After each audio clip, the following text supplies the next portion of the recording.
let the doors be open. Orders of the day. Ordre du jour. Government orders, business of supply, opposition motion, feminine hygiene products, standing in the name of Mrs. Matheson. Ms. Matheson, seconded by Ms. Freeman, moves that in the opinion of the House, the government should remove the GST from feminine hygiene products. The honourable member for London Fanshawe. Well, thank you, Mr. Speaker, and I will be sharing my time with the member from Argenteau, Papineau, Mirabel. I am honoured to rise in this House today to introduce our New Democrat Official Opposition Day motion that in the opinion of the House, the government should remove the GST from feminine hygiene products. Mr. Speaker, while we have come a long way in regard to gender equity in Canada, we still have far to go. Let me first speak of the victories. Women in Canada are considered persons under the law with equal access to all the rights and privileges of men in Canadian society. And since the election of Sister Agnes MacPhail to this House in 1921, we've seen the proportion of female members of Parliament steadily rise. On Tuesday this week, the province of Alberta made history, not just for electing its first NDP majority government with Premier-elect Rachel Notley at the helm, but for electing the most women in any government in Canadian history. The Royal Commission on the Status of Women in Canada, the UN Convention on the Elimination of All Forms of Discrimination Against Women, of which Canada was a proud signatory, the Canadian Charter of Rights and Freedoms, along with the Constitution and the Beijing Platform for Action, are all components of the roadmap to sexual equality in Canada that stipulated that all of the costs of physical and social reproduction, most of which constitutes the unpaid work of women raising a family, caring for frail and elderly family members, and housework, should be shared among all members of society. But since then, Mr. Speaker, and at this point, I will turn from speaking about victories to speaking about the challenges. Canada has not fared so well in the area of gender equity. Placing a discriminatory tax on products that are used exclusively by women, girls, and transgendered people is unfair. Allowing that tax to continue for 25 years is inexplicable. This country, which in the 1990s could boast about being on the top of the international heap with regard to gender equity, using UN nations' gender equality indicators, has now slipped to number 19 on the world stage. Federal tax policies are structured such that the ratio of profit between women and men is 60-40 or less. In other words, federal tax policy favors those with a higher income, and since men by and large earn higher incomes than women, men are advantaged and women are disadvantaged under current taxation regimes. And women, on average, make only 78% of the wages enjoyed by men for doing work of equal value. And, Mr. Speaker, the same reality of inequities touches on almost every part of women's experience in this country. Even though reproductive rights have been enshrined in Canadian law, women must continue to fight to have access to the safe and timely abortions that should be guaranteed in every hospital and every province. Consequently, the reproductive health of women is compromised. We need to be very concerned about that reality, just as a country bear the shameful record of thousands of missing and murdered Aboriginal women.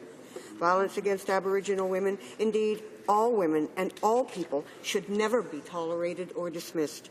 And while First Nations communities and their supporters continue to call repeatedly and loudly for an inquiry into the systemic causes of this tragedy, this government refuses to acknowledge the problem.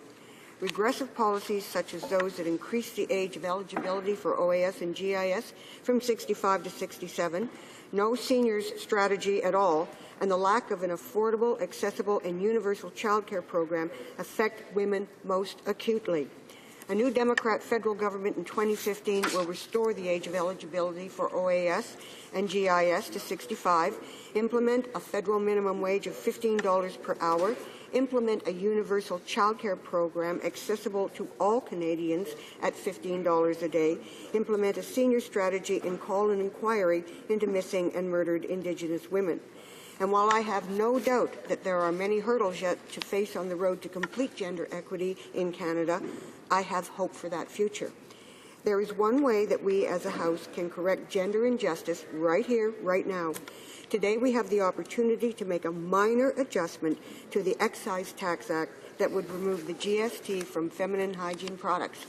Mr. Speaker, allow me to speak about something the government has deemed a luxury: menstruation. If you can believe it, feminine hygiene products actually fall under the category of luxury items in the Excise Tax Act and are therefore subject to the federal goods and services tax. This is just the reality. As a woman, I think I can call myself an expert on this topic, Mr. Speaker, and while I have heard menstruation described in many ways, the curse, the crimson tide, a visit from Auntie Flo, monthlies, feeling delicate, or the big red monster, I have never heard it described as a luxury. Why then are feminine hygiene products, pads and tampons treated as luxury items under the Excise Tax Act? Why are women discriminated against while this tax leaves such things as wedding cakes, chocolate chips, cocktail cherries, and Viagra exempt? Taxing female hygiene products amounts to gender discrimination, Mr. Speaker, clear and simple. And with this motion, we have the opportunity today to rectify that. This motion calls on the government to remove the GST from feminine hygiene products, simply remove the tax. As often happens when legislation is drafted quickly or thoughtlessly without consultation or debate, or announced outside this chamber in places such as, say, Davos, it is the people who can least afford to bear the brunt of the inequity that suffer the most because of it. Taxing feminine hygiene products is symbolic of the systemic inequality Canadian women face in all areas of life, especially women in poverty. I would like to thank Jill Pybiak, Kathleen Fraser, and the organizers of the Canadian Menstruators Group for initiating the awareness campaign on change.org that has resulted in over 10,000 signatures on a paper petition to this House and over 72,000 online signatures in support of this initiative. I am so encouraged by the organizing and mobilizing efforts of these young feminist activists. As a result of their efforts, my office has received countless emails and calls of support. I have heard from women who cannot afford feminine hygiene products and feel compelled to stay home during their periods. I've heard from students who need to count out and parcel their pads and tampons to make sure they last to the end of the month. I've heard from women's shelters and food banks who keep a steady supply of feminine hygiene products on hand for women who can't afford them once they've paid the rent and fed the kids. The mobilizing effort of the Canadian Menstruators Group has also resulted in the organization of pad parties, where donations for women's shelters are collected along with petition signatures. Mr. Speaker, the fact of the matter is that these items are essential. Women do not and cannot choose to have a period. Taxing feminine hygiene products is blatant gender discrimination. It is an injustice that can be quite simply rectified. This House has the power to amend the Excise Tax Act and deem feminine hygiene products as essential, thereby removing the tax. Even with the recent reduction in the GST, people with periods are still paying unfairly into the system. According to Statistics Canada, it's estimated that in 2014, approximately 18,000 Canadian women between the ages of 12 and 49 spent about $520 million on menstrual hygiene products. This amounts to approximately $37 million in government sales taxes collected from women. It just makes me see red, Mr. Speaker.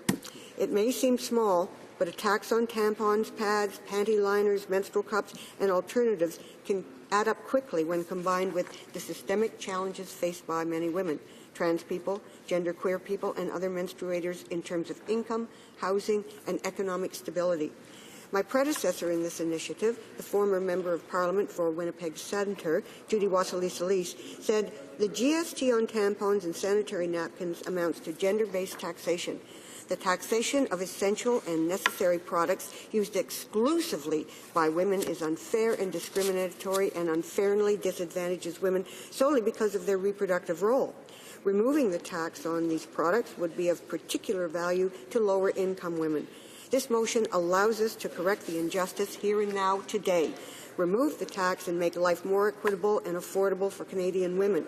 We can do this, Mr. Speaker, and after we do, feminists, young and old, male and female, and otherwise identifying, can move on to the next challenge in achieving a Canada that is equitable, accessible, and fair, and where no one of us is left behind. Thank you. Thank you. We would have a 5-minute period for questions and comments. Questions and comments? The honourable member for... let me see here. Please help me with the name of your right. Proceed, please. Thank you, Mr. Speaker. As finance critic, I am proud to support this motion. I remember the debate about the GST in Canada and the debate on what were considered luxury items that would be exempt from tax. I'd like the member for London Fanshawe, who did an excellent speech and an excellent justification for eliminating the GST on feminine hygiene products. Could she bring us back in time a little bit and do a comparison? She mentioned certain products that are considered luxury items and others that are not. Honourable member for London Fanshawe. Well, thank you very much, and I thank my colleague for the question.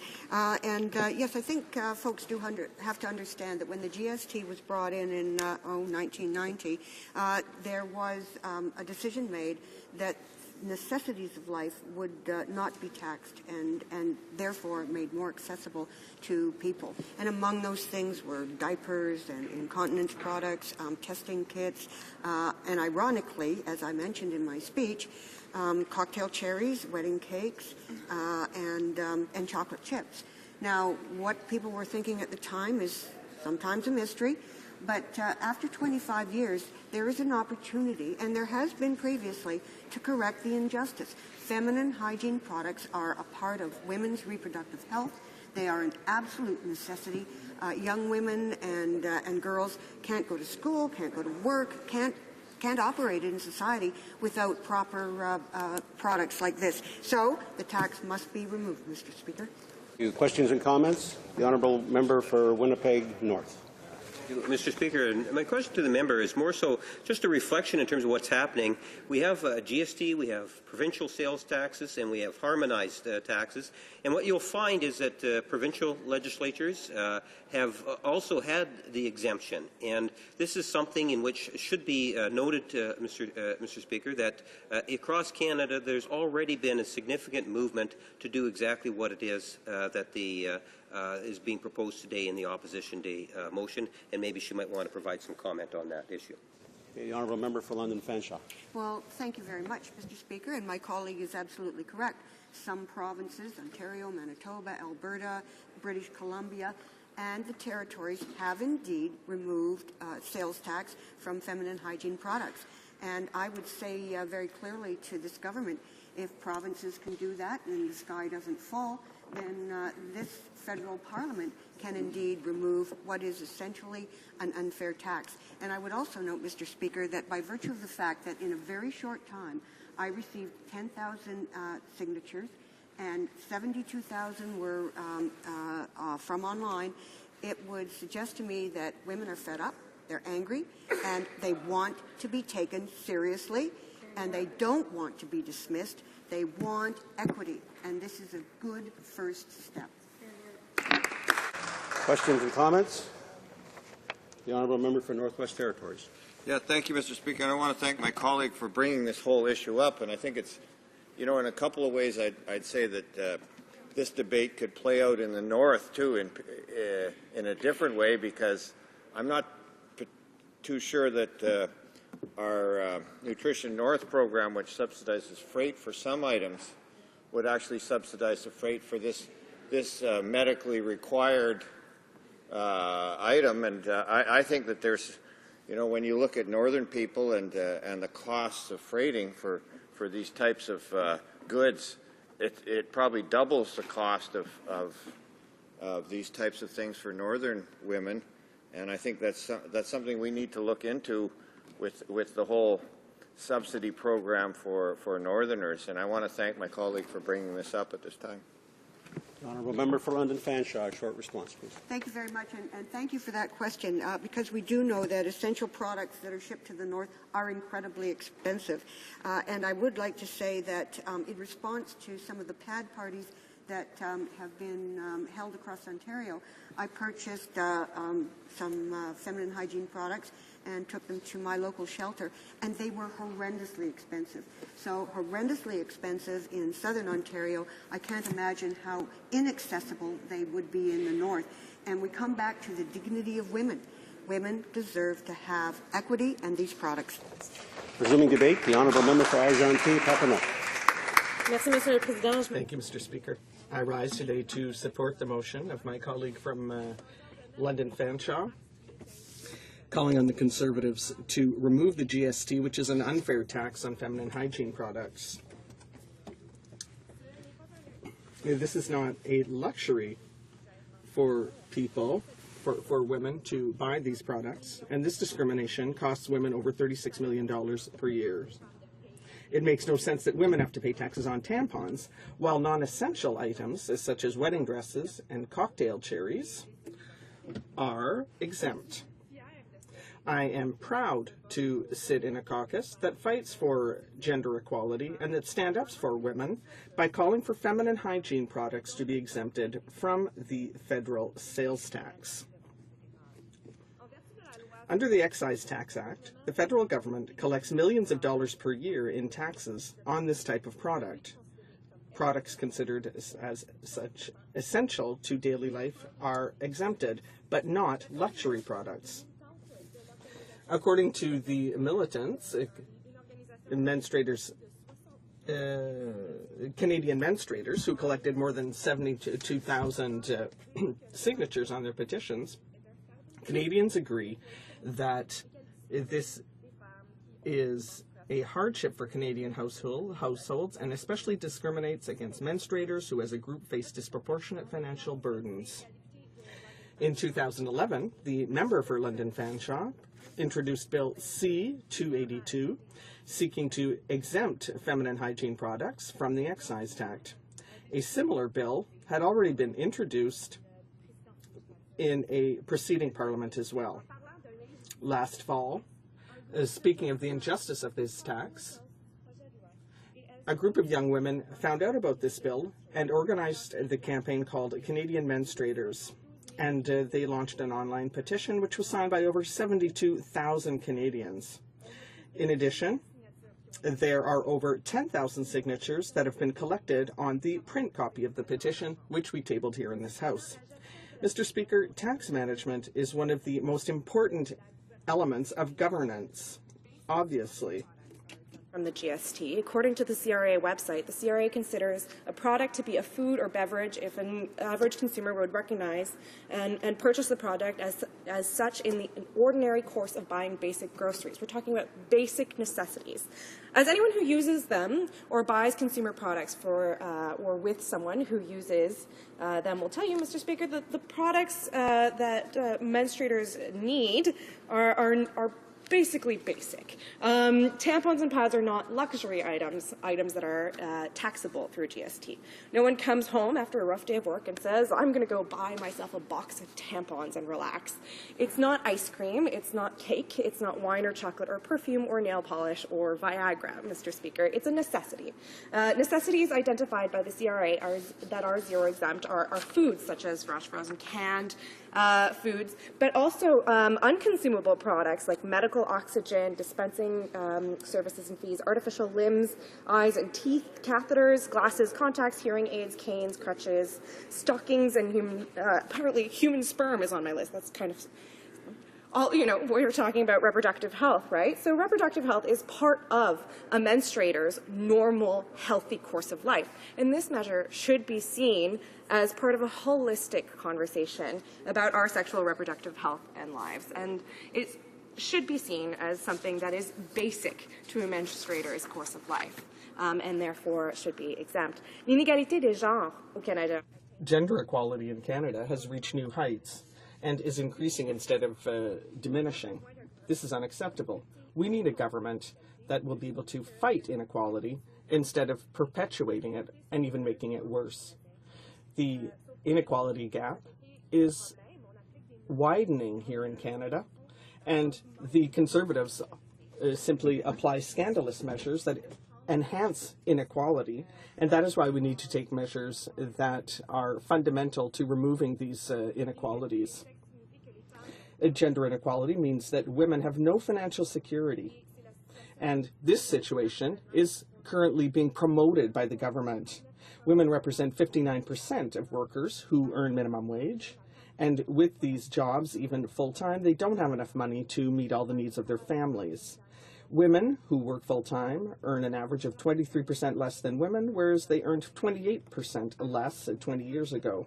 At this pace, we will need 95 years to reach wage parity. The government must work to remove inequality.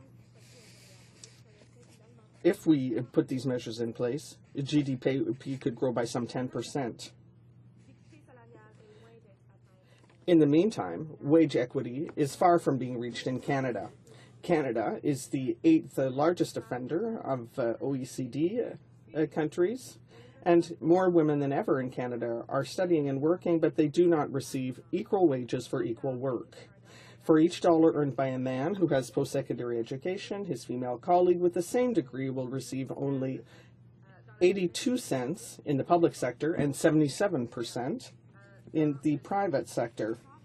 And this gap is even wider when it comes to women of visible minorities and Aboriginal women. The progress made towards wage parity for women are not due to the generosity of employers. In fact, employers often don't even know there's a problem. Even 44 years after the creation of the Royal Commission on the Status of Women, which recommended a national child care service that would help women to be able to enter the labor force, there is still a lack of such child care. And that is why we are trying to take measures to tackle this problem, And we in the NDP have put forward a plan for a national child care service at a maximum of $15 per day, and experts agreed that this is a key element in achieving gender equality. So whether it be broad outlines like wage equity or creating childcare spaces to fight poverty, we are also calling upon the government to do something very basic to remove the GST from feminine hygiene products. We're calling on the government to consider these products not as luxury products, but as basic products of hygiene. And we're calling on the government to remove the GST. I'd like to take this opportunity to commend my colleague from London Fanshawe for all the work she has done on this issue, for having introduced this motion, and for having this opposition day so that we can talk about the normal and healthy reproductive and sexual life of human beings here in the House of Commons. And I'd like to thank the militants who have brought this matter to the forefront and who show that by mobilizing people, we can see results here in the House of Commons, because thanks to them, we are talking about this issue here today. So I'd like to thank them for being so active, and I'd like to thank you, Mr. Speaker. Questions and comments? Questions and comments? The Honourable Member for Rimouski-Nejet-Témiscamingue-Les-Basses. Thank you very much, and I'd like to thank my colleague from Mirabel for an excellent speech. I'm going to put a question I put earlier, but from another angle. When there was debate on the introduction of the GST in Canada, I remember that the media covered the issue of how many donuts could be taxed by GST, because donuts were considered as a meal, and this took up a lot of time around the GST debate, whereas these are non-luxury products, and I'm talking about feminine hygiene products, and there was no debate around that. So I'd like to hear what my colleague has to say on this debate around the GST. The honourable member. Yes, I did mention certain products that are exempt from GST, but for example, things that are exempt from the GST that perhaps shouldn't be. For example, fondue chocolate is exempt from GST. Liquid icing chocolate is as well. Cake decorations are exempt from GST. And cocktail cherries. And wedding cakes are also exempt from GST, from the federal sales tax. So if tampons are less important than wedding cakes, I would I'd be quite surprised. Perhaps my priorities are in the wrong place, but I think that in the everyday lives of women, if we had to choose between the two, I think that women would say that tampons are much more a part of our daily lives than having cherries or wedding cakes exempt from the GST. So I think it's only logical to remove the GST on feminine hygiene products. The honourable member for Churchill. Great. Thank you very much, Mr. Speaker, I guess. So I'd like to ask my colleague, a young woman herself and somebody who's come to know incredible feminist activists across our country who are making change every single day. And I think what we're, our debate here today is a true reflection of the fierce feminist activists who are pushing this issue and so many issues that matter to young women here and now. So I'm wondering if she can speak to that incredible activism that we're witnessing and that we're acting on here today. The honourable member for Argenteuil-Papineau Mirabel. Yeah, I love that question. This is a perfect example of being able to change things through advocacy, through social media, and it's really amazing. I mean, it was a bill that had been introduced before, but this is it wasn't publicized. These girls didn't hear about it because the member for London Fanshawe had outreached them. They were looking for this issue, and they realized that this was something that is unfair, and decided to do something about it. And the petition went viral online. 72,000 signatures is quite amazing. I think when you talk to young women and to menstruators, we all sort of go, yeah, of course, that's not fair. That doesn't make any sense. And it's a very basic sort of thing that we can be doing to remove financial burden that is disproportionate on women. It's a tax that's essentially on menstruating women. We're the only ones that have to pay it, and it doesn't really make any sense because it's a normal product that we need to use throughout the course of our lives, and it's not at all a luxury. It's very much a basic necessity. So it's time for one short question or comment. If not, resuming debate. The honourable member for Sarnia-Lambton. Well, thank you very much, Mr. Speaker. And I'm pleased to be able to rise today and speak to this topic of the Opposition Day motion, and I commend my colleagues across the way for bringing this forward. Mr. Speaker, I do want to be very clear. We don't want to make any mistake. Our government has had a long-term commitment to keeping taxes low and making life more affordable for all Canadians. By reducing taxes year after year and enhancing direct benefits to Canadians, the government has given families and individuals greater flexibility to make the choices that are right for them. The reality is that Canadian families and individuals will receive $37 billion in tax relief and increased benefits in 2015-16 as a result of actions our government has taken since 2006. Unlike the high-tax, high-spend plans of the opposition, our Conservative government believes in low taxes, tax fairness, and leaving more money where it belongs, in the pockets of hard-working Canadians. Mr. Speaker, the opposition will have you believe that our government is not interested in cutting taxes. That is hardly the case, Mr. Speaker. which is why I will use my time today to show what our government is doing to help all Canadians, including women. Our government is delivering broad-based tax relief to all Canadians, including those whose income is too low to pay income tax on nearly everything they buy. We also believe in the importance of balancing the budget. That is why we are balancing the budget while taking prudent action to lower taxes, create jobs and economic growth, and provide security to Canadians. Indeed, since 2006, we've cut taxes over 180 times, reducing the overall tax burden to its lowest level in 50 years. Due to measures our government has introduced, small business taxes will be almost 50% lower, which will allow businesses to create jobs and economic growth.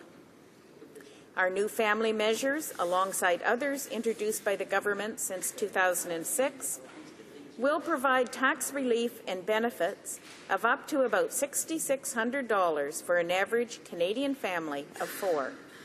We have cut taxes over and over again. It was our Conservative government that lowered the GST twice, from 7% to 6% and then to 5%, providing tax relief to all Canadian families. And we didn't just lower it on one product.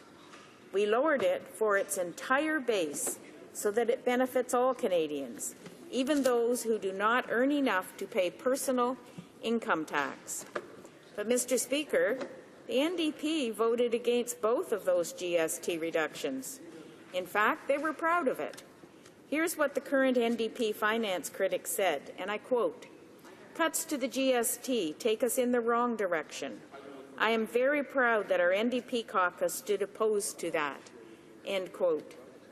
If the member opposite was serious about lower taxes and tax relief for all Canadians, they would have supported our government when it lowered the GST rate. And, Mr. Speaker, we did not just lower it on one product. We lowered it for its entire base so that it benefits all Canadians, even those who do not earn enough to pay personal income tax. While doing so, we maintain the GST credit level, which translates into about $1.2 billion in GST credit benefits annually for low and modest income Canadians. Again, for all individuals, we have implemented increases to the basic personal amount, the amount of income that an individual can earn without paying federal personal income tax. As a result of these increases and adjustments for inflation, the basic personal amount you can earn before paying taxes is now $11,327.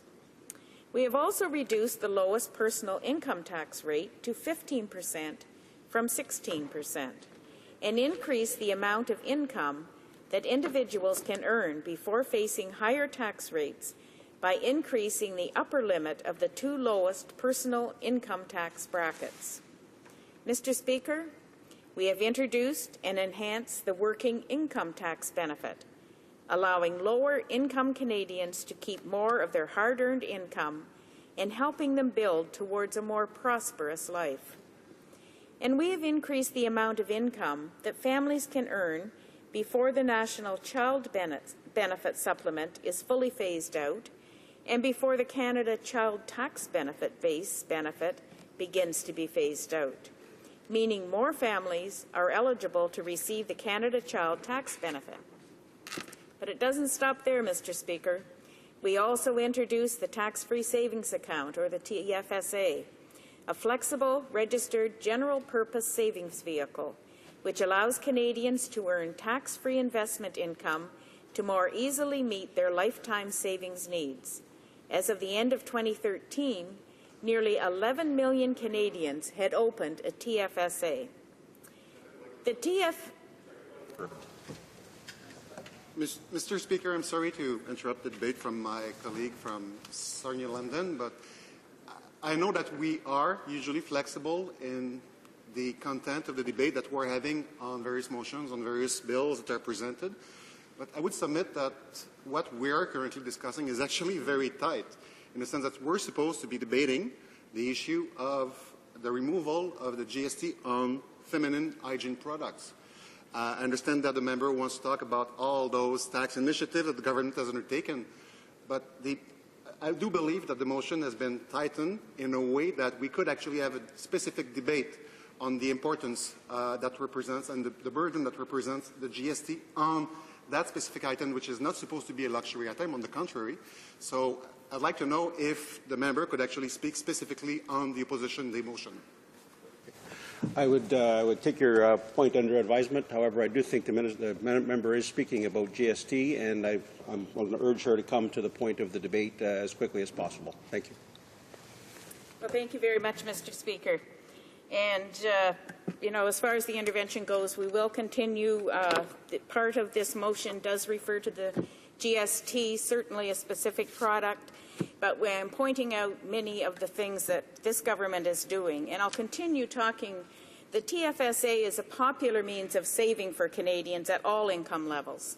Individuals with annual incomes of less than $80,000 accounted for more than 80% of all TFSA holders, and about 75% of TFSA assets as of the end of 2013. About half of TFSA holders had annual incomes of less than $42,000, and those members that had less than... Point of order. Point of order. Merci beaucoup, Monsieur le Président. Thank you very much, Mr. Speaker. I understand the decision that you have given us, a ruling, but we've gotten halfway through the debate. We've only talked about GST at the beginning, and now all of a sudden we're talking about the limit of contributions to TSFAs. That has nothing to do with the debate of today. So I'd like the member to concentrate on the subject, the substance of the motion. I think that she'll have no problem talking about this specific issue rather than issues that have nothing to do with the debate. I know we're supposed to have some flexibility, but that flexibility isn't there when half the time is spent talking about other issues. Thank you. Point of order. Same point, Mr. Speaker. I would point out to my honourable colleague that some of the previous speakers on the NDP benches have been talking of issues not specifically about the removal of GST from feminine hygiene products. I've heard comments talking about income equality as an example. So if the member is wanting to suggest that only our side is straying from the topic, he should listen to some of the comments by his own members. I think the comments by our member are perfectly acceptable. They're framing this debate in context, and I would suggest to my honourable friend that if he wants to make a complaint about veering off topic, he talk to some of his own members. Further point of order, and then we're going to get on with debate. Thank you very much. I heard my colleagues' comments. However, I listened to both speeches on both sides of the House, making a specific link between inequality of income and people within the subject of this debate. There was a link with the subject at hand here, but when you start talking about TFSAs that have nothing to do with this specific debate, it takes us away from the subject. And I think it is throwing this subject into disrepute. There is some latitude allowed for debate within the various issues that we deal with here in Parliament, and I think our honourable member had started on that, is progressing to that, and is pointing out the different ways in which taxes have been reduced, and I'm going to urge her to come to the point of the GST currently before the House, specifically to this, as early as she can. Thank you. Well, thank you, Mr. Speaker. And I think we all know that many of the people who use feminine hygiene products are those that have young families. And I would also like to talk about some of the reasons that some of the means that we have introduced to help young families who, again, need to avail themselves of the feminine hygiene products. So, Mr. Speaker, we also introduced the Children's Fitness Tax Credit and the Children's Art Tax Credit to help families with children. We put more money in the pockets of families with children by introducing the Universal Child Care Benefit, or the UCCB. So all of these things are making it easier and making it more palatable for those to be able to afford the feminine hygiene products. We've also introduced the Registered Disability Savings Plan, a tax-assisted savings plan that helps individuals with severe disabilities, again a group that is affected and uses the feminine hygiene products, and their families, save for long-term financial security. We enhance support to caregivers of infirm dependent family members by introducing the family caregiver tax credit and by removing the $10,000 limit on eligible expenses that caregivers can claim under the medical expense tax credit in respect of a dependent relative, again putting more money back into the pockets of those that need to purchase the feminine hygiene products. We've provided additional support to adoptive parents by enhancing and increasing the adoptive expense tax credit to better recognize the costs of adopting a child. And we've enhanced support for workers by introducing the Canada Employment Credit, which recognizes employees' work expenses for things such as safety gear, uniforms, and supplies, again, a group that uses the feminine hygiene products. We further provided support to students and their families, which we heard about from the opposition side, by exempting scholarship income from taxation, introducing the textbook tax credit, making registered education savings plans more responsive to changing needs, and lowering the program duration requirements for the tuition, education, and textbook tax credits applying to foreign university programs. We've assisted first-time home-owned buyers, which are often in the younger age groups of our residents, by introducing the first-time home buyers tax credit and increasing the registered retirement savings plan withdrawal limit under the home buyers plan. For Canadian seniors and pensioners who help build this country, we've provided about $3 billion in additional annual targeted tax relief by increasing the age credit amount by $2,000, doubling the pension income credit amount to $2,000, raising from 69 to 71 the age limit for maturing savings in registered pension plans and registered retirement savings plans, and introducing pension income splitting benefiting over 2.2 million Canadians. Now, the opposition may ask what this has to do with feminine hygiene products, and I would like to state that regardless of the age, there are feminine hygiene products that are used by everyone in every age group in this country. Building on this tremendous record of tax relief, the Prime Minister announced in October 2014 further tax relief and benefit increases for all families with children.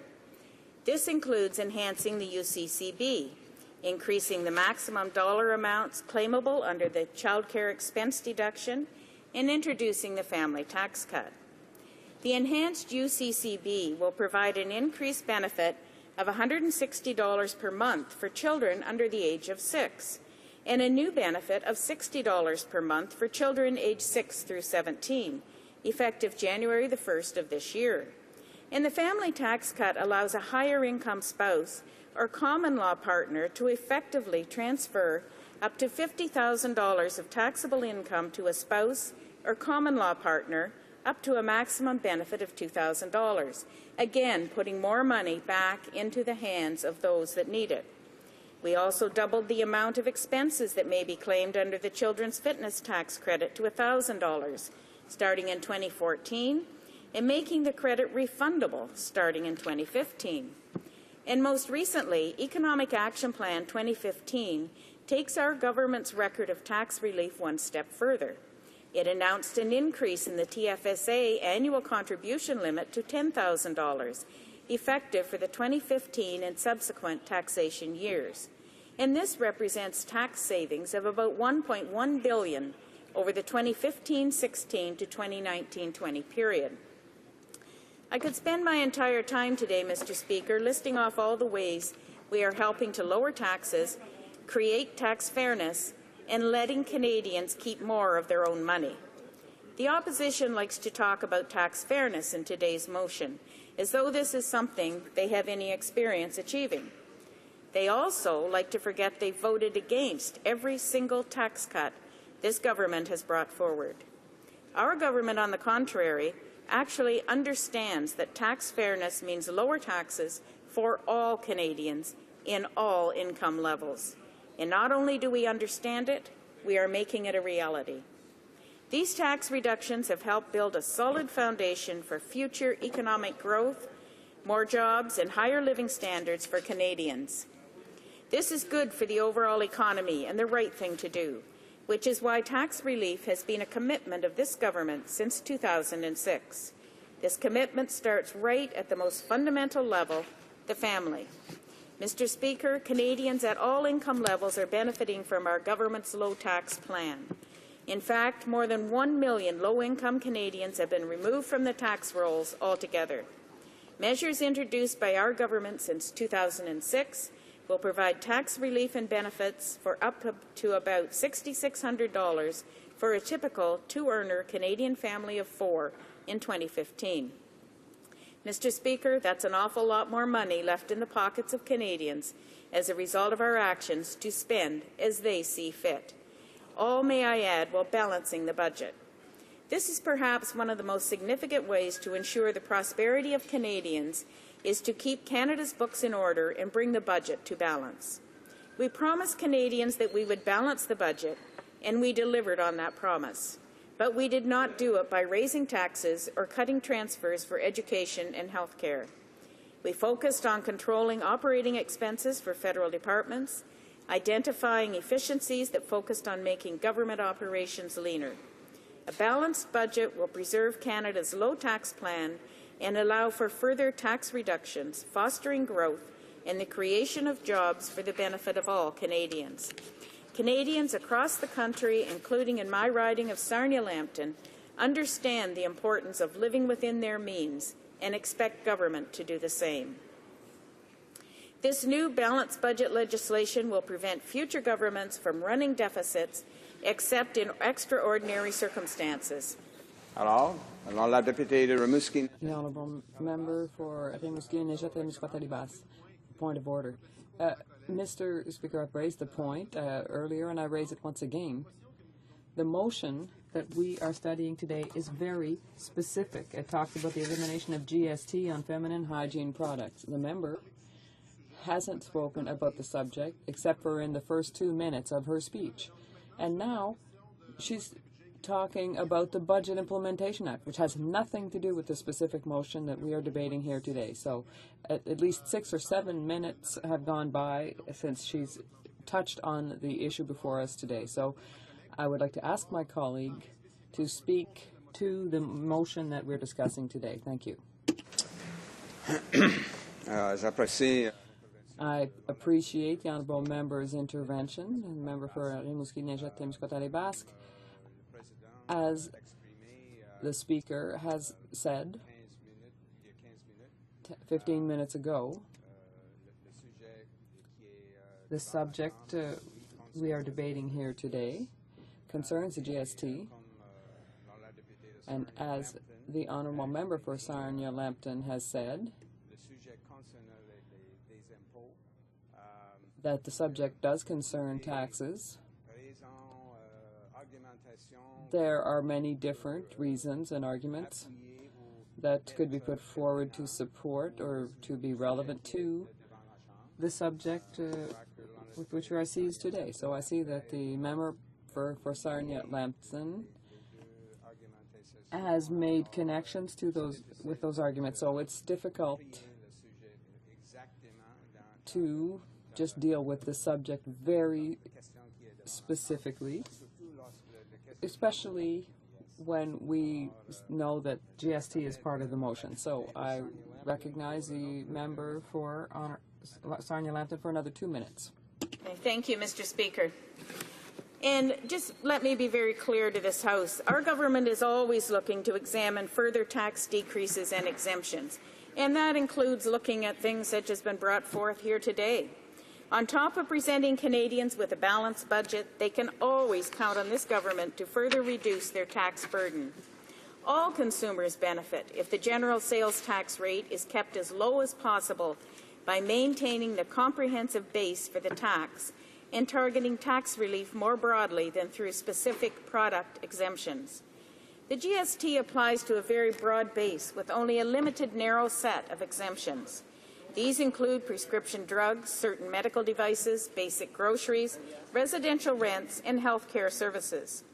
Specific tax relief from the GST is provided for low and modest income Canadians through the GST credit, rather than excluding more items from the tax base. The GST credit provides upfront support to low and modest income families and individuals to offset their sales tax burden, thereby ensuring that sales tax burdens are sensitive to differences in income and family type. In spite of the reduction in the rate of the GST to 5%, the GST credit has been maintained at existing levels. By putting more money in the pockets of Canadians, we are helping them to make ends meet and spend more on what matters to them. So, I do find it a bit rich to think that the NDP are even advocating for any tax relief, because it is the very same NDP who have voted against every tax decrease that we have introduced. Mr. Speaker, our government will continue with our low-tax plan for jobs, growth, and security. I hope the opposition will finally support our low-tax plan. They did not support the reduction to the GST, but now is their chance to support our low-tax plan for all Canadians. With their newfound zeal for tax relief for Canadians, I'd hope the NDP take every opportunity to support the real tax relief we've been putting forward since we took government. Thank you, Mr. Speaker. Questions and comments. The Honourable Member for Rimouski-Neigette-Témiscouata-Basse. Thank you very much, Mr. Speaker. It was a very long 20 minutes of debate. It's a very simple question and I have a simple question for the member. How can she justify that there's no GST on Viagra and Cialis, but that there is a GST on feminine hygiene products? I'd like a simple answer to a simple question. Well, thank you, Mr. Speaker, and thank you, Member Opposite, for the question. Certainly, I don't think anywhere in my speech I said that it was that the designation of the feminine hygiene products was something that didn't need to be looked at. I'm quite sure that the member was listening, but I'm not sure what he was hearing. I think we need to know that we've spent 9 years reducing taxes for Canadian families. And as a result, the tax burden for families is the lowest level it's been in 50 years. And a typical family is saving up to $6,600 a year in taxes. Now, these things all go towards helping those people afford what they need to afford, and families certainly have reaped the benefit up to $6,600 a year, as I said. We've been opposed every step of the way in these reductions, but we will continue with them, and we do know that this government will put more money back in the pockets of Canadians. Questions and comments. The Honourable Member for Winnipeg North. Yes, thank you, Mr. Speaker. The member spoke a lot about the federal budget. And, you know, I must say that I'm inclined to believe Jim Flaherty over this current government. That, in fact, the tax breaks that they're talking about are, in essence, tax breaks for Canada's wealthiest, Mr. Speaker. It is not a fair budget. Mr. Speaker, contrast that to what it is that the Liberal Party is talking about, such as the middle class tax break of 7% and so forth. We are proposing a fair tax system, Mr. Speaker. So I found it a little interesting, the spin, no doubt right from the Prime Minister's office that she was talking about in her speech. But my question, Mr. Speaker, is very, very specific. Other provincial jurisdictions, through PST, have recognized the value of exempting feminine hygiene products. My question is why wouldn't Ottawa recognize what provinces are doing and allow for the exemption? Member for Sarnia-Lambton. Well, thank you once again, Mr. Speaker, and I thank the member opposite for his comments. I did have some comments in my original text of my speech that I was going to refer to some of the Liberal proposals, but thanks to the member opposite with all his points of order, I ran out of time to be able to do that. But maybe at a future time we can discuss some of the issues that he'd like to discuss. I do want to remind people that we've been working for 9 years reducing taxes for Canadian families. And I've said that before. The tax rate is, the tax burden is the lowest level it's been in 50 years. And Canadians know that this is the government that's putting money back in their pockets. And certainly, I don't believe I said anywhere in my speech that we were opposed to this motion. I can't recall that I did, although everybody is sort of implying that I did. You know, as far as I'm concerned, we're not opposed to it. And the government's certainly going to consider this proposal in future budgets. So, you know, we'll go from there. Absolutely.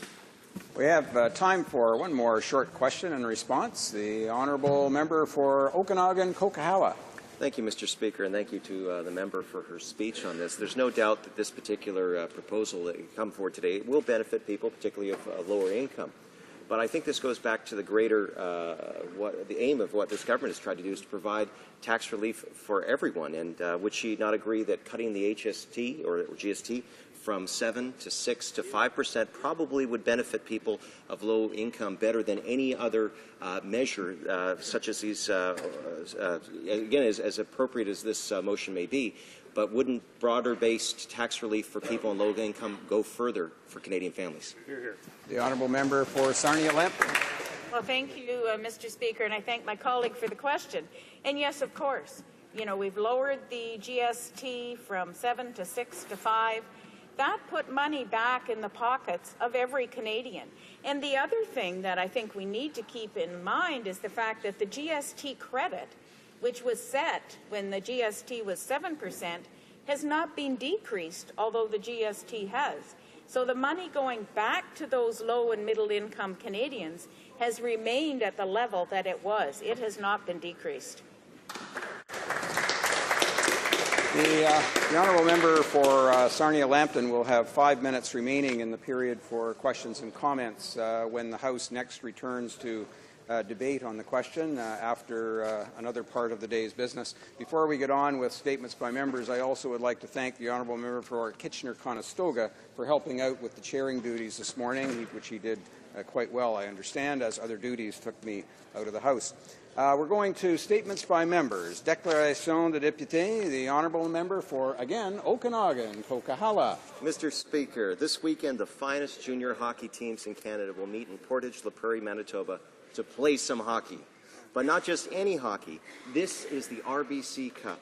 Across Canada, 129 teams from 10 leagues competed to be the one of just 5 teams in Manitoba trying to take home the cup. It's my great honor to congratulate the players, coaches, and management from the Penticton Vs, who are one of these 5 teams. Now, what is truly exciting about the Penticton Vs this season is they're not led by a gifted few, but rather they are led by heart, by hard work, and most importantly, teamwork, Mr. Speaker. This is perhaps one of the most balanced total team efforts in recent history, and that, Mr. Speaker, is a great example of leadership in the organization. As the fans in Penticton like to say, go Vs, go! Shepherd.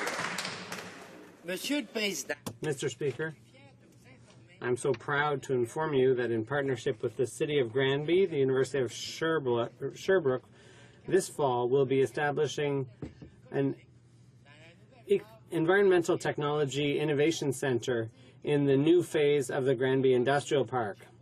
No need to tell you that it's an honor to see the University of Sherbrooke setting up shop in Granby to meet the needs for innovation and training for manufacturing industries in the region through a partnership between the public sector, private sector, and university.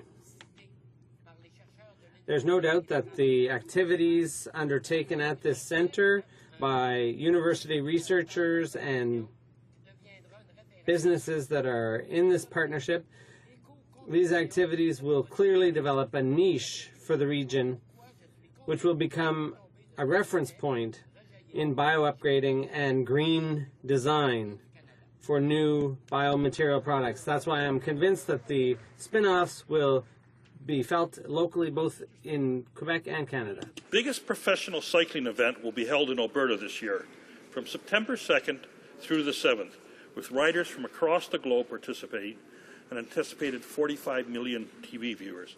The cycling event will start in Grande Prairie on September 2nd, through to Grand Cache in the municipal district of Greenville onto the 3rd, and then on to Mayette Hot Springs in Jasper National Park. There will be a sprint up Marmon Basin on September 4th. The riders will then continue on. September 5th, world-class cyclists will continue on to Edson, then to Spruce Grove on the 6th, ending in Edmonton on the 7th. I encourage all Canadians to cheer on the participants by attending this world-class cycling event in beautiful Alberta. Come visit with us and enjoy the great ride. If you want to see anything more on this, you can watch it on www.touralberta.ca. Thank you, Mr. Speaker. The honourable member for Winnipeg North. Yes, thank you, Mr. Speaker. For so many reasons, it's great to be able to see the President Aquino from the Philippines being here in Canada, building what will be, no doubt, a very positive relationship in the years ahead. But I want to be specific in terms of last night. I had the pleasure of attending the state dinner of President Aquino of the Philippines, and what a privilege it was to be sitting with the YouTube sensation Maria Aragon. She is a talented young lady with an amazing voice. Maria was famously discovered by Lady Gaga. Her video has views in excess of 55 million people. She has sung in front of the Princess of Kate and Prince William, and in 2011 she was the most searched term in Canada. Maria will be releasing a single and an album in the next few months. Hailing from Winnipeg, I would like to extend a warm welcome to Maria, who is here in Ottawa today. Thank you, Mr. Speaker. Honourable member for South Shore St. Margaret's. Mr. Speaker, I rise to recognize Barry MacDonald, past president of the Nova Scotia Lighthouse Preservation Society. Barry's tireless work in lighthouse preservation has been instrumental in protecting historic lighthouses across Nova Scotia and across the country, safeguarding them for future generations. He also provided his expertise during the drafting of the 2008 Heritage Lighthouse Protection Act, an important piece of legislation that created a process for designating and preserving historically significant lighthouses across Canada. Most recently, Barry and Society members have been champions of the Sambro Island Lighthouse, the oldest lighthouse in the Americas. Since 1759, the Sambro Island Light has guided countless people to safety, away from the dangerous rocks and shoals that surround the island, onward to Chebucto Head and into Halifax Harbour. Because of Barry and the support of the Nova Scotia Lighthouse Preservation Society, I am certain that the light will continue to be part of our history. Thank you, Barry, for all of your service and your dedication to lighthouse preservation across Canada. Député de Laurier-Sainte-Marie. Mr. Speaker, today we celebrate World Red Cross Red Crescent Day and recognize the critical work of the International Red Cross and Red Crescent movement. The movement, the largest humanitarian network in the world, is dedicated to preventing and alleviating human suffering in warfare and in emergencies such as epidemics, floods, and earthquakes. Cette journée mondiale. This World Red Cross Red Crescent Day marks the 50th year of their 7 fundamental principles for action. Those principles, humanity, impartiality, neutrality, independence, voluntary service, unity, and universality, form the basis for the movement's decisions and actions throughout the whole world. Today we recognize the dedication of the International Red Cross and Red Crescent movement and their national societies, including the Canadian Red Cross, of course. Bravo pour votre travail pour protéger. Congratulations on your work protecting the lives and dignity of those in danger. Center. Yesterday, Philippine President Benigno Aquino III arrived in Canada. I, along with some of my parliamentary colleagues, as well as scores of members of the Filipino community, were on hand to give him a warm Canadian welcome. Canada is home to one of the largest Philippine diaspora communities in the world. In fact, there are some 800,000 that currently call Canada home. Many arrive here under the Caregivers Program. Once here, in addition to working long hours, many take courses to upgrade their skills. They come to Canada to be part of our Canadian family, and what a contribution they are making to make Canada a better country for all. Speaker, I am proud to say that York Centre is home to one of the largest Filipino communities in the country. Each year we celebrate Philippine Independence Day in Earl Bales Park, where tens of thousands attend. In late August, the entire Bathurst-Wilson area closed to traffic, where over 100,000 people attend the festival, the Taste of Manila. It is my great pleasure to welcome President Aquino to Canada. I know he will feel right at home in our great Canadian family. Mabuhay. Honourable Member for Kitchener-Waterloo. Mr. Speaker, I rise today to recognize the Honourable Walter McLean, the 2014 Citizen of the Year for Kitchener-Waterloo.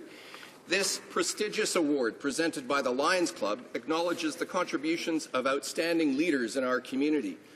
Walter was the Member of Parliament for Waterloo for 14 years and was at the forefront of Canada's stand against apartheid. Since leaving office, Walter has continued to advance civil society and international development issues and continues to make a deep and lasting impact, both at home and abroad. For our community, he is a wonderful example of the value and the honour of public service, which is why the Citizen of the Year award is so well deserved. Walter, thank you for making a difference. The Honourable Member for Saint-Jean. Mr. Speaker, 70 years ago today, Nazi Germany surrendered, forever putting an end to the wild ride of Nazi ideology. For my grandmother, Antoinette, who was widowed during the German occupation, with a 1-year-old and a 3-year-old in tow, it was the end of a long ordeal and the dawn of hopeful times. For the Algerian community, it's a time to remember that on May 8, 1945, the French army massacred thousands of people thirsting for freedom and independence in Sétif. May 8th is a time to remember our duty to combat all ideologies that claim one category of human beings is superior to another, or one group of religious believers is better than another. This May 8th, 2015, let's remember and remain vigilant. The Honourable Member for Saskatoon, Rosetown, Bigger. Mr. Speaker, the Liberal leader has introduced a plan that would raise taxes on the middle class. The Liberal leader admits there is a $2 billion hole in that plan. He also admitted that he will have to raise taxes on people earning less than $60,000 a year by cancelling their expanded tax-free savings accounts. Economists have noted that his proposed tax increases will not raise the money necessary to fund his expensive schemes. His numbers just don't add up. The only way to make the numbers work will be higher taxes on the middle class by taking away tax-free savings accounts and income splitting for seniors. Canadians know that while the Liberals will raise taxes on the middle class, on this side of the House, we will protect middle-class incomes. The Honourable Member for Laurentides-Labelle. Thank you, Mr. Speaker.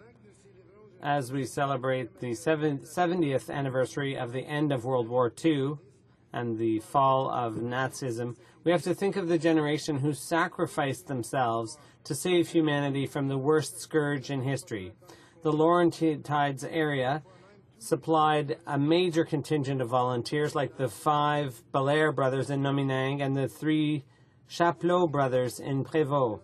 Some of them were too young, but they left and headed for the front lines at the age of 17 anyway. They pulled off some remarkable feats.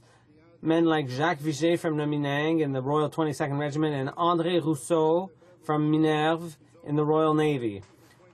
With the courage they showed in combat, the same courage allowed them to rebuild their lives and become model citizens in their communities. No one has given so much and asked for so little in return. We are fortunate these 2 young men are still among us. In fact, they're here today. They're visiting the spot where the decision in 1939 was made, which changed their lives. Center. Mr. Speaker, our government created our family tax cut and universal child care benefit to ensure that every Canadian family with children will have more money in their pockets.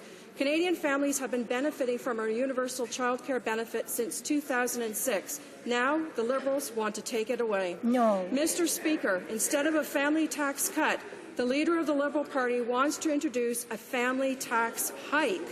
He wants high taxes and huge deficits. Mr. Speaker, this does not help the middle class or people with low incomes. Our plan benefits 100% of families with children, and I call on the opposition to abandon their high tax schemes and support our plan for families. Hear, hear. The Honourable Member for Mount Royal. Mr. Speaker, today is the 70th anniversary of VE Day, a special and poignant moment of remembrance and reminder of celebration and tribute, which we marked in a ceremony of remembrance at the cenotaph in my riding in Côte Saint-Luc. We remember those who made the ultimate sacrifice so that we may live in freedom and peace. We are reminded of the values that they sought to protect and preserve and that underpin our freedom and democracy today. I recalled the words of my father on my 5th birthday, that VE Day, as he put it. The VE Day marked the end of 2 wars, the Nazi war against the Allies and the Nazi war against the Jews. We celebrated Canada's role in the liberation of the Netherlands in the presence of the Dutch Consul General, and we paid tribute to the veterans amongst us. My riding is privileged to have one of the largest percentage of veterans in the country, and when they returned from the horrors of the war, they rebuilt their lives as they rebuilt our communities. Indeed, my riding, like so many across Canada, is full of facilities and institutions built by veterans. Thanks to them, we can look to the future with hope. May the values that inspired them inspire us all. Thank you, Mr. Speaker.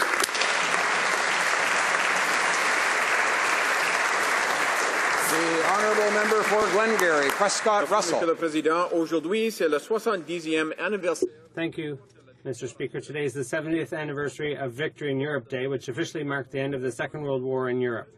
More than 1 million courageous servicemen and women left their homes, their families, and their friends to serve Canada during the Second World War. Tragically, more than 45,000 would never return, and a further 55,000 were wounded. Despite its small population of some 11 million people at that time, Canada punched well above its weight and became a significant military power by the end of the Second World War, and we emerged as a key player on the world stage. The important sacrifices made to defeat evil will have a permanent place in our history. VE Day reminds us that freedom comes at great cost. It has never been free. As we mark Victory in Europe Day today, and every day hereafter, we will remember those who gave so much. Thank you, Mr. Speaker. The honourable member for Thunder Bay, Rainy River. The Conservatives' economic record is nothing short of shameful, Mr. Speaker. 20,000 jobs lost just this month at a time when 250,000 more Canadians are unemployed than before the recession of 2008. Another 1,000 jobs cuts in the auto sector just announced on top of the 400,000 good manufacturing jobs that have already been lost under this government. Youth unemployment that is double the national average, while the Conservatives leave $30 million sitting on the table unspent instead of helping young people find jobs. Job quality is at a record low, while far too many Canadian families rely on precarious, insecure jobs to make ends meet. Instead of a budget plan to help the millions of families struggling under this government, the Conservatives offer nothing but tax breaks and loopholes for the wealthy few. New Democrats have proposed practical steps that will help fix the damage done by this Prime Minister and create good jobs and opportunities for Canadian families. And together we'll build an economy that works for Canadians when Canadians elect a new Democratic government this October. The honourable member for Medicine Hat. Mr. Speaker, our government is cutting taxes for hard-working, middle-class Canadians with our family tax cut and the universal child care benefit. Our low tax plan for families is working, and we're making sure 100% of families with kids will benefit with almost $2,000 back in their pockets. The Liberal leader confirmed that he will take this all away and introduce a high tax plan for middle-class families. My God. We know this because there is a $2 billion hole in his plan, and the only way that he can find money is to raise taxes on Canadians.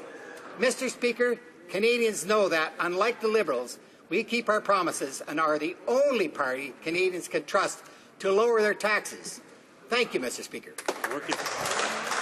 Questions oral questions. The honourable member for Burnaby. Mr. Speaker, the Globe and Mail confirms that the PMO was directly involved in falsifying the audit report on Conservative Senator Mike Duffy's spending. According to the RCMP, close colleagues of the Prime Minister did everything they could to avoid a number of problems for Mike Duffy and his senator colleagues. Can the Prime Minister tell us who in his office intervened in order to alter the audit report on Mike Duffy's fraudulent spending? The Honourable Parliamentary Secretary. Thank you, Mr. Speaker. I've answered this question many times already. The matter is before the court, so it would be inappropriate to comment. But at the same time, as I said yesterday, there are many NDP members who have used the resources of this House in contravention of the rules. Member for Louis Saint Laurent used $31,888 to support an illegal office in Montreal and is refusing to repay the taxpayers of her riding. You'll find out when you get guilty. I hope that she'll do the right thing and repay taxpayers that $31,000. You guys are in trouble. For Burnaby, New Westminster. Well, more evasions and more refusals to answer, but the RCMP has found some answers, though. The RCMP are saying the Prime Minister's office engaged in a deliberate strategy to suppress and alter information. Now, RCMP Corporal Jollette said this about the confidential audit change cover-up. Quote, the report we've learned through the investigation had made its way to the PMO, to their office, and revisions. What they wanted to have written in the report was done, unquote. When will the government finally come clean about attempts from within the PMO to alter this confidential audit report to protect Mike Duffy? Yeah. Honourable Parliament Secretary to the Prime Minister. Thank you, Mr. Speaker. I've answered that, Mr. Speaker. And again, I'll repeat this is obviously before the court, and the member knows it would be inappropriate for me to comment, Mr. Speaker. But, Mr. Speaker, it is a sad day because still there are 68 members of the NDP who owe taxpayers some $2.7 million. Now, I understand, Mr. Speaker, that they've admitted their guilt and are trying to seek a settlement of this, Mr. Speaker. So they've actually taken it away from the court. They've admitted their guilt. They're trying to seek a settlement. I think the Canadian taxpayers will settle for the full $2.7 million that they owe. Cut a deal. For Burnaby, New Westminster. So the Prime Minister's office is implicated in a cover-up of serious criminal behavior, and we get buffoonery instead of answers. Now, that didn't work for President Nixon, Mr. Speaker. It won't work well for the Prime Minister either. Now, the RCMP also said, quote, throughout our investigation, we've learned that the PMO has had a lot of communication with the diverse senators who were involved in these committees. Will a spokesperson for the Prime Minister now tell Canadians which Conservative senators the Prime Minister's office was in touch with about altering the confidential Deloitte report? Honourable Parliament Secretary. Well, Mr. Speaker, it's the members opposite who are engaged in buffoonery when they think that Canadian taxpayers don't care about the $2.7 million that they illegally use, Mr. Speaker. It's no wonder that the new Premier of Alberta is trying to distance herself from this crew over here, Mr. Speaker. It's a shame because they came to Ottawa, they said that they would be different, Mr. Speaker. They said that they would be different when they were elected. But, Mr. Speaker, they're no different than the Liberal Party, Mr. Speaker. They're the same group of people using illegally the taxpayers' money, refusing to pay it back, Mr. Speaker. I hope they will finally do the right thing and repay the millions of dollars that they owe the Canadian taxpayer. The honourable member for Gatineau. By these non-answers by this member, it's all about the Prime Minister.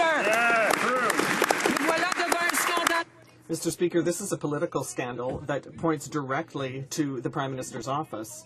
Canadians have the right to know why the Prime Minister's office was so determined to protect Conservative Senator Mike Duffy from severe, or rather serious, fraud accusations.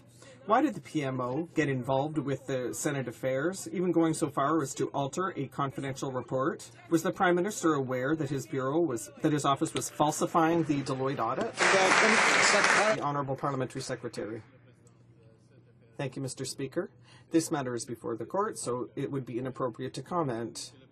But, Mr. Speaker, as I have already said, there are 68 members of the NDP who, unfortunately, going against the rules of this House, who use taxpayers' money to fund an illegal office in Montreal, Mr. Speaker.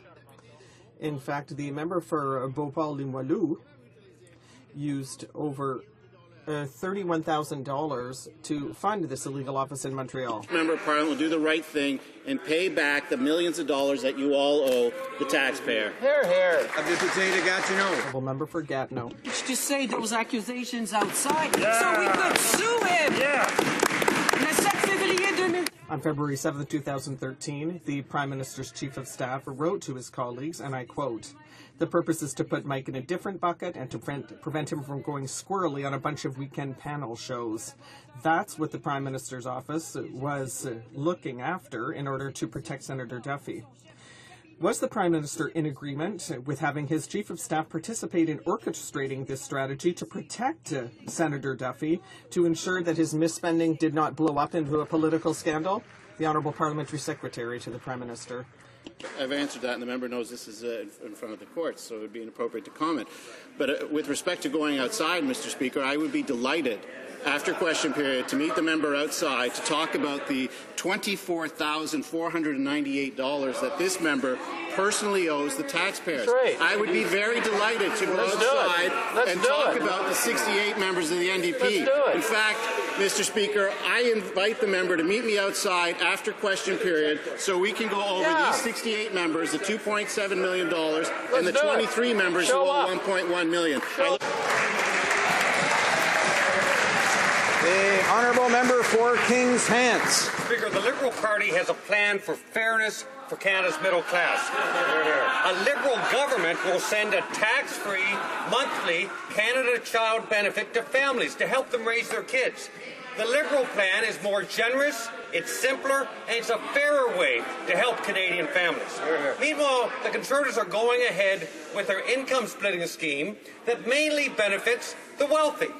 Why are the Conservatives prioritizing tax breaks for the wealthy instead of helping middle-class families who are struggling? The Honourable Minister of Employment and Social Development. The member should have read the Financial Post today. If he had, he would have seen, and I quote, almost 1 in 5 Canadians have maximized the contribution room in their tax-free savings accounts, according to documents from the Canada Revenue Agency obtained by the Financial Post. It's not just the high-income Canadians who appear to have maxed out their tax-free savings accounts, which offers a lifetime exemption from taxes on investment gains. Right across the income spectrum, significant percentages of Canadians appear poised to benefit from the increase in contribution limits.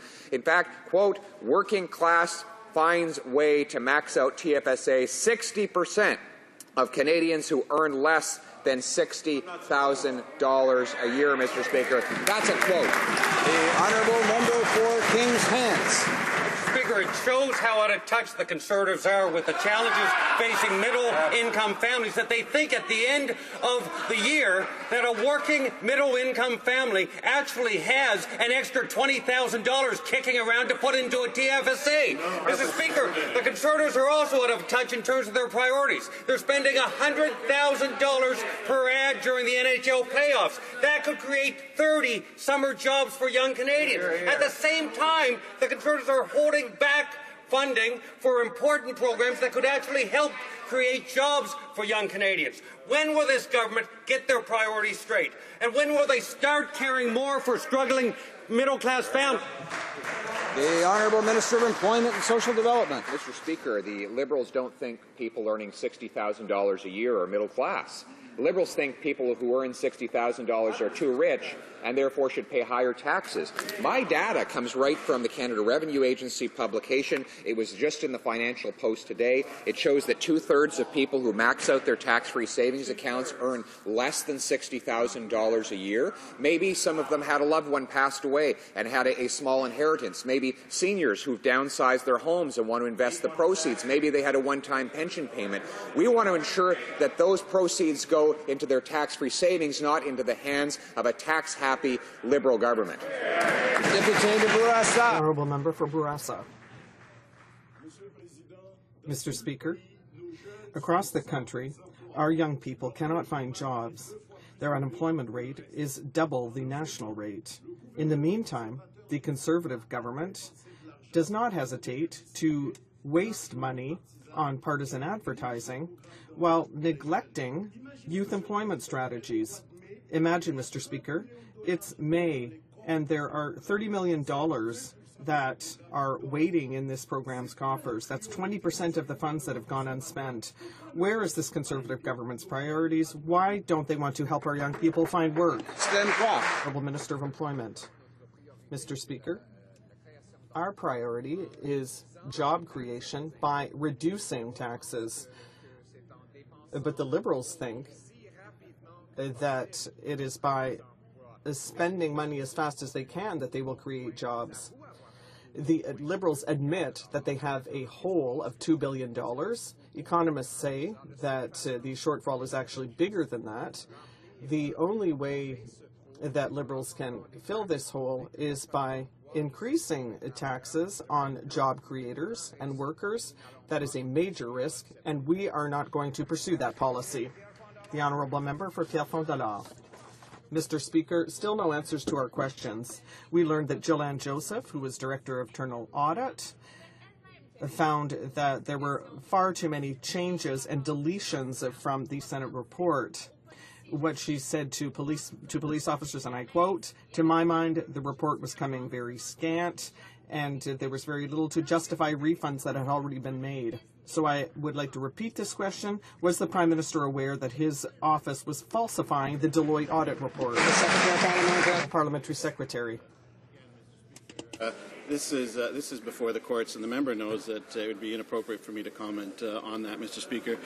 But what is not before the courts right now, Mr. Speaker, because the NDP have, I understand, admitted guilt and are trying to create a settlement, Mr. Speaker, is the fact that this particular member personally owes the taxpayers close to $30,000 for an illegal office in Montreal. Of course, they broke the rules of the House, Mr. Speaker. It is a very troubling pattern that is emerging, a pattern of abuse from the NDP, whether it's robocalls, whether it's these illegal offices, inappropriate mailings, illegal union donations, Mr. Speaker. I hope they'll start to do the right thing and repay tax. Member for Pierrefonds-Dollard. Mr. Speaker, what is troubling is that the Conservatives refuse to tell Canadians if the PMO was implicated in falsifying the report on Mike Duffy's spending. That is troubling. Corporal Jolette said that the PMO had many communications with the senators involved in the Senate committees, which coincidentally were studying the content of the Deloitte report on the spending of 3 senators. Can the Prime Minister confirm that his office was implicated in falsifying the Deloitte audit? The Honourable Parliamentary Secretary. Again, Mr. Speaker, I've just answered that question. But again, Mr. Speaker, it is sad when the NDP come to the House. They came as a party. They said that they would be different, Mr. Speaker. And, of course, Ottawa has really changed them, Mr. Speaker. They've actually outdone the Liberals. Now, mind you, Mr. Speaker, the Liberals still owe $40 million. The NDP are catching up. They're catching up very quickly. Trying their hardest. But it's more of their members who are personally responsible to the taxpayers. 68 of them for $2.7 million. Right. Another 23 of them for $1.1 million, Mr. Speaker. That's a lot of money. Canadians work very hard for it, and I hope they'll do the right thing and repay that money. Here, here. The Honourable Member for Timmins, James Bay. Mr. Speaker, well, let's go through some facts here. What the RCMP have found, that the Office of the Prime Minister of Canada secretly engaged in an elaborate strategy to cover up potential fraud and breach of trust and manipulate the findings of the audit of Mike Duffy. And yet the Prime Minister continues to duck and hide.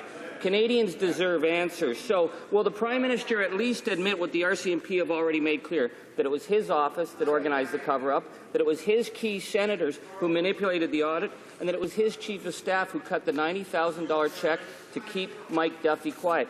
Simple question. Very good. Honourable Parliamentary Secretary to the Prime Minister. Again, Mr. Speaker, that's before the courts, so it would be inappropriate to answer. But let me quote a justice who reviewed our boundaries.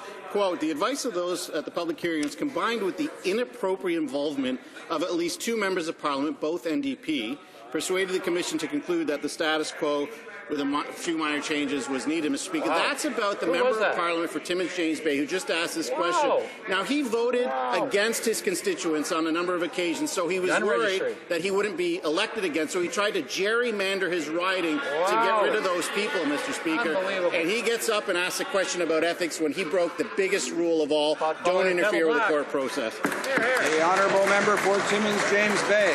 Wow, that the Prime Minister of Canada has to hide behind that man and those pitiful evasions. That's pretty sad, Mr. Speaker, because we're talking about whether or not the Prime Minister of Canada misled misled this House and Canadians. He assured Canadians that that audit report was completely independent. That's right. And that has been proven false by the RCMPs. It was his key advisors who told Kakachuk to whitewash issues of potential fraud and breach of trust. The Prime Minister needs to explain himself. Either his key advisors misled him about the cover-up, or the Prime Minister of this country has misled Canadians. Which is it? Honourable Parliament Secretary. Mr. Speaker, what is sad is this member of Parliament interfering with one of the most important processes that happen here. A justice brings that out and highlights two members of Parliament. Everybody in this place highlights two NDP members of Parliament for trying to interfere in a very important process, Mr. Speaker. And the reason why he was trying to do that is because he broke his promise to his constituents, Mr. Speaker, time and time again. So as opposed to apologizing to his constituents, he tried to get rid of them by realigning the boundaries in his favor, Mr. Speaker. Whether it's this member, the 68 others who owe $2.7 million, they're not the same party that came here in 2011. Honourable Member for Rimouski-Nejet-Témiscouata-Les-Basses. Mr. Speaker, Canada lost 20,000 jobs in April, and the regions are shedding jobs faster than we can count them. 30 workers lost their jobs at Enercon in Matane. 125 workers are going to be let go from Résolu in Mauricie. And in Havre-Saint-Pierre, 31 workers learned last month that they will be dismissed by Rio Tinto Fer and Titan. Why is there nothing in the Conservative budget for these workers? The Honourable Minister of Employment. Mr. Speaker, we have a training plan with our Canada Jobs Grant. We also have the Canada Apprenticeship Grant and an agreement that will create 80,000 jobs. And finally, we are reducing taxes for job creators.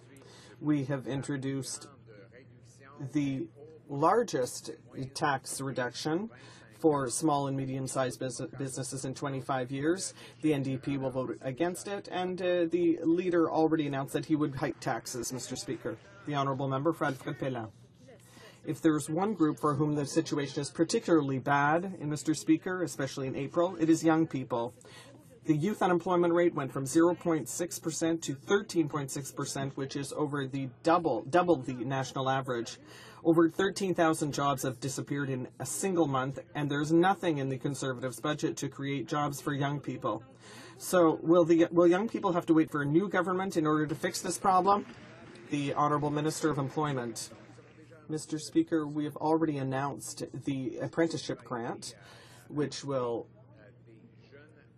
help bring young workers into specialized trades that are in demand. We also created the Canada Jobs Grant, which in partnership with employers will train young people as future employees. We also cut taxes on job creators, the small and medium-sized businesses in Canada. This is the largest tax cut in 25 years, and that is part of our budget for small businesses.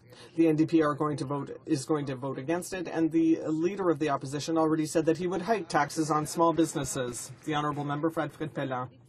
Mr. Speaker, there are little things that the government can do to help out. And a very simple thing that the government could do would be to support women in Canada. And they could support the NDP proposal to remove the GST on feminine hygiene products. These products are not a luxury, Mr. Speaker. They are just as essential as other exempt products. Is the government prepared to put in place this very simple measure to help women across Canada?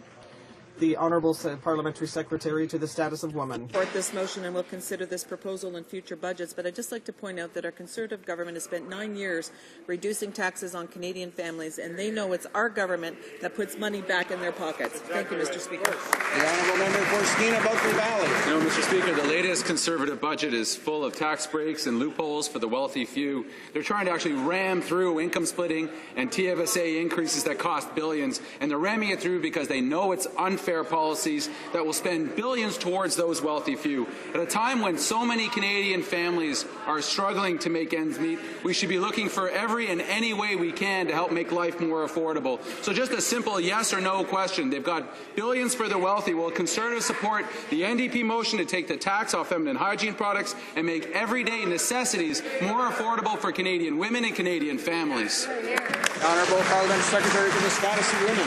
Mr. Speaker, I just said our government does support the motion and will consider the proposal in future budgets.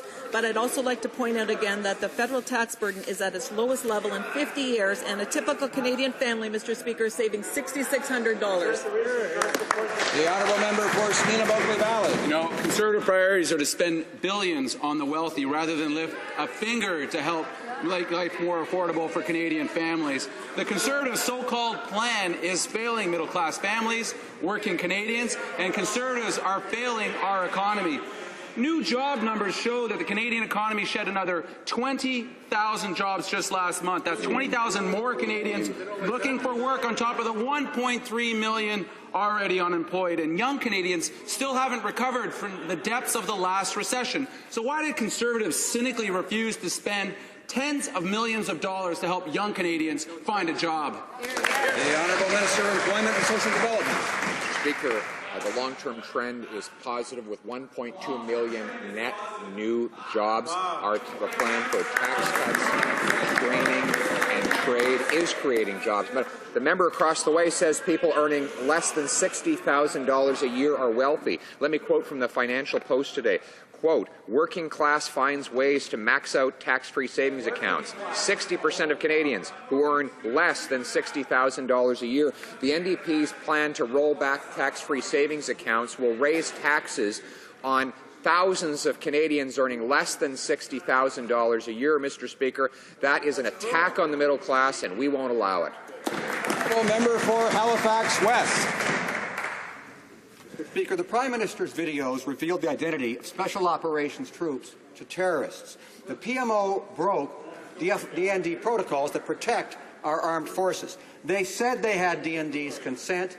They did not. We now know PMO staff received 2 briefings on operational security protocols, yet they still published these propaganda videos. Why hasn't anyone in the PMO been fired for putting our troops and their families at risk? Right on. Secretary to the Minister of Defence. Well, Mr. Speaker, as we've already said in here, we regret this error. We've apologized and reviewing all the protocols to ensure that it doesn't happen again. And these videos should not have been posted. But General Tom Lawson, who is the Chief of Defence Staff, said, following a Canadian Armed Forces assessment of the photos and videos in question, we have determined through the risk is assessed as low to recommend 2 not be posted, and there is certainly no requirement for any Canadian Armed Forces personnel to be withdrawn from Operation Impact. Honourable member for Charlottetown. Mr. Speaker, RCMP documents directly implicate PMO officials in helping Mike Duffy by interfering in what was supposed to be a strictly confidential and independent Senate audit. The PMO was into this up to their elbows, but the Senate's Director of Internal Audit wasn't even told that changes were being made, nor were the opposition senators on the committee. Why was this audit shared with PMO officials without the knowledge of the Senate, and who ultimately ordered the Duffy whitewash? Good question. Parliament Secretary to the Prime Minister. Thank you very much, Mr. Speaker. Mr. Speaker, as I've said a number of occasions, this is before the court, so it would be inappropriate to comment, Mr. Speaker. But last night, somebody did tell me a joke. They told me this joke about 4 Liberals. They're in a $1 million convertible Mercedes. They're driving around Rockcliffe, and they find a $2 million mansion. And they get it for a real good deal, Mr. Speaker. And they're sitting around. They decide to sit around the table. And one says to the other, how can we take money out of the pockets of middle-class Canadians? But then actually, you know what? It's actually not a joke, Mr. Speaker, because it's actually reality, and it is them who want to take millions of dollars from Canadians' pockets, Mr. Speaker, and we're going to do just the opposite. We're going to continue to fight to keep money in their pockets every single day, focus on jobs and economic growth, because that's what we do. Honourable member for Charlottetown. Mr. Speaker, we know that Nigel Wright had Conservative Senator Irving Gerstein call Deloitte to tamper with the Duffy audit. We also know that the Prime Minister's former press secretary, Senator Carolyn Stewart Olson, was the perfect accomplice to help carry out the PMO's orders on the cover-up? Will the Prime Minister now admit that he masterminded the efforts of his henchmen to save his star Conservative fundraiser, Mike Duffy? Honourable Parliamentary Secretary. Speaker, again, same answer. The case is before the courts, and we'll allow the process to unfold as it will, Mr. Speaker. At the same time, Mr. Speaker, later on this year, a disgraced former Liberal Senator Matt Carb will be in front of the courts, Mr. Speaker. We understand that he served in the Liberal caucus for many, many years, Mr. Speaker. We know that it was the Leader of the Opposition's father who appointed the Senator for Puerto Vallarta and did nothing about it for over 30 years, Mr. Speaker. Listen, we're bringing accountability to the Senate. We're helping the Crown in its case against Mr. Duffy, Mr. Speaker, and anybody found guilty will suffer the severest consequences. Thank you. Member for Churchill. Mr. Speaker, an internal report compiled by the RCMP shows clearly how closely the government is keeping tabs on First Nations protesters. But even more troubling, the report calls the Idle No More movement, and I quote, bacteria that could spread across the country. We're talking about events that included ceremony, drum circles, and round dances. So will the minister stand in this House, apologize, and clearly tell Canadians that this kind of discriminatory language towards First Nations is unacceptable? Absolutely. Secretary to the Minister of Public Safety. Order. Canadians know and recognize that it's this party, the Conservative government, that has brought in measures, both legislative as well as funding, for national security agencies. I absolutely reject the premise of that question. Painting the RCMP in that light is absolutely unacceptable. These are men and women that go out and risk their lives on a day-to-day basis to keep Canadians safe, and I find that absolutely abhorrent that she would bring that up and say that in this place. The honourable member for Churchill. Mr. Speaker, I suggest the Parliamentary Secretary look at the documents that have come forward and recognize the severity of this situation. These words are discriminatory, and they only serve to further damage the relationship between the RCMP, this government, and First Nations. This on top of ramming through C-51, a dangerous bill that will limit Canadians' rights and freedoms and target First Nations for simply defending their rights. So the question again is, will the minister, and what will the minister do to ensure that the RCMP clears the record and treats First Nations with respect instead of hostility? Parliament Secretary to the Minister of Public Safety. Thank you, Mr. Speaker. Again, the misinformation about C-51 from the opposition party, the NDP, is absolutely unacceptable. At the very heart of that particular bill, which I'm very proud to say passed through this House just this week, is the national security of this country and the protection of all Canadians. Unfortunately for the NDP, the only measures that they would support is if the RCMP had handcuffs on and CSIS was blindfolded. The honourable member for Portneuf-Jacques-Cartier. Mr. Speaker, we're still waiting for an answer from the government concerning the troubling allegations of mistreatment of Afghan detainees during the Canadian mission in 2010-11. At least 2 investigations have been initiated, but the reports were not made public and did not result in any charges being laid. We still don't know who was aware of these allegations within the Department of Defense. Can the minister confirm if his predecessor was informed of these allegations, yes or no? Our Honourable Parliamentary Secretary, do that. Mr. Speaker, we've already addressed this in the House, that we take all these allegations very seriously, and that anything like this would be inappropriate if there's any conduct of this way. But we have been informed that there was an investigation several years ago by the Canadian Armed Forces National Investigative Service, and they found that there was no mistreatment of Taliban prisoners. And on April 18th, after a thorough and complete, 2011, mind you, after a thorough and complete investigation, the Canadian Forces National Investigative Services concluded that the evidence did not warrant the laying of any charges. Member for St. John's East. Mr. Speaker, we're talking about serious allegations of mistreatment of prisoners here. And as well as secrecy, Mr. Speaker, we also have disinformation coming from this government. The truth, Mr. Speaker, is that military officials did not pre-approve the videos of soldiers put on the Prime Minister's propaganda website, despite what the Prime Minister's office said on Tuesday. Mr. Speaker, this is an important security matter involving the safety of Canadian Armed Forces and their families. So why did the Prime Minister's officials lie to Canadians? Yeah, good question. The Honourable Parliamentary Secretary. Mr. Speaker, we've apologized. These videos should never have been posted. We're reviewing all the protocols, and I can tell you that according to the CDS, the Chief of Defence Staff, that no Canadian Armed Forces personnel are at risk. And I can tell you that all of us on this side of the House are extremely proud of the men and women in uniform who are serving in Operation Impact. Honourable member for Burlington. Thank you, Mr. Speaker. The strong leadership of this Conservative government has steered Canada out of the global recession. It has created over 1.2 million new jobs that are overwhelmingly full-time, private sector, and high-wage industries. Can the Parliamentary Secretary of the Minister of Finance please tell the House what the next steps this government will take in this year's budget to create more jobs? Thank you, Mr. Speaker. Honourable Parliamentary Secretary to the Minister of Finance. Mr. Speaker, I'd like to thank the member from Burlington for that excellent question. Our government is continuing to introduce job-creating measures in Budget 2015, such as reducing the small business tax rate down to 9%, providing manufacturers with an accelerated capital cost allowance for another 10 years, supporting young entrepreneurs through Futurepreneur Canada, and introducing the new Public Transit Fund. But the Liberals and the NDP want higher taxes on the middle class. We know that would kill jobs and harm the Canadian economy. Honourable member for Rivière-des-Mille-Îles.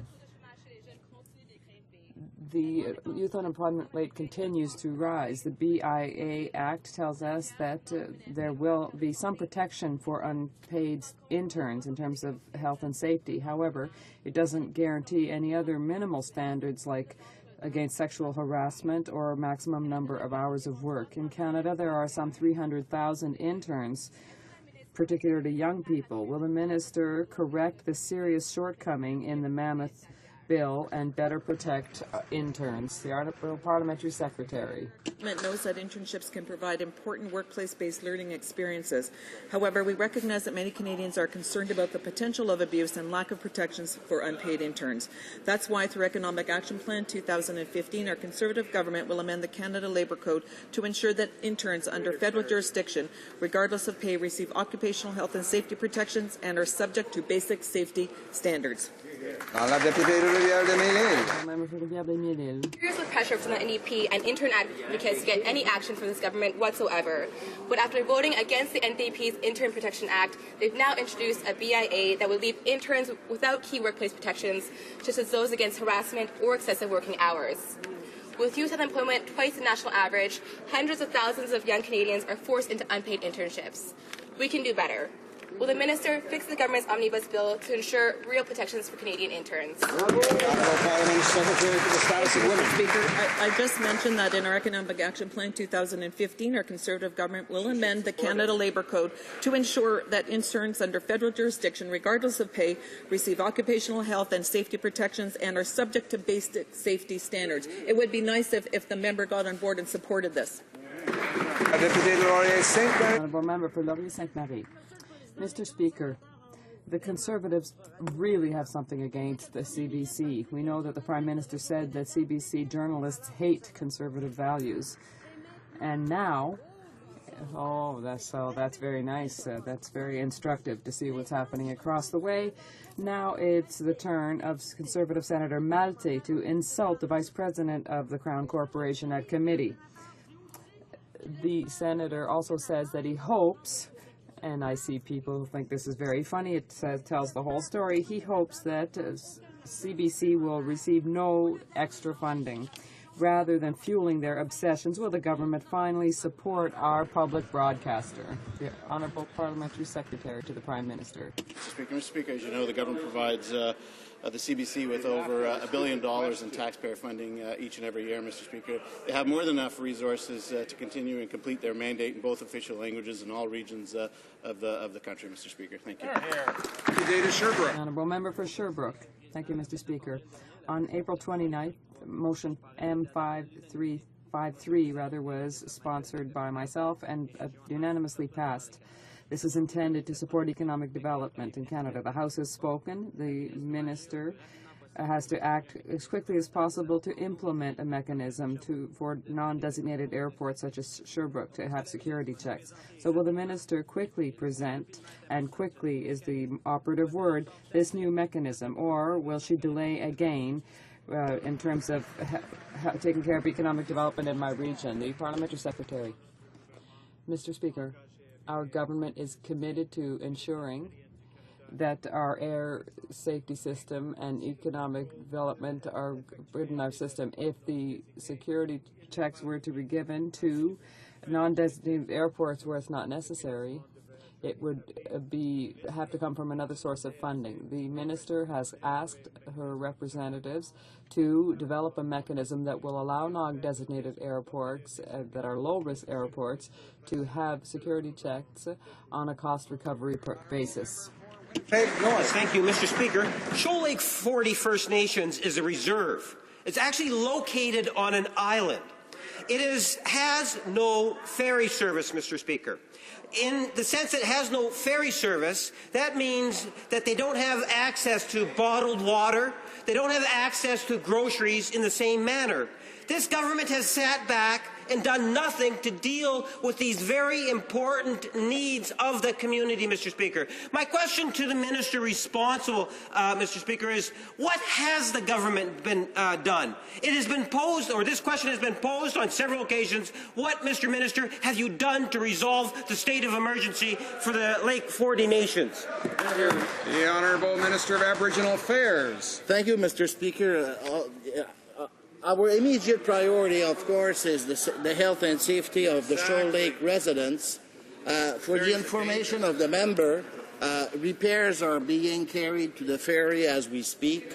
Our officials are in daily contact with the people to ensure that food, medicine, and good care is taken of the residents, and we will continue to cooperate with the Chief and Council of Shoal Lake. The Honourable Member for St. Paul's. This week it's Shoal Lake. Last month it was Saskatchewan, where residents were evacuated for the 4th consecutive year because of predictable flooding of the community. This government is not only underfunding emergency management, but would rather spend $750 million on partisan ads rather than invest in long-term solutions. This isn't just economic mismanagement. It impacts real people, real families, who are paying the price for these selfish choices. Why is the government stubbornly refusing to help Aboriginal communities until there are crises on the front page? The Honourable Minister of Aboriginal Affairs. I'd be tempted to say that the good news are never on the front page, Mr. Speaker, because if you look at this budget, for example, we are increasing expenditures and investment for First Nations and Aboriginals in Canada by over $500 million, $500 million. So we are going to continue to work on our shared priorities with First Nations throughout Canada, with Inuit and Métis, and continue to have them prosper along with other Canadians. Honourable Member for Vancouver Kingsway. Former BC RCMP headquarters in the heart of Vancouver is being redeveloped by the federal government. Young families, seniors, low-income earners, folks with disabilities, and many others are struggling to find affordable homes in the world's second most expensive city. Mr. Speaker, it is essential that affordable housing be part of this property's future, and the federal government must be part of the solution. Will the Conservatives address the housing crisis in Vancouver and commit to building affordable housing on this important site? Minister for Employment and Social Development. Mr. Speaker, we have a Housing First strategy which puts money directly into the construction of a new housing stock. That said, let's remember that the best way to give someone a roof over their head is to put money in their pocket. And that is exactly what we have done with the universal child care benefit. That benefit alone has lifted 41,000 children out of poverty and into the middle class. During the recession, UNICEF confirms that Canada actually lifted 180,000 children out of poverty and into the middle class, and we did that, according to UNICEF, by putting money directly in the pockets of moms and dads. Mr. Speaker, when moms and dads have more money, they do the right things, and they lift their kids up for a brighter future. Honourable Member for Rivière-du-Nord. In 2014, Ici par les Arts, an organization in my riding, requested a subsidy for the Skills Links program. After having been accepted at the regional level, the project was rejected by the Department of Employment and Social Development. We don't know why. The organization is currently in bankruptcy. People are being left in the street. And yet we've learned that the department had a $30 million leeway in its youth strategy budget that remained unused. And I asked the minister why the project was blocked, and I'm asking it again. Why was Ici par les Arts blocked? The Minister of Employment. Mr. Speaker, we are helping young people to train for jobs. For example, we put 500,000 subsidies for apprentices. That's $4,000 per person to help young people train for specialized jobs. And we understand that the NDP and the Liberals don't support the trades, but we do. And we're making this investment in youth. That's one of the reasons why Canada has created 1.2 million jobs since the recession. For Sarnia Lambton. Thank you, Mr. Speaker. Families with children in my riding of Sarnia-Lambton are pleased with our government's plan to put more money back in their pockets. That's why we introduced the Enhanced Universal Child Care Benefit and Family Tax Cut, which benefits low and middle-income families. Can the Minister of Employment please update this House on how we can ensure all Canadian families with children benefit from our plan? The Honourable Minister of Employment and Social Development. Thank you, Mr. Speaker. I thank the member for her great work on behalf of taxpayers and families. The family tax cut and benefits helps 100% of families with kids. The family tax cut, or income splitting, helps almost half of all families with kids under the age of 18 by allowing parents to split their income to save up to $2,000. The universal child care benefit will be raised to $2,000 per year per child under 6 and $720 a year for kids 6 through 17. There are about 200,000 families that have not yet signed up. I'd encourage members of all parties to go out this weekend and tell them they have until May 15th to get signed up under the extended deadline so that they get their lump sum payment in July. The Honourable Member for Mount Royal. Mr. Speaker, gatherings took place yesterday in Quebec and in Montreal on the occasion of the sad anniversary of the conviction of Raif Badawi to 10 years in prison and 1,000 lashes. Every time we ask the government to immediately demand Raif's release, the government talks about clemency. But in this case, clemency is not justice. That would be his immediate release and exoneration. So in this case, clemency, as I said, is not justice. When will the government demand the release and exoneration of Raif and his lawyer, Walid Abu Khair, without conditions and without delay? Thank you, Mr. Speaker. Mr. Speaker, we have often publicly expressed firm objections to what has happened. Canada has exerted pressure on the Raif Badawi case. We consider his punishment as a violation of human rights and as inhumane. We are continuing to make diplomatic representations with the Saudi government, and through the embassy in Riyadh, we've met with senior representatives many times, and we have also expressed our serious concerns with the Saudi government, and we will continue to do that until we see clemency granted. Thank you. For Edmonton, Leduc. Mr. Speaker, the Nunavut Land Claims Agreement was signed in 1993. It provides Inuit with significant land ownership, mineral rights, resource royalties, hunting rights, and a capital transfer of $1.14 billion. But soon after the agreement was signed, it was not implemented properly, and Nunavut Tukavik sued the government. I'd ask the Minister of the Environment to update the House on this situation. Honourable Member of the Minister of the Environment. Mr. Speaker, I'd like to thank the member from Edmonton Leduc for that great question. Earlier this week, I was in Iqaluit to see the signing of an agreement that ended the lawsuit.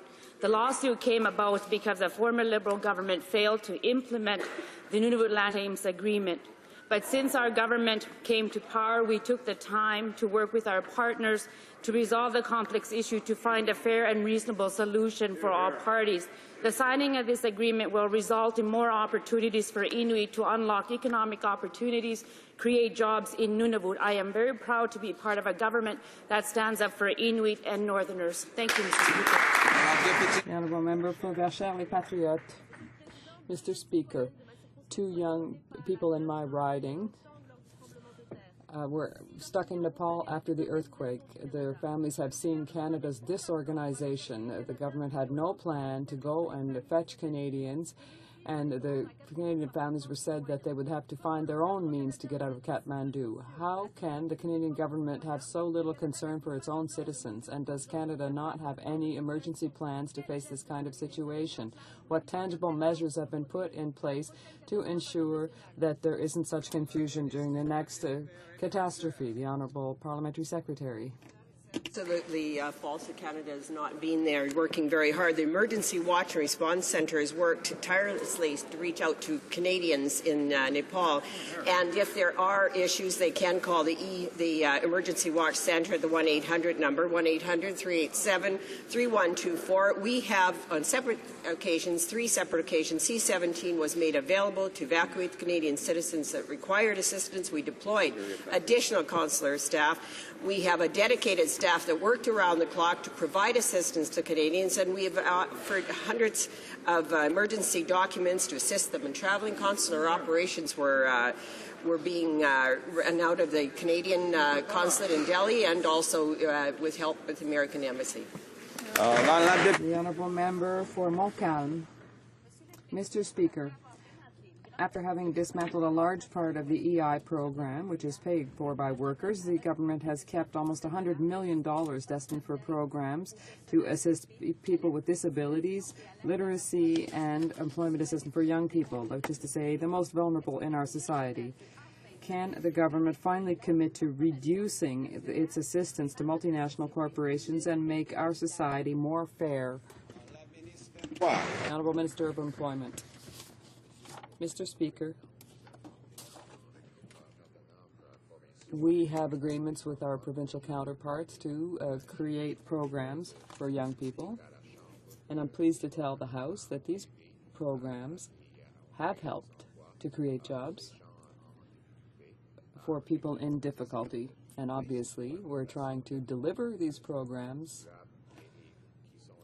in the best possible way and to help the maximum number of people. And I'm pleased to tell the House that we have managed to be successful in with these 2 objectives. The member for Richmond-Athabasca. Mr. Speaker, the government's fine words concerning the Trans-Pacific Partnership negotiates in no way help farmers, such that the ministers of Agriculture of Quebec and Ontario have been obliged to write to their federal counterpart to ask him to respect the supply management motion I had unanimously adopted in 2005. The ministers from Quebec said if it were to collapse, it would be a disaster, and the threat comes from Ottawa. Will the Minister of Agriculture engage to maintaining his former position, which consists of supporting the key pillars of this system, as the provinces have requested? The Honourable Parliamentary Secretary. Thank you, Mr. Speaker. Mr. Speaker, our government will continue to promote Canadian trade interests across all sectors of our economy, including supply management.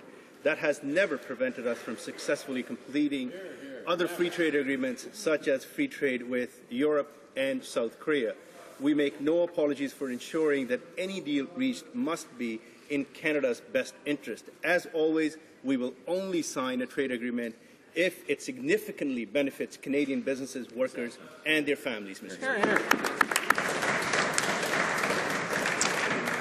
Alors, pour commémorer... Order. In commemoration of the 70th anniversary of the end of the Second World War, I'd like to point out the presence in the gallery of 2 veterans who fought in that war, Mr. Jacques Viget and Mr. André Rousseau.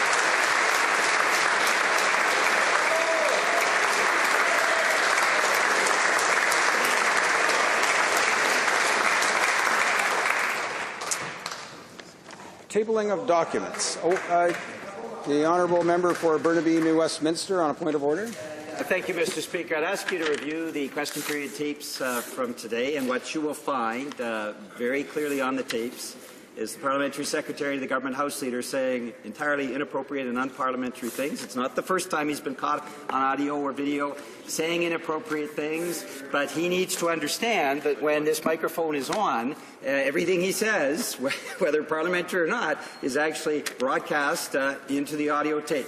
So I'd ask you to review the tapes, because the kind of insulting and degrading terms that he used today are simply unacceptable, whether you're standing in the House or whether you're sitting behind a microphone. Mr. Speaker, I'd ask you to review the tapes, and I'm sure he will stand later and apologize for those comments. The Honourable Parliamentary Secretary to the Government House Leader on the same point. Yeah, absolutely, Mr. Speaker, and I'm not sure exactly what the member opposite is referring to, but if I did use any parliamentary language, I unreservedly apologize. Of course, Mr. Speaker, any reaction from my side was prompted by the antics of the member opposite, who continuously during question period keeps talking and interrupting speakers from our side. So, Mr. Speaker, if I did react and inappropriately, I certainly apologize.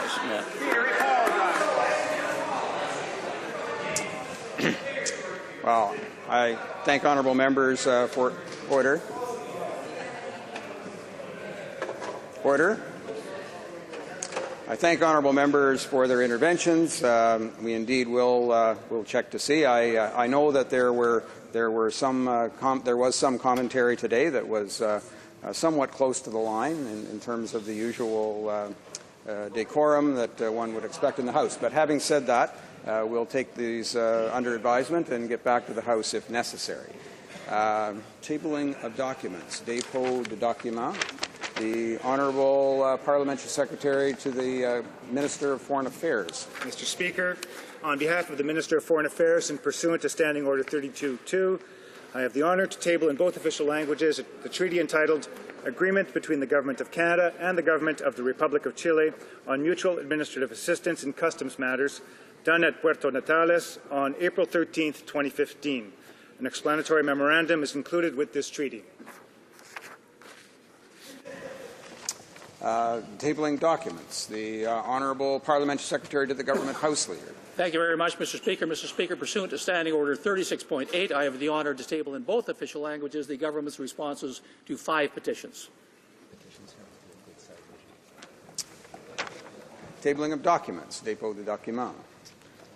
Introduction of government bills. Dépôt de projet de loi émanant du gouvernement. Statements by ministers. Reports from interparliamentary delegations. Presenting reports from committees. The Honourable Member for Burlington.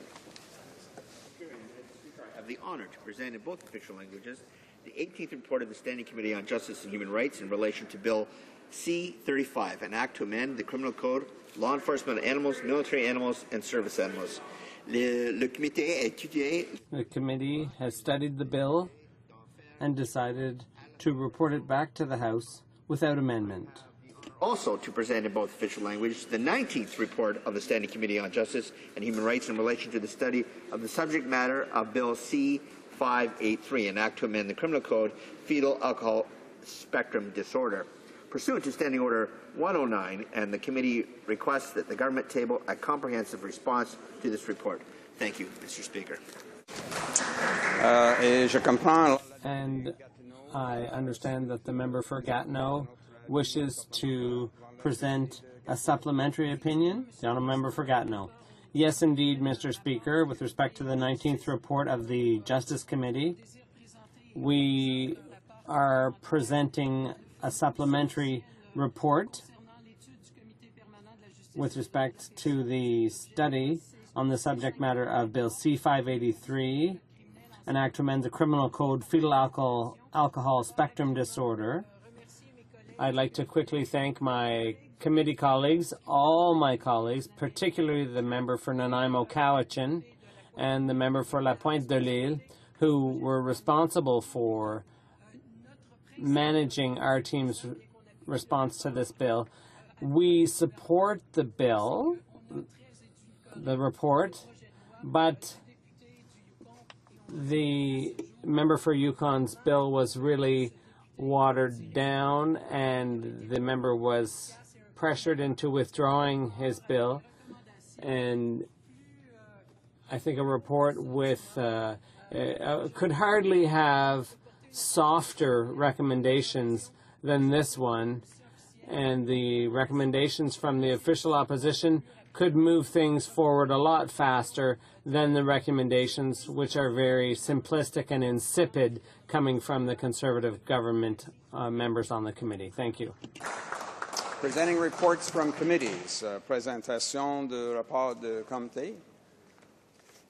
Introduction of private members' bills. Mr. Adler, seconded by Mr. Rajat, moves for leave to introduce a bill entitled An Act to Designate the Month of May as Philippine Heritage Month. This motion is deemed adopted.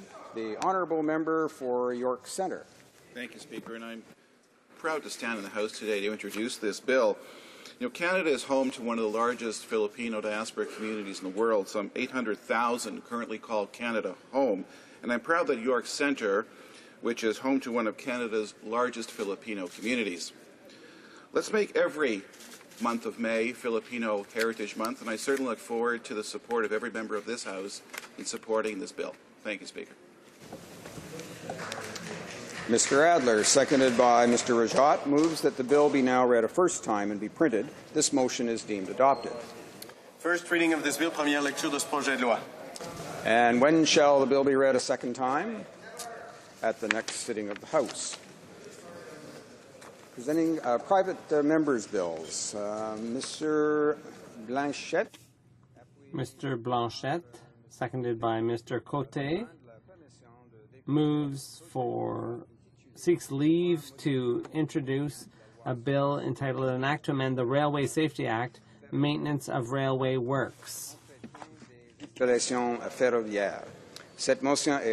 motion is deemed adopted. The honourable member for Louis Hébert.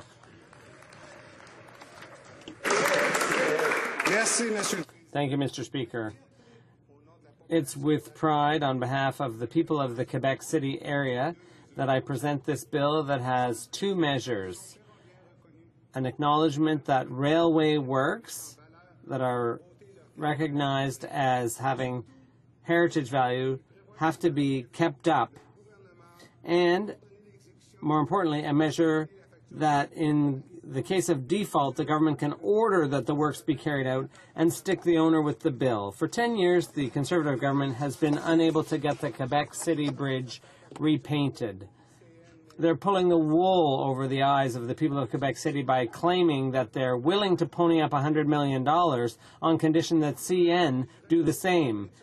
But CN refuses to do this because they have no obligation to do so. My bill would require CN to repaint the bridge, and the mayors of Quebec City and Lévis say that it's a good idea. So I call on all members of the House, especially government members, to work together and give their support to this bill quickly, which is a simple, pragmatic, and effective solution. Mr. Blanchette, seconded by Mr. Cote, moves that this bill be now read a first time and printed. The motion's deemed adopted. First reading of this bill. When shall the bill be read a second time? At the next sitting of the House. Introduction of private members' bills.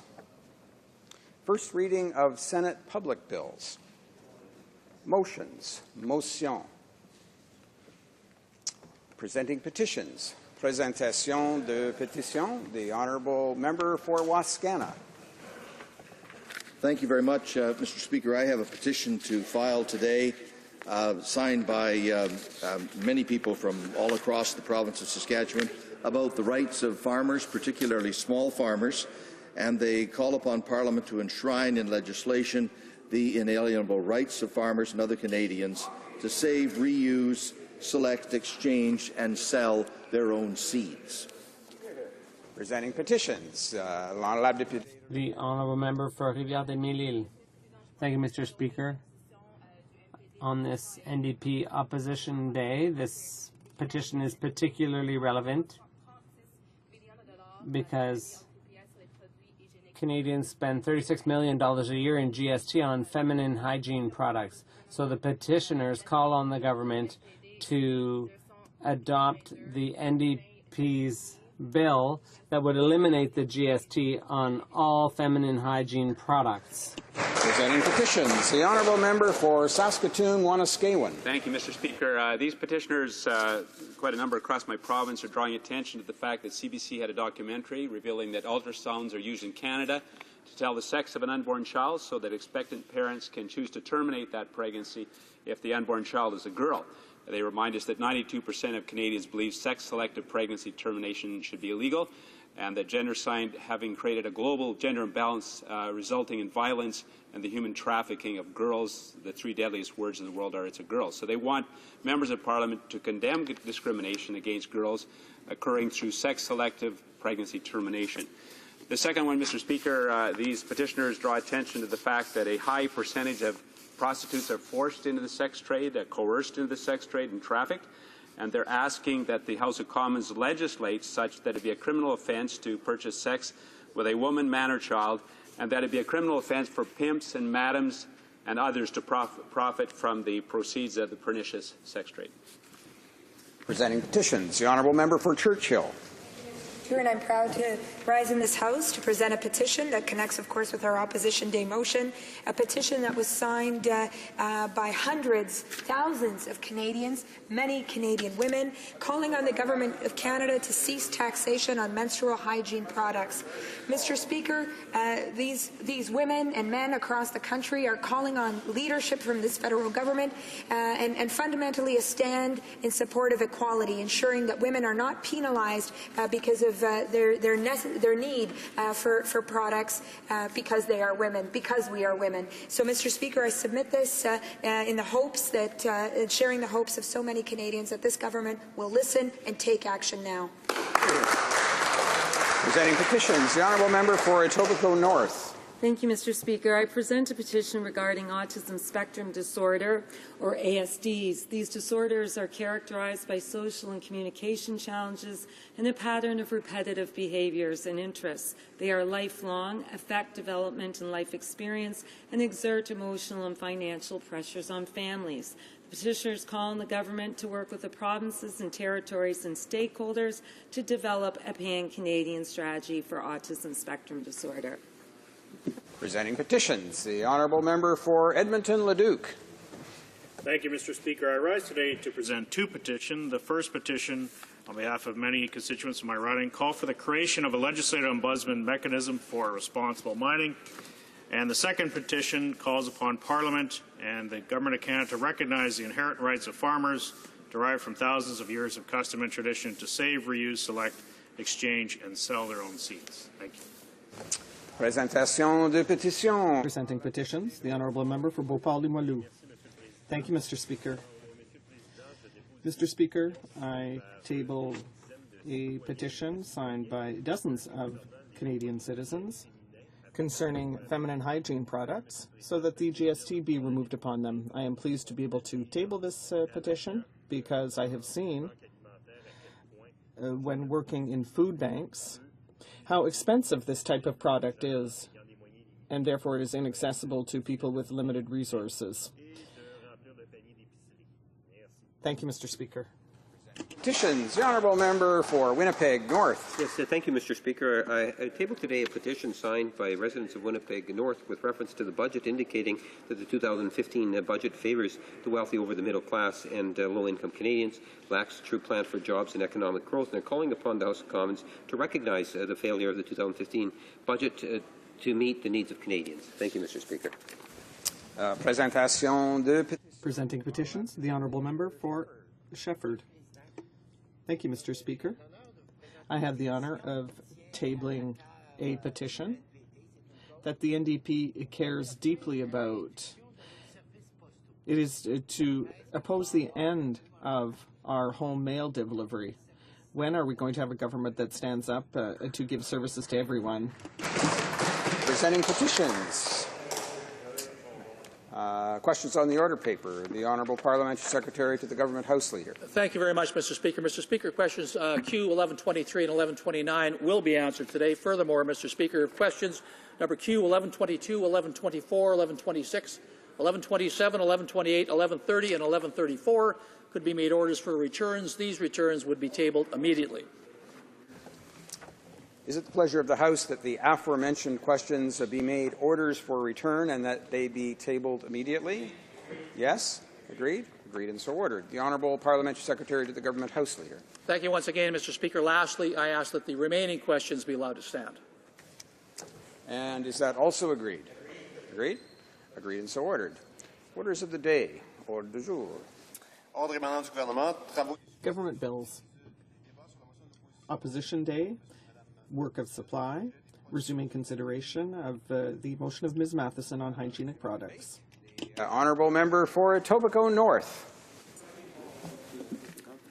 Thank you, Mr. Speaker. And let me begin by saying thank you to Change.org for their work in this initiative, for the tens of thousands of Canadian women who signed petitions, and for the NDP for bringing this motion to the House, namely that the government should remove the GST from feminine hygiene products. The Liberal Party agrees that these products are an essential purchase, and we will be supporting this motion. Mr. Speaker, the GST was originally designed to designate essential products with a 0 rating, which ensures Canadians do not pay tax on them. As an essential product that is used by women, charging GST on them is akin to sex-based taxation. For Canadian women living in poverty, the extra cost of GST can make access to feminine hygiene products prohibitive. Mr. Speaker, Manitoba exempts feminine hygiene products from its provincial sales tax, while Nova Scotia, Ontario, and British Columbia exempt them from the provincial portion of the HST. Data available through the Government of Manitoba shows that the province forgoes $18 million per year by not charging its PST on feminine hygiene products. Extrapolating this data across Canada, given current demographics, it is estimated that Canadians spent $520 million on these products in 2014 and paid an additional $36 million in GST payments. Mr. Speaker, currently, the Excise Act allows for a GST 0 rating on several products that are considered essential, including basic groceries with a loss of $4.2 billion per year in tax revenue, most prescription medications, about $785 million per year, medical devices, $335 million, and child care and personal services, about $170 million. Mr. Speaker, it is time to recognize feminine hygiene products as essential purchases and remove what is akin to sex-based taxation, because, quite simply, it is unfair, and in the words of one woman, quote, underlines sexism in society, a financial handicapping that extends to dry cleaning and pay equity. Mr. Speaker, the tax on feminine hygiene products represents a ground zero of the ways in which women in Canada face unfairness and must be addressed. I will outline other areas now. Mr. Speaker, despite significant global and national attention to gender equality and women's empowerment, Canada is nowhere near achieving equality. For example, the World Economic Forum's 2014 Gender Gap Report found that Canada's ranking has fallen from a high of 14th in 2006 to 31st in 2008, and then flatlined between 18th and 21st position since 2010. According to the World Economic Forum's 2014 report, Canada scores 17th on economic participation and opportunity, 25th on labor force participation, and 27th on wage equality for similar work. Mr. Speaker, women have been fighting for pay equity for 100 years in Canada, yet the gap in income between men and women in Canada still remains at 19%.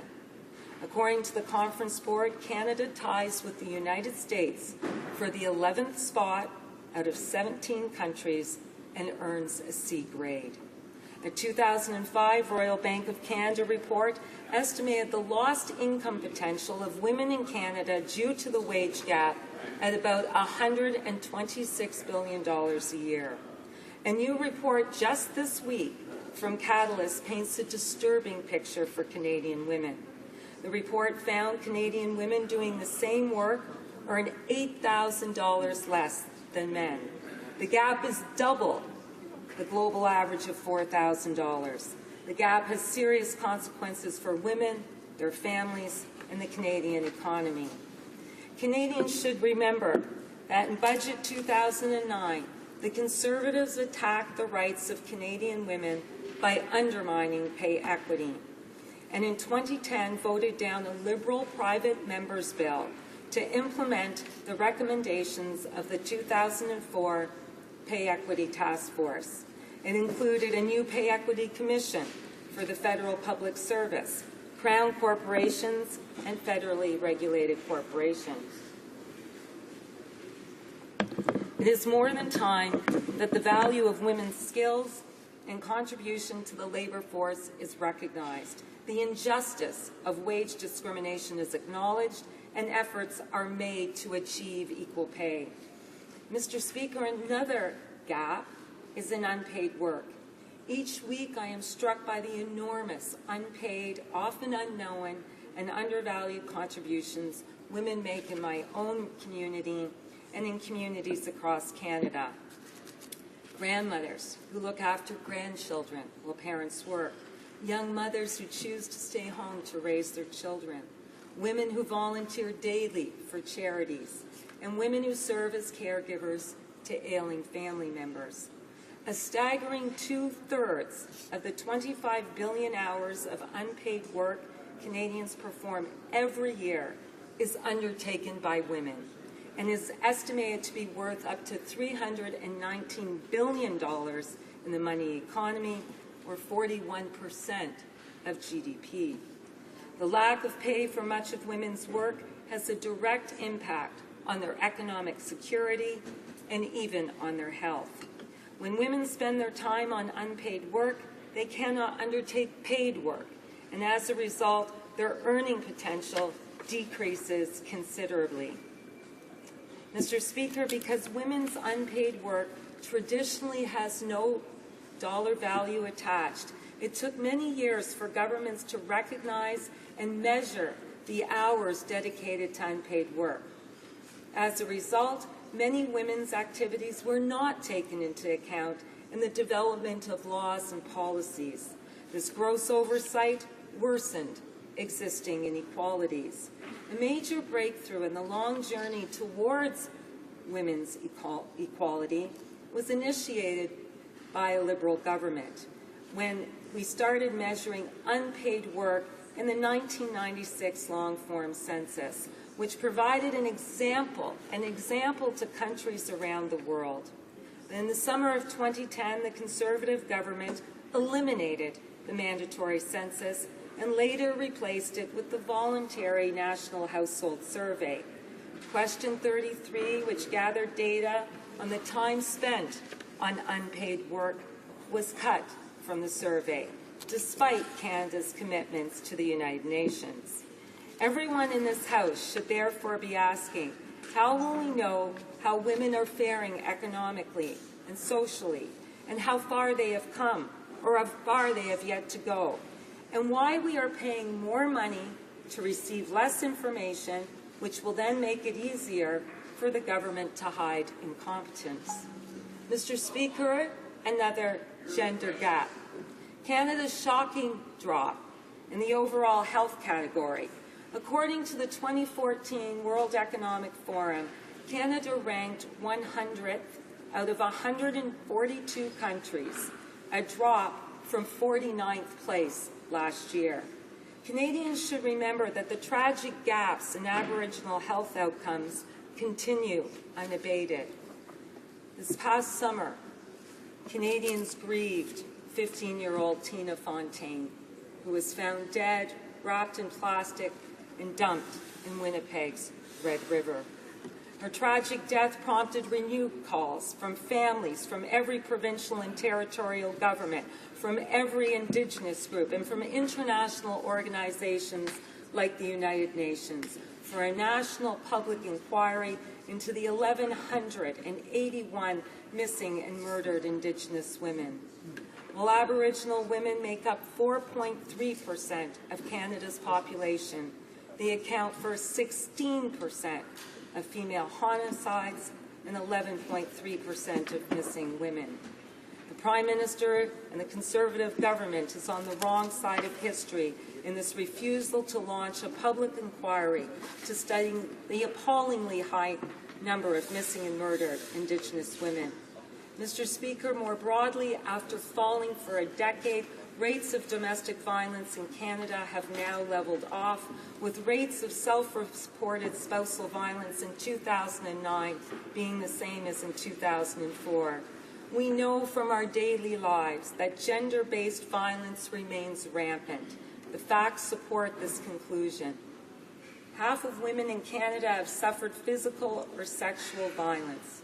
Mr. Speaker, exactly when did we as a society become accustomed to violence? Why do some men still respond angrily when the issue of gender-based violence is raised?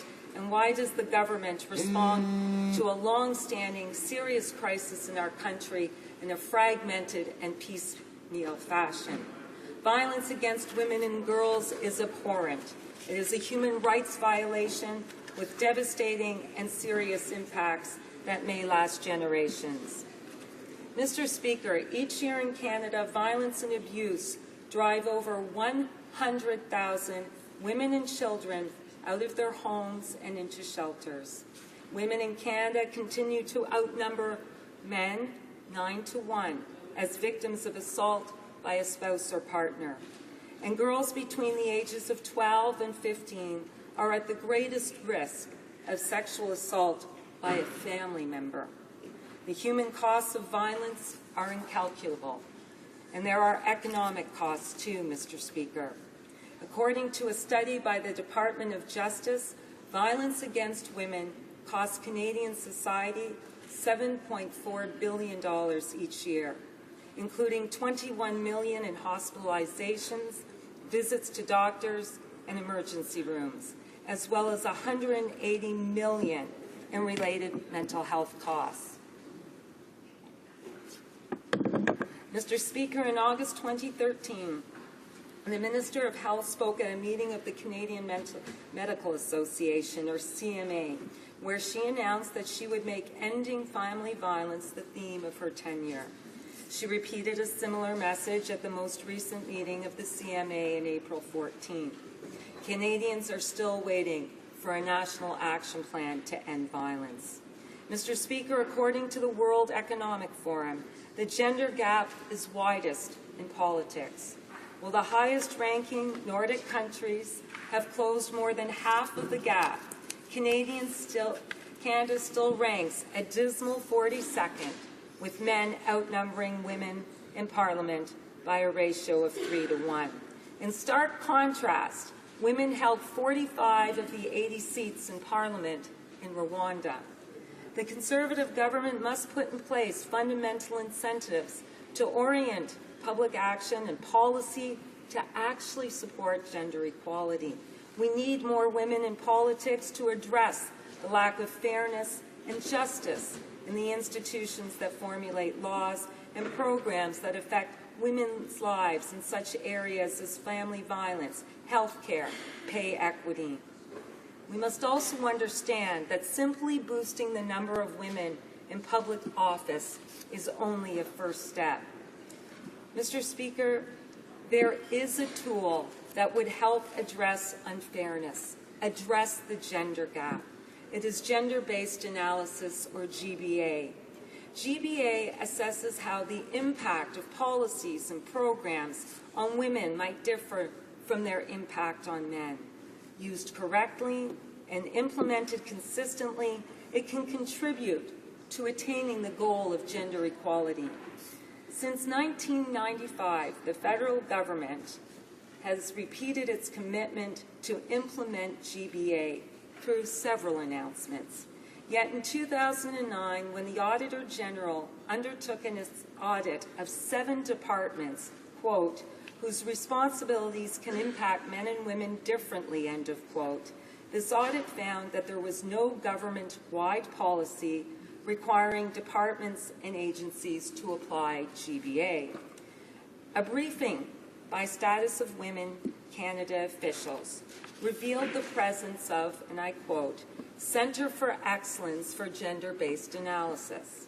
Yet when I questioned what this centre consists of, whether as part of a network of centres of excellence, whether it has dedicated funding, I was told that it was, quote, just a name. And it is meant to reflect that GBA Plus is a core competency for the government.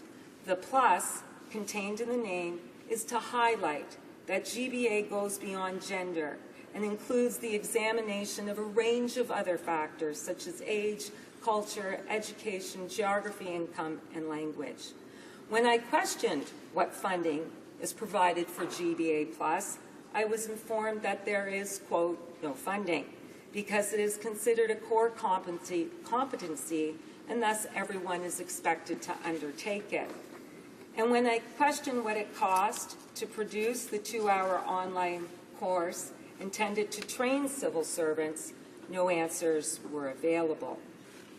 Some 1,500 officials were thought to have taken the interactive course and received a certificate.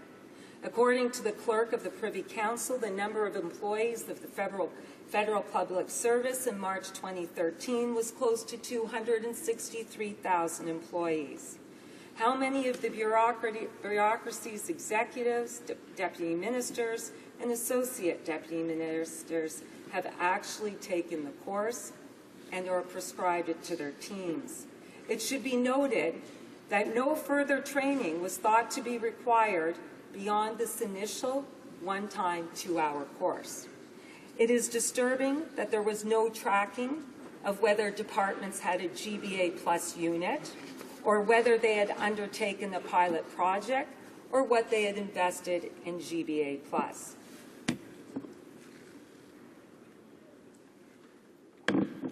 Mr. Speaker, more broadly, what agencies and departments can provide evidence that shows GBA Plus is used in designing public policy? What agencies and departments can provide evidence to Cabinet and Treasury Board on gender impacts of policy proposals? Has there been a gender-based analysis of the tax on feminine hygiene products? Mr. Speaker, today we know that women account for 50.4% of the Canadian population. We also know that gender equality can enhance productivity, improve outcomes for the next generations, and make institutions more representative. Ending unfairness and closing the gaps in Canada will require some real answers regarding the government's level of commitment to GBA+. Mr. Speaker, let us all hold the federal government accountable for its responsibility to effectively engage Canadian women, and let us demand that it stop shirking this responsibility by disarming advocacy groups. Women's help and ideas are needed to see what Canada can do better to increase the participation of women in our economy, to ensure their health and safety and that of their children, and to build a better life for all Canadians. Thank you, Mr. Speaker. Questions and comments. Question commentaire. The honourable member for Northumberland, Quinte West.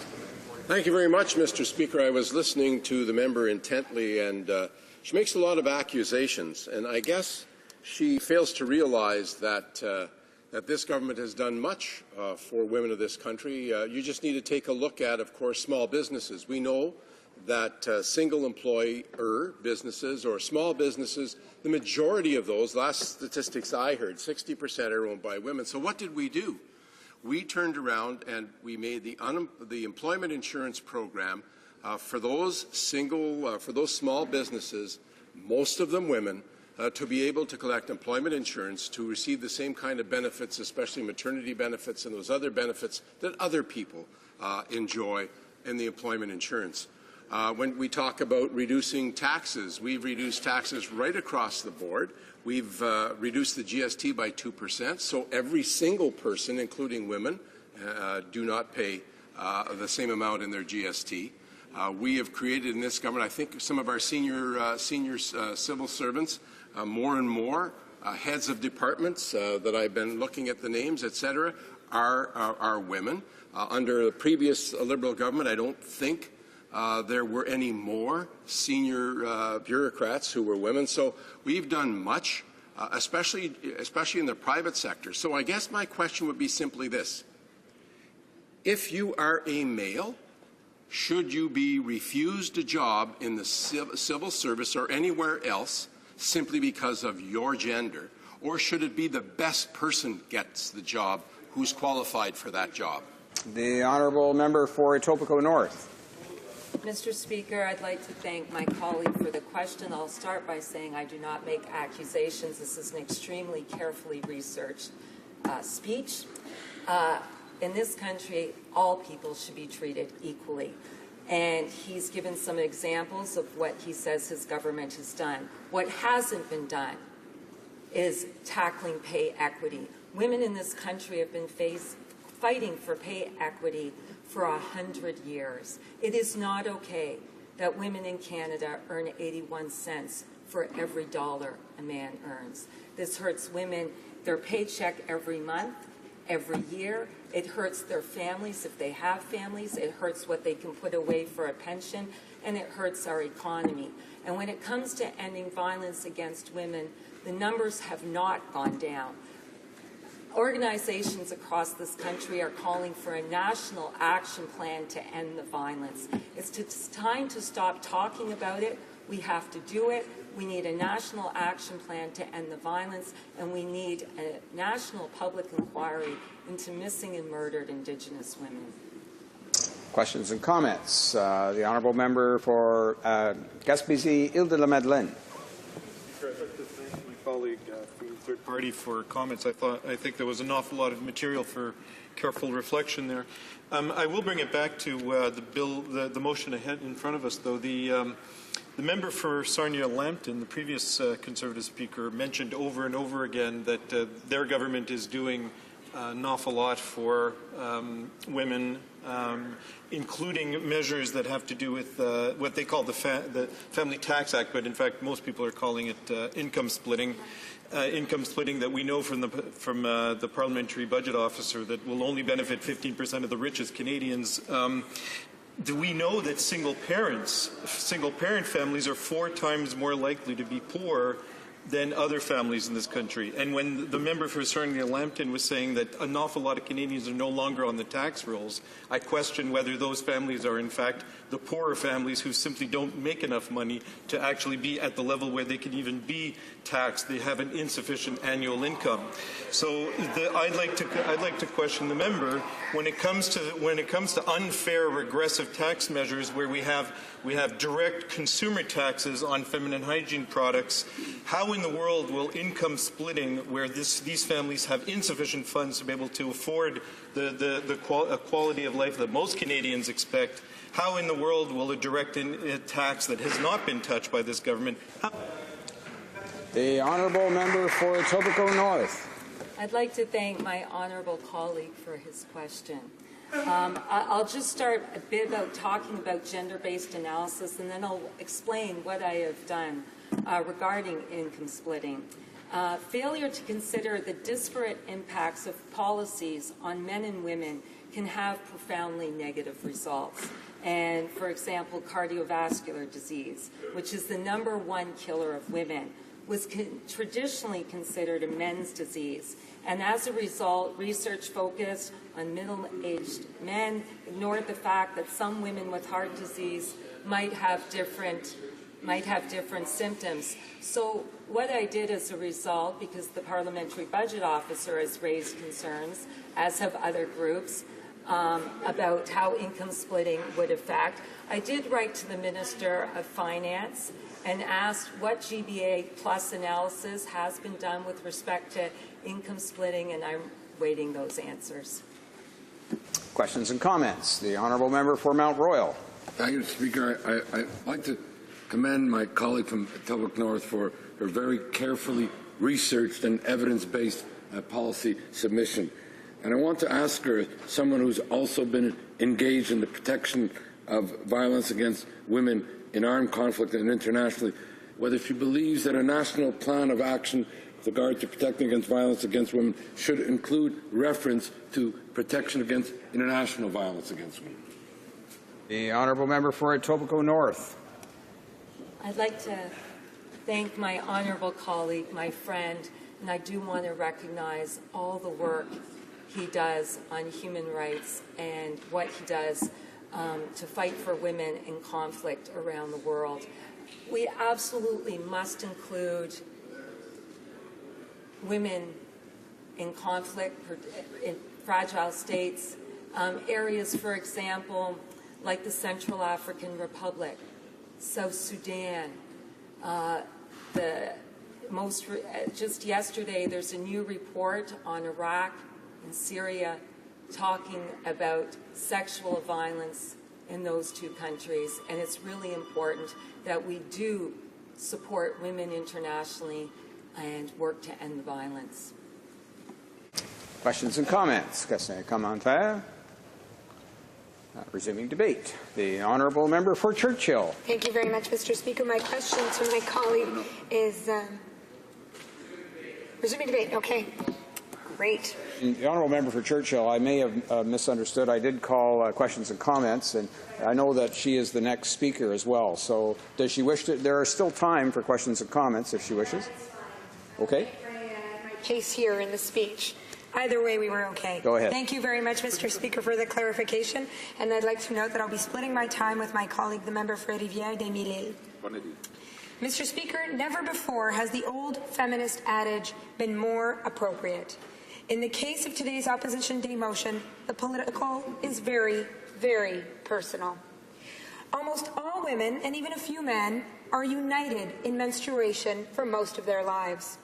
The tampon tax has brought Canadians together because in a country where the gender pay gap is twice the global average, our bodies deserve a tax break. More than 85,000 Canadians have signed a petition calling on the federal government to stop charging HST and GST on menstruation products, and I am very proud to be joining them today in supporting my colleague from London, Fanshawe, in calling on the government to classify menstrual products as an essential item. Because guess what, folks? They are.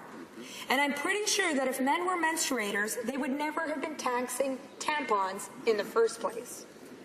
The remarkable thing about this motion is that it is living proof of the political strength and savvy of grassroots feminist activism.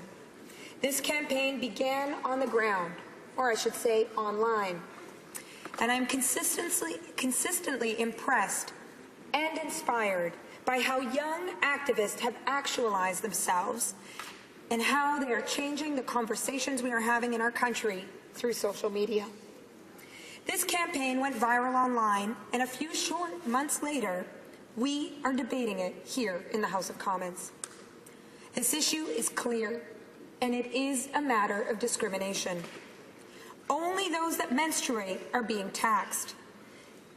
Cisgendered men get off tax-free. So the government is making $36 million every year exclusively off of women and trans men. To remove this tax would be to correct a clear case of gender-based discrimination. Can the government really argue that tampons and pads are not essential products? But it's not just a matter of principle, Mr. Speaker. For women living in poverty, in the most practical terms, it's about economic security. Among adults 18 and older, women account for 54% of people living in poverty in Canada. More than 1 million adult women are living in poverty.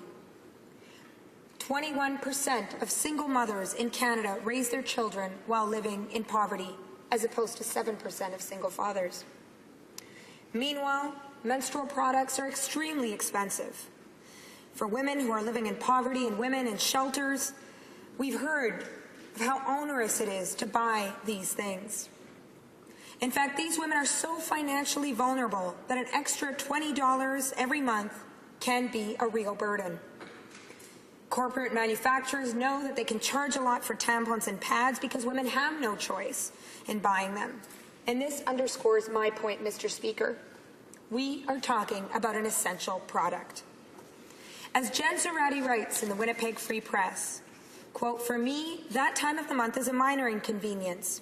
For those who are living in poverty or are experiencing homelessness, it is incredibly challenging. Many are forced to stretch their stocks of menstrual product, get creative, or go without." Unquote. On the positive side, I feel incredibly happy to be here with my colleagues pushing for this change. The fact that women across the country have taken matters into their own hands to bring menstruation into the mainstream makes me proud to be a feminist. I also want to note that the puns have been pretty great. Quote, "No tax on periods, period," unquote. Or, quote, "On this issue, there is no room for debate," unquote. The reality is we need more destigmatizing debates like this one, when women can take up space in this house, their house, our house, to talk about our bodies, our rights, and our reproductive health. This way we see the power of feminism in Parliament. And I have to say that I'm very proud to be NDP because it is our party that chose to facilitate this dialogue between young women and their government. Finally, Mr. Speaker, we need to recognize that the gender gap in Canada is real, and this government, time and time again, does nothing to address it. Economic issues are women's issues. Tax issues are women's issues. Gender-based discrimination can be perpetrated by a federal government as surely as it can be perpetrated by an individual on the street or in the workplace. In closing, I want to thank the fierce women who started this campaign and the tens of thousands of women who have joined it. I want to give out a shout out to the men and my male colleagues who support this cause. And my message today is let's pass this motion. Let's take immediate action rather than putting it off, because the argument is clear, the argument is accurate, and let's be honest, there's just no room for debate. Thank you. Questions and comments. Question et commentaire. The honourable member for Thunder Bay, Rainy River. Well, thank you very much, Speaker. And I listened with interest. And, you know, it's interesting that feminine hygiene products are under the luxury tax category. But that's not what I want to ask our Speaker about here. The government has suggested that they'll be supporting this motion, but that they won't be doing anything now about it. And I wonder if the member from Churchill would like to make a comment on that.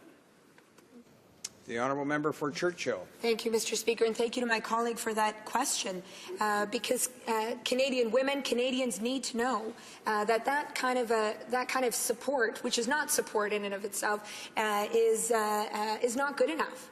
I mean, we're talking about really a case of unequal treatment. The need to recognize that this is an essential product, the need to recognize the kind of barriers that women face as a result of this situation. It's a simple act, and an act, frankly, of leadership. But what can Canadian women expect more from this government? This government, time and time again, has ignored measures that would help women achieve equality. In fact, they have taken measures that further serve to marginalize women, whether it's in terms of their measures of taxation, whether it's their economic policy, whether it's their failure to take action on missing and murdered Indigenous women and violence against women. So I hope that the activists that have been pushing this debate will continue to push beyond this so-called support of the government and call for immediate action, as we in the NDP are calling for today. Very good. Questions and comments. The honourable member for Skeena-Bulkley Valley. Thank you, Mr. Speaker, and I thank my friend from Churchill for her words. Obviously, this is ridiculous, and it makes no sense that you would classify feminine hygiene products as a luxury item. That's hopefully well established on both sides of the House. And it shows a case of misprioritization from the Conservatives, where they have billions to help out wealthy families and a $700 million every year for a CEO tax loophole. But when we get to an issue like this, they say, well, we can't do anything about it right now. Look to the future. Well, the future is the next election. We have a budget bill in front of us right now that Conservatives have chosen not to act on. My question is this. In this last budget document from the Conservatives, every year they roll out a typical family, Mr. Speaker. It's usually a family of four, a husband and wife and 2 kids, and that's fine, the Conservatives' worldview. And in their typical family, in the past years, the woman has earned more than the man, and this one year, suddenly the Conservatives flipped that ratio around because in order to justify their $2 billion income splitting plan, in order for that to make sense in a Conservative worldview, suddenly the man had to earn quite a bit more than the woman, and the woman, in fact, had to, under the Conservatives, take a $50,000 or $60,000 pay cut to qualify for income splitting. So the Conservatives could show their social agenda through taxation, which is not only did they scrap pay equity law in Canada, but now they want to really describe how they want the families to work under their Leave It to Beaver worldview. They want to go back in time and make choices for Canadian families, and particularly for Canadian women. We know women earn 3/4 of what men do for the same work in this country still. So rather than helping rectify that, Conservatives seem to be interested in enshrining that and making it even worse in some cases. I wonder if my friend can make a comment to that. The honourable member for Churchill. Thank you very much, Mr. Speaker, and I think that was a great synopsis of what we're dealing with here. I mean, the Conservatives' policy vis-a-vis Canadian women ranges from the era of the 1950s to, frankly, the 1850s some days, especially when we talk about reproductive rights and their regressive views on access to abortions and reproductive services. So, but let's bring it back to the debate today. We're talking about a very easy, simple step here. Moving the categorization from luxury items, which we've all made the case they're not, to essential items. And recognizing that with some simple steps, this change could be brought into effect. They can follow the lead of numerous provinces that have done this very same thing. And as for waiting, I mean, Mr. Speaker, I'd like to sort of remind this government that young people in Canada have had enough of these kinds of antics. I mean, if there's one demographic that is pretty solidly opposed to the kind of policies coming out of this government, it is young Canadians. So what better way to show some sort of sense of listening or reflection of the kind of priorities that young people, particularly young women, are putting forward than saying, no tax on tampons. We're going to take this action. And yet, once again, they're willing to put it off. Once again, they're willing to avoid listening to the voices of Canadian women. And once again, they're either stuck in the 1950s or maybe the 1850s. Reprise de débat. Resuming debate. The honourable member for Rivière-des-Mille-Îles. Thank you very much, Mr. Speaker.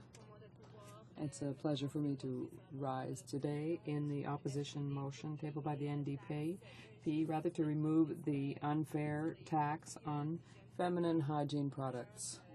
Furthermore, I congratulate my colleague from Churchill for her speech, and also the member for London Fanshawe for her work on this important issue, as well as the hundreds of thousands of Canadian women across the country who worked to ensure that we'll be able to discuss this issue in the House today. They did a magnificent job, and I'm lucky to be part of this team. have a feminist caucus within this House of Commons. Before continuing and speaking to the NDP opposition motion today, I would just like to emphasize that I'm very lucky to be part of a caucus where 40% of the members are women. That's important, Mr. Speaker, because it allows us to have a really strong team and to deal with the issues that affect the status of women. And I also launched a campaign calling on the federal government to come up with a Canada-wide strategy for eating disorders. And I'd like to thank my colleagues for their support on that. I'd also like to thank my male colleagues for their support for that motion. I know that in Alberta, they just had a historic vote and elected a caucus with 47% women in the majority NDP government. So it's almost 50-50. And it's exciting to see more women in our legislatures, more women succeeding and promoting women's causes. So we're calling on the government today to eliminate the GST on feminine hygiene products, on sanitary napkins and so on, because they are essential products. We know that those products are essential. Most women cannot do without them. So basically, Mr. Speaker, this is a tax that only women have to pay because only women use those products. So it's an unfair tax, and that's why we're calling on the Conservative government to scrap the tax on women. Sanitary napkins and other hygiene products are not luxury items. We know that, Mr. Speaker. And taxes on these products are clearly discrimination against women. It makes no sense for women to have to pay these taxes on an essential product when wedding cakes and other things are exempt. That's why the NDP wants to pass this motion, which will help all women in Canada, especially low-income women, for whom this monthly tax constitutes a real burden on their monthly finances. We know there are other precedents in Canada and other jurisdictions in the world that have taken this type of action. In Ontario, BC, and Nova Scotia, feminine hygiene products are exempt of provincial taxes, sales taxes. And in other countries, Australia and other countries are more progressive than us, more advanced. So there are precedents out in the world. Canadian women pay over $36 million a year in GST on feminine hygiene products. So we're not talking about small amounts here, Mr. Speaker. It's not negligible. Women in Canada are overrepresented among the ranks of the poor. When I was working on my bill in 2012, my private member's bill, to make the GIS automatically payable, when I was doing my research, I found that seniors, women who are seniors, are overrepresented as well among the ranks of seniors living in poverty. So this is something that's extremely worrisome. We also know that women are overrepresented in temporary work, minimum wage work, part-time work. Often women need 2 jobs or more just to make ends meet at the end of every month. And we know that women are more often than not the ones that shoulder the family obligations, who are the caregivers looking after young children and senior parents. And this also makes it harder for women to get good jobs. They may be forced to work fewer hours. So these are all factors that contribute to the fact that women more often live in poverty than men. And I'd like to point out once again, Mr. Speaker, that this motion we're debating today to eliminate GST on feminine hygiene products will help all women, regardless of their socioeconomic status or earning power. I read a very interesting study that was published a few weeks ago. There was an article in the Globe and Mail that referred to this, the wage gap between men and women. It's twice the world average. That's staggering, Mr. Speaker, because in Canada we like to think we're leaders and ahead of the curve, that we're more progressive, but the study shows that that's not true. The study was published by Catalyst Canada, and it showed that women working in Canada earn $8,000 a year less than men doing the same work on average. $8,000. That's not negligible. That could be a down payment for a mortgage, Mr. Speaker. So it's nothing to scoff at. And compared to the rest of the world, the wage gap, in the rest of the world, the average wage gap was $4,000 between men and women. So Canada's wage gap is twice the world average. That's very concerning. It shows we have a lot more work to do on this in Parliament.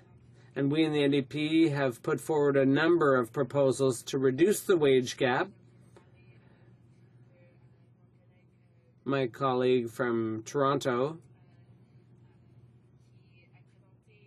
tabled a motion, a private member's bill rather.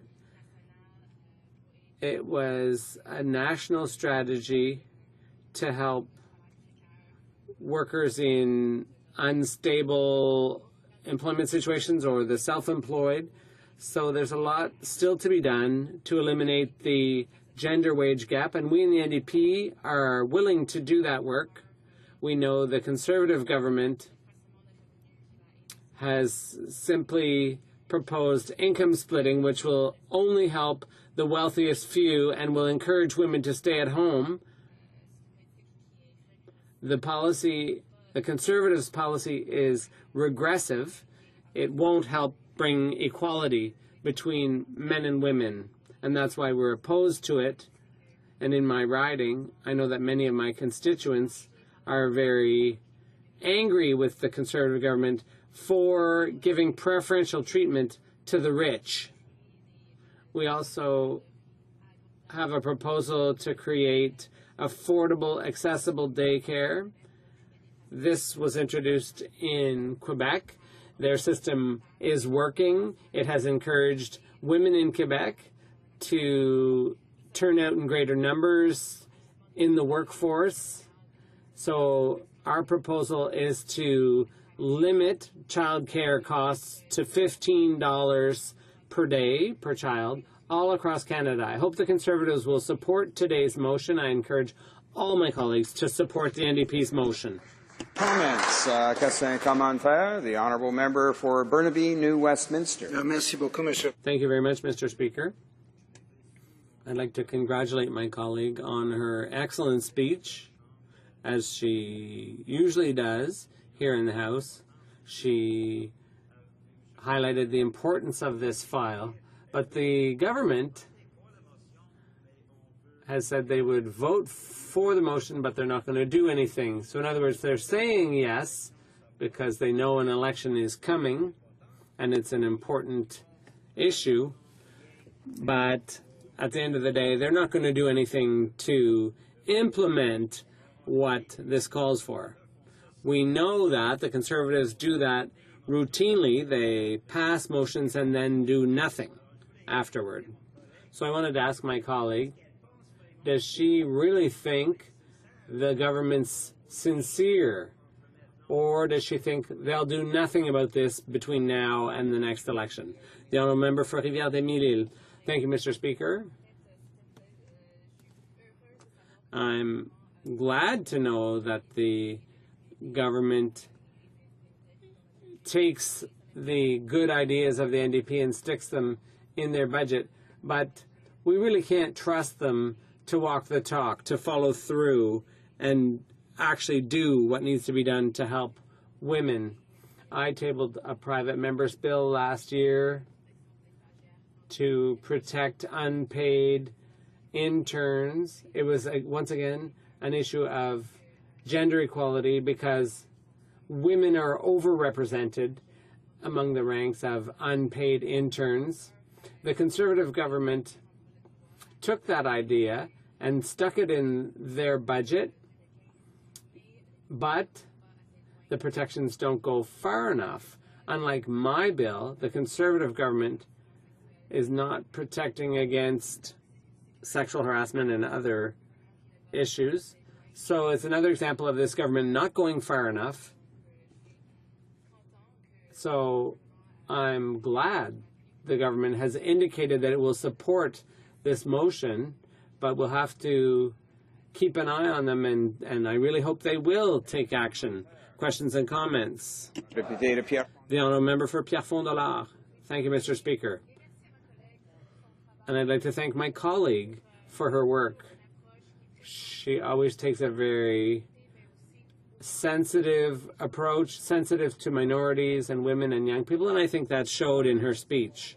My comment is on the answer the Conservatives have been giving us all day long on this. They say, well, we've already given out a lot of tax credits. This one can wait.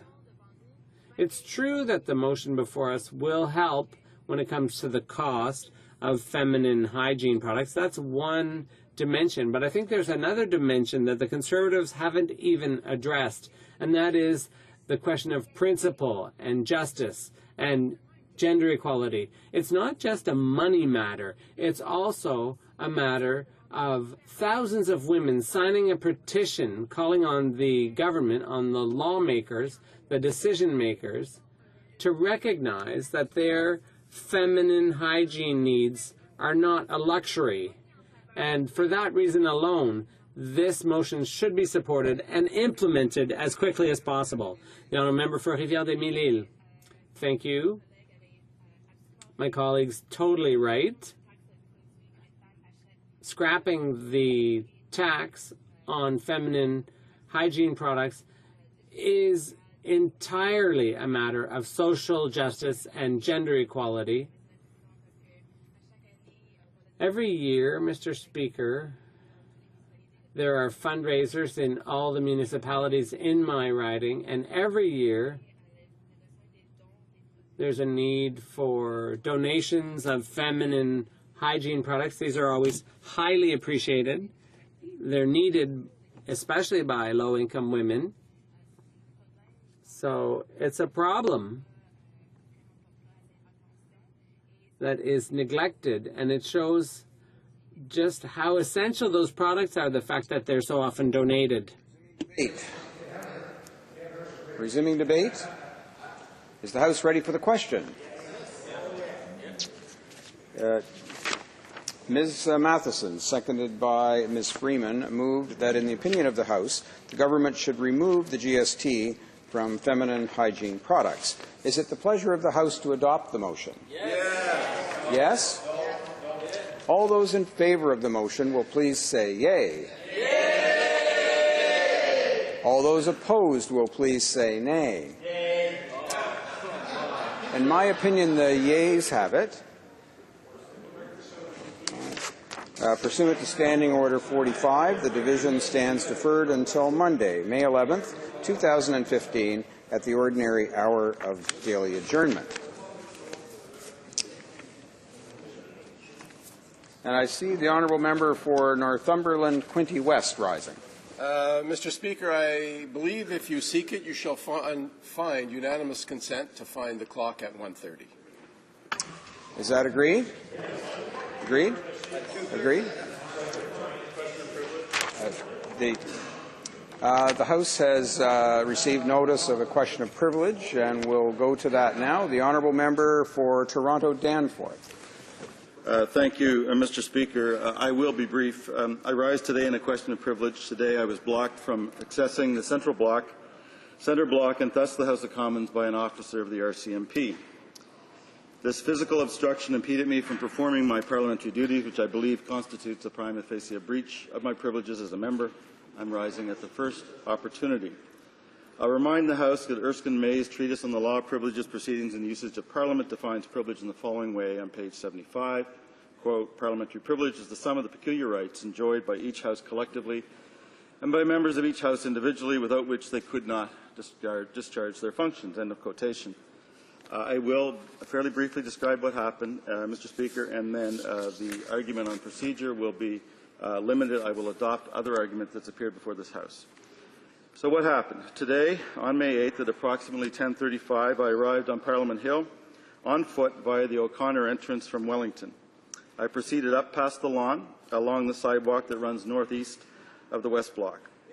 At the top, at about the midpoint of where the sidewalk curves along the balustrade overlooking the lawn, a cluster of people were stationary in front of an RCMP officer, just in front of a barrier running alongside the driveway.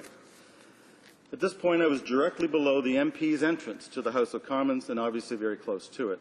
My trajectory was to be, and later became, the same as it always is for me and other MPs arriving on foot, to proceed straight north from that point in the sidewalk and enter the centre block via the West Block entrance, and thereafter the lobby and the chamber where today proceedings were underway that I wanted to participate in. At that point, I walked through a gap in the waiting group and proceeded to walk toward and then alongside the RCMP officer, gesturing to my pin, which I was wearing on my lapel. I was asked to stop. I told the officer I was an MP, and she said that did not matter. I asked whether she wanted to see my ID. She said that it was irrelevant. I nevertheless took out my MP's identity card, which she glanced at in my hand, but didn't take to inspect. I asked whether she knew she had a duty to let an MP through. She said she had orders to stop everyone. At that point, I proceeded to take 2 or 3 steps up the sidewalk, saying I wanted to get to the house. She moved towards me with her arm outstretched to block my way without physically touching me. So I stopped to resume the discussion, as I was not going to put her in the position of acting in any further physical fashion on what were clearly orders from her superior officers. She was doing her job as best she understood it in light of orders from the RCMP command on the Hill. To be clear about what her orders were, I then asked whether she was under orders to stop MPs as well as others. She replied she was under orders to stop, quote unquote, everyone. At one point in the conversation, I asked why I was being stopped, and she said that VIPs were coming. I could see in the near distance the red carpet going up the main steps of the centre block. I asked whether the fear was that an MP would do something to these VIPs. She avoided the question, understandably recognizing its rhetorical nature. But the point is clear, Mr. Speaker. The only logic at work in this obstruction was one of protecting the safety of a VIP from a person the RCMP knows to be an MP. On that logic, there's little to stop the RCMP from putting in place orders that obstruct the movements of MPs inside Parliament's buildings in order to protect VIPs from us, from MPs. This may sound like a stretch, Mr. Speaker, but that is the logic of what happened. I was stopped because I was treated indistinguishably from non-MPs as an equal threat to a visiting dignitary. I then asked for the RCMP officer's name. She showed me her badge. I then pointed out to the waiting group that they were witnessing an MP being stopped from getting to the House of Commons. At that point, she got on her radio and asked whether she could let an MP through. An answer came back to let everyone through, with no specific response about an MP. I then walked the rest of the short distance to the West Block entrance to Centre Block. Now, I have the officer's name, but the name, Mr. Speaker, is irrelevant, as this issue is about the command of the RCMP all the way up to and including the Commissioner and the Deputy Commissioner for Federal Policing, and their disregard for the rules of Parliament Hill related to the parliamentary privilege of MPs. This is about the system within which the officer had orders to operate. It is not about the officer who, I want to emphasize, was firm but also polite. I also took no record of the time that elapsed because it is irrelevant to the issue, which is that in these circumstances no obstruction of an MP was in the least justified. I'm happy to say for the record, if it matters to some, that it lasted no longer than the time taken for the events in the conversation just described to transpire, and almost certainly less than a minute. Precedents, Mr. Speaker. As you know, Mr. Speaker, the second edition of the House of Commons Procedure and Practice states on page 108, quote, in circumstances where members claim to be physically obstructed, impeded, interfered with, or intimidated in the performance of their parliamentary functions, the Speaker is apt to find that a prima facie breach of privilege has occurred, end of quotation. Now, having reminded you of this, of something you don't need to be reminded of, I'm sure I will save the House's time by adopting by reference all the authorities cited and argued by my colleague, the member for Skeena-Bulkley Valley, in his point of privilege on April 30th. Hansard will, of course, have those arguments in full for you to consult. So in conclusion, Mr. Speaker, I would ask you to consider my question of privilege and the facts I've just related to you and to this House.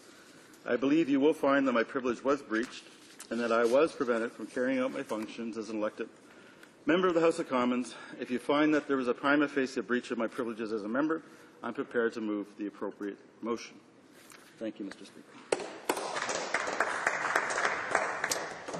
See the honourable member for Northumberland, Quinte West, on the same question of privilege. Yeah. Mr. Speaker, to advise that the government will be looking into this matter. We'll be able to get back to the House once we've looked at the issue and been able to ascertain certain precedences and facts, and we'll get back to the House with a response from the government in due course. The honourable member for Burnaby New Westminster. Well, Mr. Speaker, that is exactly the problem. The government has usurped your role as Speaker to look into a question of privilege. It's not up to the government, a conservative, partisan conservative government, to look into breaches of privilege. It is up to you, Mr. Speaker, and this is exactly the point we made to the government House Leader when the member from Skeena-Bulkley Valley raised what is becoming now a pattern of breaches of privilege of members of this House. So we had raised significant concerns when this government decided to throw up in the air the existing security systems in the House of Commons, did it in a very irresponsible way. They did not consult you, Mr. Speaker, at all. It was the Prime Minister's office deciding in a very partisan way how to proceed. And now we're seeing consistently breaches of privilege of members of the opposition. Now, the government is saying, no, we will look into it. That is entirely inappropriate, and that is a breach of your privileges, Mr. Speaker, because we are asking you to look into this breach of parliamentary process and privilege, as we asked you to look into the breach of privilege that occurred to the member of Skeena-Bulkley Valley and the member from London Fanshawe. This is becoming a pattern, Mr. Speaker. We know that you'll want to take some time to reflect and to look into it, but it is your purview, and it is your office, and it is your role as Speaker to look into this, not a partisan Conservative government to try to take over what is clearly an issue of breach of privilege of a member of the opposition. Thank you, Mr. Speaker. The honourable member for Northumberland, Quinte West. Mr. Speaker, under no circumstances would the government ever suggest that the Speaker didn't have authority here. It is, and when I hear across the way the members say, well, partisan Conservative, that's what that's all about. What I meant by that response is this Parliament, every single member in this 308 chamber, 308 members of Parliament, has a right to speak on an issue, including the government. And that's what I addressed the chair about. Not to question your authority, not to preach not to preach to the Speaker, suggesting that somehow you'd better be careful, Mr. Speaker, because we're keeping an eye on you, because that's exactly the sentiment that comes there. We respect 100% and wholly the authority of the Chair. We just think there are certain things we'd like to look into to be able to give the government side our side of the issue, and that's only it. I thank honourable members for their interventions, and to the honourable member for Toronto Danforth for bringing this matter to the attention of the House. Members will know that this is an issue that is currently being considered, and these other interventions are noted. I also note that there is an interest on the part of the honourable member for Northumberland Quinte West, indicating that the government would like an opportunity to address the question of privilege raised this afternoon at a later time, and will of course take all of this under advisement in the course of the deliberations on the matter. So we'll go to private members' business. We'll now proceed to the consideration of private members' business as listed on today's order paper. Orders of the day. Order du jour. Private members' business, debate on motion M591, ferry services to Prince Edward Island, standing in the name of Mr. Macaulay Cardigan. Mr. Macaulay, seconded by Mr. Casey, moves that in the opinion of the House, the government should ensure a safe, efficient, and sustainable transportation system for Prince Edward Island by A, recognizing the integral economic importance of the ferry service between Wood Islands, Prince Edward Island, and Caribou, Nova Scotia, and B, committing to stable, long-term, sustainable, and adequate funding, notably by ensuring that all future contracts, 1, are for no less than 5 years, 2, maintain or exceed current levels of service.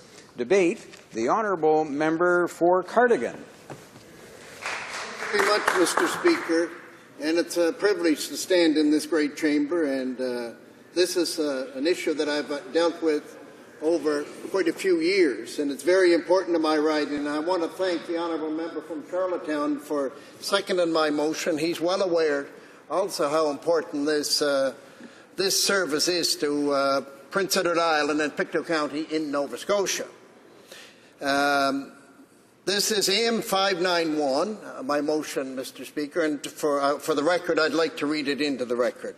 That in the opinion of the House, the government should ensure a safe, efficient and sustainable transportation system for Prince Edward Island by recognising the integral economic importance of the ferry service between Wood Islands, Prince Edward Island and Pictou, Nova Scotia, and B, committing to a stable, long-term, sustainable and adequate funding, notably by ensuring that all future contracts, 1, are for no less than 5 years, and 2, maintain or exceed current service levels. I know members will be aware of how important the Wood Islands ferry service has to me and how important it has been to Prince Edward Island, in particular eastern Prince Edward Island and Pictou County in Nova Scotia. In fact, every year this ferry takes over 475,000 passengers, 160,000 vehicles, and 18,000 commercial trucks between Prince Edward Island and Nova Scotia. The ferry has an economic impact of $27 million a year to the island, and the good part of the effect on the communities of, in fact, it affects mostly Charlottetown and eastern Prince Edward Island. It also has an economic impact of over $12 million to Nova Scotia, and in particular the Pictou County area. For some background, the ferry service connects the Trans-Canada Highway from Wood Islands in eastern Prince Edward Island and Caribou, Nova Scotia, and is run by Northumberland Ferries Limited, or NFL, with headquarters located in Charlottetown. NFL has operated this ferry service since it was established in 1941 by the Government of Canada. To go back even further, in 1935, Prime Minister Mackenzie King brought Saskatchewan politician Charles Dunning back into federal politics to make him Minister of Finance after the Great Depression and help with the country's finances. Dunning had previously been Minister of Finance in 1929, but was defeated in the R.B. Bennett election of 30, and he had a great reputation of hard work and fairness. In 1930 general election, as I say, he was defeated. He restarted his business career and earned it a great reputation. Mackenzie King regained power in 1935 general election and immediately convinced Dunning that he needed him in these tough economic times. Dunning was elected by acclamation as a candidate in the dual riding of Queens County and Prince Edward Island. That was one of the 4 dual ridings across the nation at that time, Mr. Speaker. One of the biggest local issues at the time, what the people in Prince Edward Island for sure, and I'm sure the people of Pictou County area of Nova Scotia, convinced Mr. Dunning was that the establishment of this ferry service was vital to the economy of both areas. Dunning made sure the interests of the people he represented were looked after and established the ferry terminal at Wood Islands. A new privately owned company, Northumberland Ferries Limited, was established to manage and operate the ferry service, and the government kept ownership of the terminal properties and the vessels. Mr. Speaker, Charles Dunning left politics in 1939, but the ferry service was nevertheless established in 1941 and has continued to be one of the most important issues for the people of Eastern Prince Edward Island to this day. And I might add, Mr. Dunning was elected from Regina, and I'm pleased to say that the Regina area has a habit of electing very good finance ministers across the country. And it's also important to realize, Mr. Speaker, that this was done after the Great Depression. The people had the wisdom at the time of how important this was to make sure, if you're going to have a good economy, you have to have a good transportation links. And they certainly, Mackenzie King and Dunning and many other people certainly understood the vital importance of this link. A major redevelopment of the Wood Islands terminal took place in the early 90s. And I happened to be here at that time, Mr. Speaker, and one of the things that was done was double-deck loading. And this meant that the new vessel that came into service was able to load vessels a lot quicker. And it just meant for more efficiency. The federal government continues providing financial assistance to NFL under the terms of a contribution agreement, while the company leases 2 ferry terminals and the vessels from the federal government. Today, it remains the only ferry service to the mainland. As an interprovincial ferry service, the route qualifies for federal funding with the amount of approximately $6 million per year to keep the critical link between Prince Edward Island and Nova Scotia operating safely and efficiently. It is quite concerning the way the government has treated this critical link to the mainland over the past few years. Near the end of the last 5-year deal, which was put in place by the Liberal government, there was quite a lot of speculation that the funding would be cut and the service would be cut down to 1 vessel or eliminated entirely. Eventually, with the support of the people from Prince Edward Island, Pictou County and Nova Scotia, we convinced the government to back away from that awful idea, and they put, thanks to the government, a 3-year deal in place. And thanks to the people who rallied. That was followed by a 1-year extension in 2013. Then last year, the government extended the service for 2 more years. Mr. Speaker, short-term contracts are not enough. The operators of the ferries, the people in Prince Edward Island, the business people in Prince Edward Island and Pictou County in Nova Scotia need stability. They need to understand that this critical service will remain in place. They need to have a longer-term deal in place for at least 5 years in which maintains or exceeds the current service that is provided. In fact, the document put together by the 4 Atlantic provinces called Charting the Course, the Atlantic Canada Transportation Strategy of 2018, highlights the fact that ferry service are an integral to the economy of our region and list Wood Islands and Caribou as a strategic marine port and service centre for cargo and passenger movements.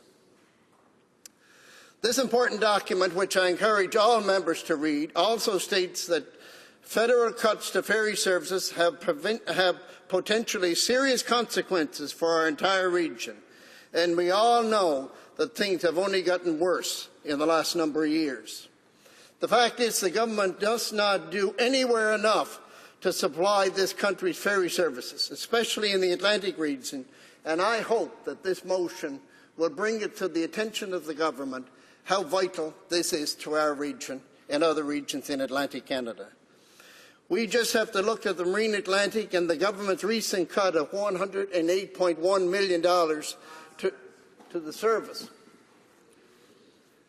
This service is also an interprovincial service connecting the Trans-Canada Highway to Newfoundland.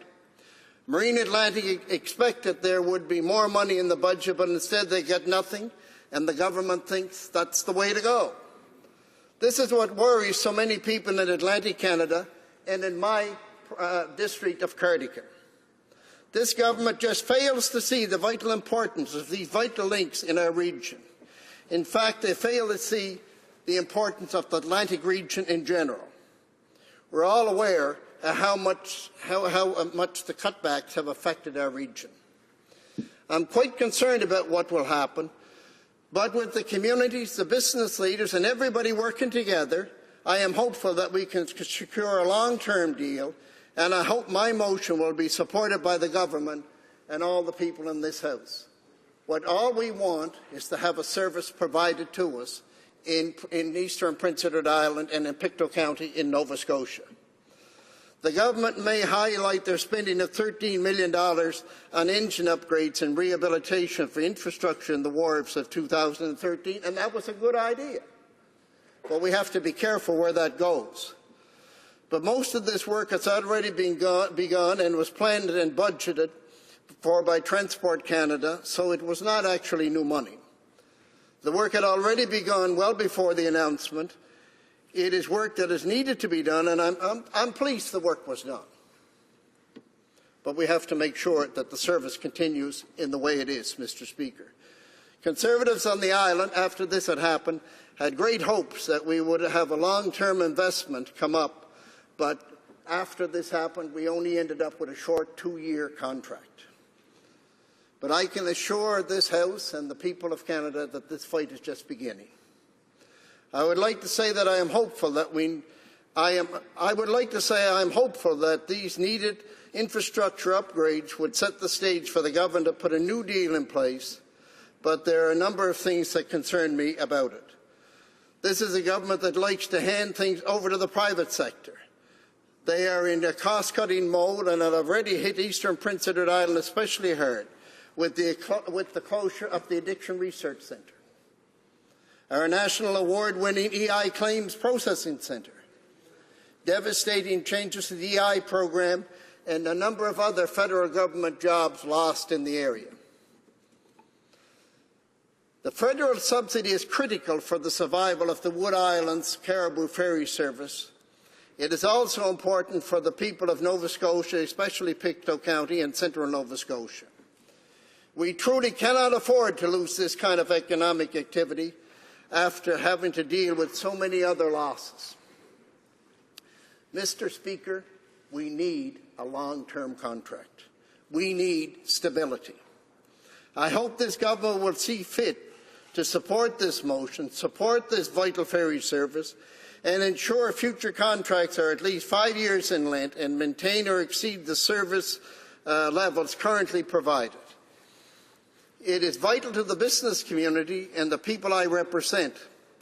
But, Mr. Speaker, I just hope that the government will take a look at just what took place over the last number of years. You have to go back and see the wisdom that there was in the people that established this.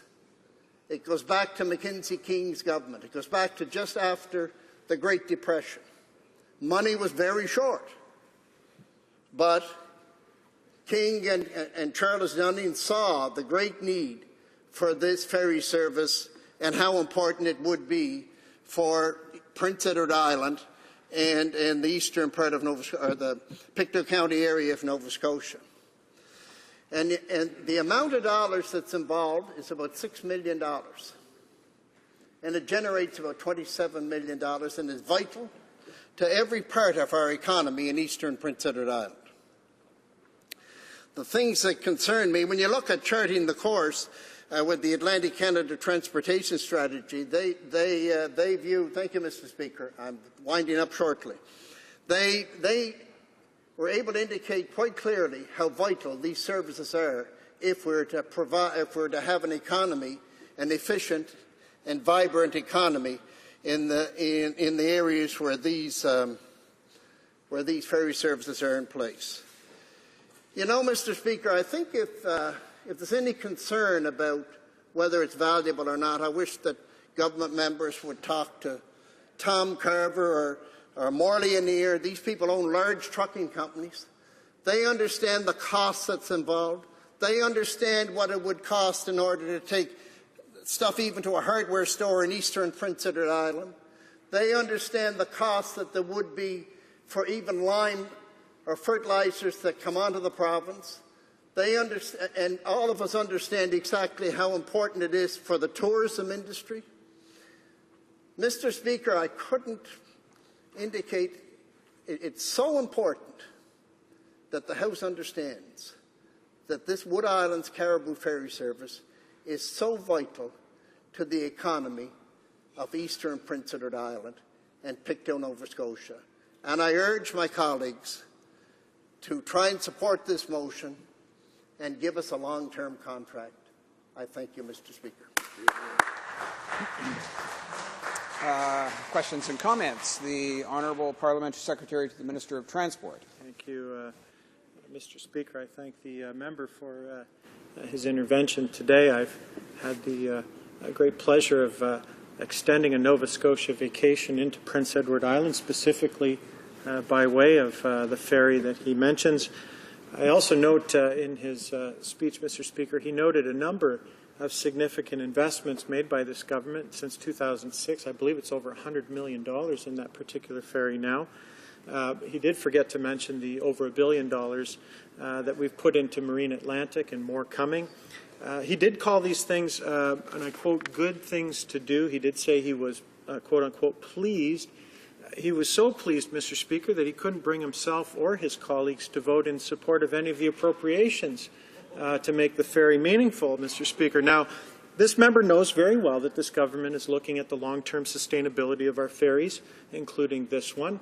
But based on his past performance, Mr. Speaker, can he tell us whether he is just going to vote against any of that support anyway? The Honourable Member for Cardigan. Thank you, Mr. Speaker. And I truly believe my colleague from Essex is a fair politician. But to indicate that I voted against an omnibus bill that contains a number of poison pills that we cannot accept has absolutely nothing to do with the Wood Islands Caribou Ferry Service. It has absolutely nothing to do with the economy of Pictou County in Nova Scotia or the economy of eastern Prince Edward Island. I would ask my fair and honourable colleague from Essex to truly understand, if he used the ferry service, could he please understand and indicate to his colleagues, and in fact, for sure to indicate to my colleague from Pictou County himself, how vital this is. If you use this service, you understand how vital it is. So again, please evaluate and do the right thing. Questions and comments. The Honourable Member for Gaspésie-Île-la-Madeleine. Thank you, Mr. Speaker. And I'd like to thank my colleague from Cardigan for having raised this point. It is very, very important, especially for people in Eastern Canada, the Maritimes, Quebec. We have a number of ferries, and we are all wondering why in the 2015 budget there is no mention of ferries at all. There is no funding provided for that issue. We heard the Parliamentary Secretary who says that the government is interested in studying the issue, the matter of ferries, but I'd like to see them put on paper the fact that they're ready to support us in the East with real services, to real measures to support ferry services that we find across the Maritimes and in the West and in Western Canada. I'd like to ask my Liberal colleague, well, when his party was in power, they did dismantle services. I'm thinking of a number of important services that were abandoned and dismantled by the Liberal government. So they have a very bad tendency to do the same thing as the Conservatives. Isn't it the case that the Conservatives are just Liberals in a hurry? Thank you, Mr. Speaker. My honourable colleague from Gaspé to the Madeleine, he started off quite well. But then he got kind of astray. But the fact is, what we're dealing with here, if we want to talk about what governments did, I sit alongside a Minister of Finance, a former Minister of Finance, to balance the budget, but that's not the subject today. The subject today is to make sure that we have a proper contract signed for the Wood Islands Caribou Ferry Service. What we want to do is make sure that we have the proper transportation system in place. Now, we talk about, my honourable colleague from Sussex indicated that there was a lot of expenditures done. Well, there was a lot of, what my concern is, they spent a lot of money on the Montague Post Office, Mr. Speaker. But then they sold it to the private sector. If you take the federal government investment in the Wood Islands Caribou Ferry Service, it ends the service, Mr. Speaker. We cannot play games here and talk about other issues. The issue here is the Wood Islands Caribou Ferry Service, and to make sure the Government of Canada puts a proper contract in place. Thank you, Mr. Speaker. Resuming debate, the Honourable Parliamentary Secretary to the Minister of Transport. Thank you, Mr. Speaker, and I want to thank the member for his annual Chicken Little motion that he brings before the House once again. Canada is a maritime nation with vast coastlines. Ferry services have allowed for greater economic development and the building of stronger and more integrated communities. Ferry operators employ Canadian businesses to help ensure Canadians receive the safest and most efficient ferry service possible. According to the Canadian Association of Ferry Operators, ferry services directly employ over 8,400 people with well-paying jobs and indirectly help generate over 22,600 jobs throughout Canada. Moreover, as important components of regional transportation networks, these ferries connect families, bring tourists to the far corners of our country, and ensure businesses in remote communities have opportunities to connect to larger markets every day. Our government recognizes the benefits that ferry services provide and supports ferries from British Columbia to Newfoundland and Labrador. It is for these reasons that I'm pleased to rise and have the opportunity to speak on private member's motion M591 on ferry services between Wood Islands, Prince Edward Island, and Caribou, Nova Scotia. The motion before us today proposes that we recognize the importance of the Wood Islands to Caribou ferry service, that all future contracts with the ferry operator are at least 5 years in length, and that we maintain or exceed current service levels. Now, I can assure this chamber and Canadians that our government does support the Wood Islands to Caribou ferry service. Our support is long-standing and it's consistent. Now, this ferry service was first established in 1941 when the federal government began providing support for the service through Northumberland Ferries Limited, which has remained the ferry operator for all these years. While the Wood Island Caribou Ferry is only an 8-month service, it helps to meet the diverse transportation needs of Prince Edward Island's economy. During 2014-2015 operating year, the ferry moved over 353,000 people in over 15,000 commercial vehicles across the Northumberland Strait. It is an important component of the island's economy, and as such, our government has provided $100 million in funding to support the continuation of service since 2006. Another way our government supports the ferry service is by leasing the 2 terminals and chartering the 2 ferries used on the Wood Island to Caribou route, the MV Holiday Island and MV Confederation, to the current operator for a nominal amount. However, the MV Holiday Island, built in 1971, and the MV Confederation, built in 1981 are aging. These ferries have required significant investments over the past 4 years to maintain safe and reliable operations. Our government has invested over $10 million in the past 4 years to undertake a number of repairs on the terminals and the ferries, including a main engine replacement for the MV Holiday Island. Our government has made these investments because it recognizes that important economic and social infrastructure has developed and been enhanced by the presence of the ferry service. Finally, our government further supports the island through its contribution towards the Confederation Bridge. To support this alternative transportation route, this government provided $61.7 million in funding toward the bridge in 2014. Our government's commitment to ensuring safe and secure transportation linkages in the Atlantic region is further highlighted by the approximately $150 million our government has provided to support the Île-de-la-Madeleine, Quebec, to Souris, Prince Edward Island, and the St. John, New Brunswick to Digby, Nova Scotia ferry services.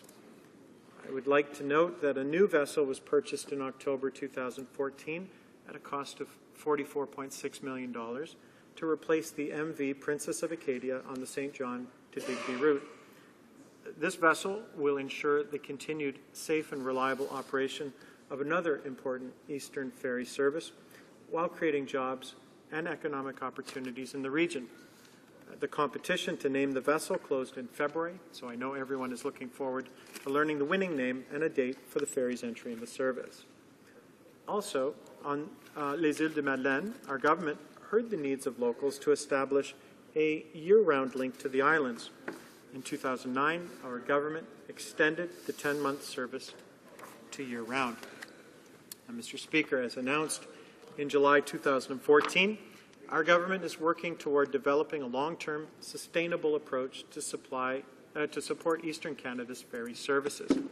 This initiative, along with our government's announcement of a $58 million investment into 3 Eastern Canada ferry services until March 31st, 2016, has created an opportunity to establish a sustainable, long-term approach to support these ferry services into the future. Our government is using this time to engage the Atlantic provinces, Quebec, and ferry operators to further this initiative that is in the interest of all Canadians. I understand the member for Cardigan's desire to ensure the region continues to be served by a reliable and efficient ferry service. However, our government is conducting this work, Mr. Speaker, because ferry services are facing challenges. Pressure on ferry sustainability is following a worldwide trend. Domestic and international ferry operators are responding to these pressures through new and innovative approaches. These new approaches could be implemented in a way that would allow our ferry services to be more efficient while also improving the passenger experience. There is a need to understand and learn from these approaches to ensure the Eastern Canada ferry services continue to meet the high standards Canadians expect. To conclude, Mr. Speaker, our government is committed to support the ferry service in Wood Island Caribou through a long-term, predictable and sustainable approach. Our current objective, however, is to ensure our government has the time to complete its examination of options to determine the right level of service under the right parameters to support the long-term prosperity and economic development of the region. Motion M591 would impede our government's ability to do that. It is for this reason our government cannot support M591. Thank you, Mr. Speaker. Resuming debate, the honourable member for Skeena-Bulkley Valley. Thank you very much, Mr. Speaker, and I appreciate that support from my colleagues. I rise today in support of motion M591 that has been brought forward about the ferry between Wood Islands, PEI, and Caribou, Nova Scotia. Now, as somebody who represents northwestern British Columbia in this place, we know the ferry system as well as anybody does, and it is good to be able to support our friends and fellow Canadians on the other side of the country who are dealing with a government that has shown inconsistent support to the ferry services across Canada and has fallen far short of what was made, promises made by the Canadian government time and time again, and that the fact that the government couldn't even bring itself in hundreds of pages of the budget that was just released by the government to even mention the words Wood Islands and the ferry service that was vital there shows where the government's priorities are, and certainly not with the people of PEI and Nova Scotia. That's the reality. That's the choices that they're making. They've got lots of money, Mr. Speaker, for unfair income splitting initiatives, $2 billion plus for that, and they've got billions more for other pet projects. But when it comes to vital services that actually help Canadians stay connected to other Canadians and to help services that actually help our economy, the Conservatives are nowhere to be found, and we saw it again today with 20,000 more jobs lost in the Canadian market. That actually, parenthetically, marks, I think, 16 months in a row now that Canada has less than 1% growth in our economy, which is the worst stretch of economic performance outside of a recession in the last 40 years. The Conservatives wrap themselves in this idea of how well they are on the economy, except for the facts. And the facts are the facts that our Canadians are facing each and every day. Now, it goes without saying that many of the services like this one we're talking about today and many other ferry services across the country pay back for themselves in whatever support that is offered by the government. And if you look around the world, particularly the developed world, the developed nations in Europe, in Australia and whatnot, the ferry services provided there and the strength from the central government is much stronger and consistent than what we have here in Canada. Now, coming from British Columbia, as anyone who's ever visited the coast of BC from south all the way through the north, ferries are an integral link. They are, in fact, our highway system. If you're driving down Highway 16 in northern British Columbia and you get to Prince Rupert, you get on the ferry and then it keeps going when you get to the other side in Haida Gwaii, some 4 or 5 hours away by ferry, and have taken it many times. It's a vital link, and to suggest that it doesn't deserve support would be like saying to people in the Greater Toronto area, we're not going to support any development on Highway 401, or to people along the Trans-Canada, that's not a vital link anymore. Well, for us, the ferry service is exactly what it is. It's a link between us and the rest of the country. Now, BC was also made a promise by the Government of Canada when BC entered Confederation that support for the ferries was part of the contract, was part of the deal. And yet what we've seen by successive Conservative and prior to them Liberal governments is a constant bleeding of the funds, a constant shortfall again and again. The BC ferry service, you have to put this into some context, moves north in 20 million British Columbians and other Canadians and visitors every single year. 20 million people get on and off ferries in British Columbia, and that is an absolutely essential component, not just to our tourism economy, which is obviously vibrant and vital to the people of British Columbia. It's essential to just about every part of the economy. If you're living on Vancouver Island or any of the southern or northern Gulf Islands, if you live where I do on the north coast, the ferry service is essential, yet not treated as an essential service by this government. We've seen cutbacks year after year after year on the North Coast routes. We've seen prices continue to climb and service continue to drop. Again, Conservatives pretend to be good at business, but imagine a business that offered less and less service of a lower and lower quality and charged more and more for the product. Well, the business wouldn't last very long. But that's exactly how Conservatives have treated the ferry service in British Columbia with their partners in Victoria, the so-called Liberal government of Christy Clark, because what they've done is year after year is cut back support for the ferry services. They've mismanaged it entirely, and they've done what Conservatives always do with vital Crown corporations, with vital services. They privatized it. And you know how the promises always go, Mr. Speaker, when a Conservative politician gets up and says we're going to privatize this and let the private sector do better. Well, what the private sector has done to the ferry service in British Columbia has been nothing but a disaster. They were good at one thing, well, paying their executives a lot of money. The previous CEO of BC Ferries made more than $1 million each and every year. He was, as the CEO, cutting services to British Columbians and raising the cost. Well, the new CEO took a huge pay cut. I mean, they're coming in a little north than $500,000 a year, and Mr. Speaker, I just don't know how he makes ends meet. That must be tough. He's got two vice presidents that are making more than $650,000 a year to run the ferry system, and you want to put that into some context. Just south of us in Washington State, the same job is being done by a CEO at $145,000 a year, a sixth of what they're paying themselves in British Columbia, and yet they claim poverty. They claim poverty when it comes time to actually provide services to British Columbians.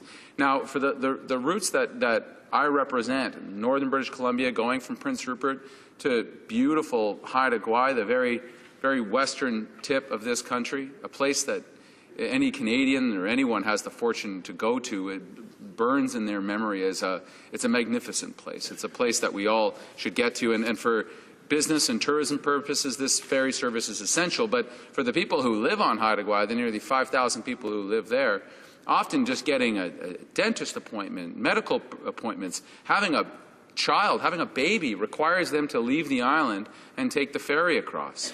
And that can run for a family of 4 up near $1,000 just to get back to the mainland and able to get basic services, because of the downturn in the economy on that island has been so devastating that they've lost many of their essential services. They've closed almost so many of the important things that for any particular care you might need, you've got to come off the island and you're hit with this huge tax. Now, the subsidy that came from the federal government, that was promised by the federal government to British Columbia, was consistent for a while and has since started to roll general revenue, as Conservatives are so wont to do. They take a very specific thing for a very specific and important measure, and they roll it all into general revenue. And guess what happens to it when it goes there? Well, into the black hole of Conservative economics and government. And it can go into any project and anything that they deem to be important to them on any given day. That's a problem for us, because we see dedicated money just not going to the dedicated purpose. Now, the effect on places like Bella Bella and Bella Coola and some of the smaller coastal communities along the central and north coast has been even more devastating. Now, these are vital and vibrant communities, Mr. Speaker, yet they require that connection, as any Canadian does, of transportation to be able to get across and talk to and visit with and be with the people that are doing business and family and friends and whatnot.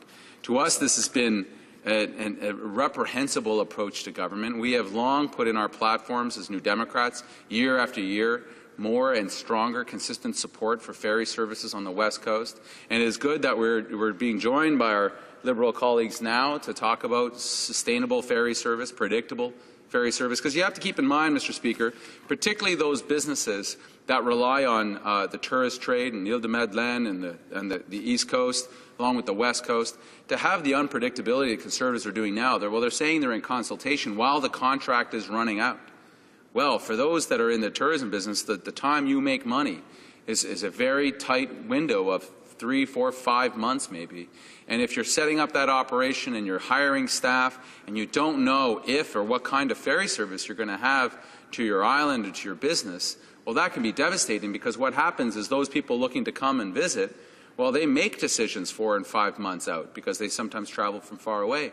And if they don't know they're able to get there, they're not going to come. And we saw this last year by BC Ferries, which has this so-called private sector approach for being such brilliant managers of something like the ferry service, where they had actually allowed construction companies to book virtually the entire deck of a now reduced ferry, just in case they wanted to put any equipment on. So people were phoning BC Ferries, a privately run company supposed to be efficient, and being told, well, the ferry's full. And so people don't come, because they have to come from far away to get to the North Coast, the Prince Rupert, just in order to get over to Haida Gwaii and some of the other islands. And so the ferry was sailing 40, 50% empty most of the time, because the construction companies weren't coming up and they weren't paying for any of the space. This is the Conservative worldview of how to run an essential service. It was terrible business practice. It's awful public management practice, because it hurts communities that in some cases are just struggling to hang on, doing all they can to remain vital and be a contributing part of Canadian society. We've known that for many years the subsidy to the 20 million passengers that ride BC Ferries from the federal government is a little around $1.40 a year, which is dramatically less than it is in other parts of the country. And while we don't wish the other parts of the country, the East Coast in particular, to come down to our level, because you see the results as massive cuts and layoffs and strife and uncertainty, we want to bring people up to a reliable and vibrant ferry service, because that's what the country needs. That's what the economy needs. Conservatives say they're concerned about the economy. They want to reverse the trend of 16 months now of anemic job growth, of what the Bank of Canada governor called an atrocious situation with our economy. Well, let's start with the practical things, the smart things, like helping out the ferry service. I can't for the life of me understand why Conservatives won't support this motion. I can't for the life of me understand why Conservatives so consistently look to bleed the ferry system across this country from east and west and north.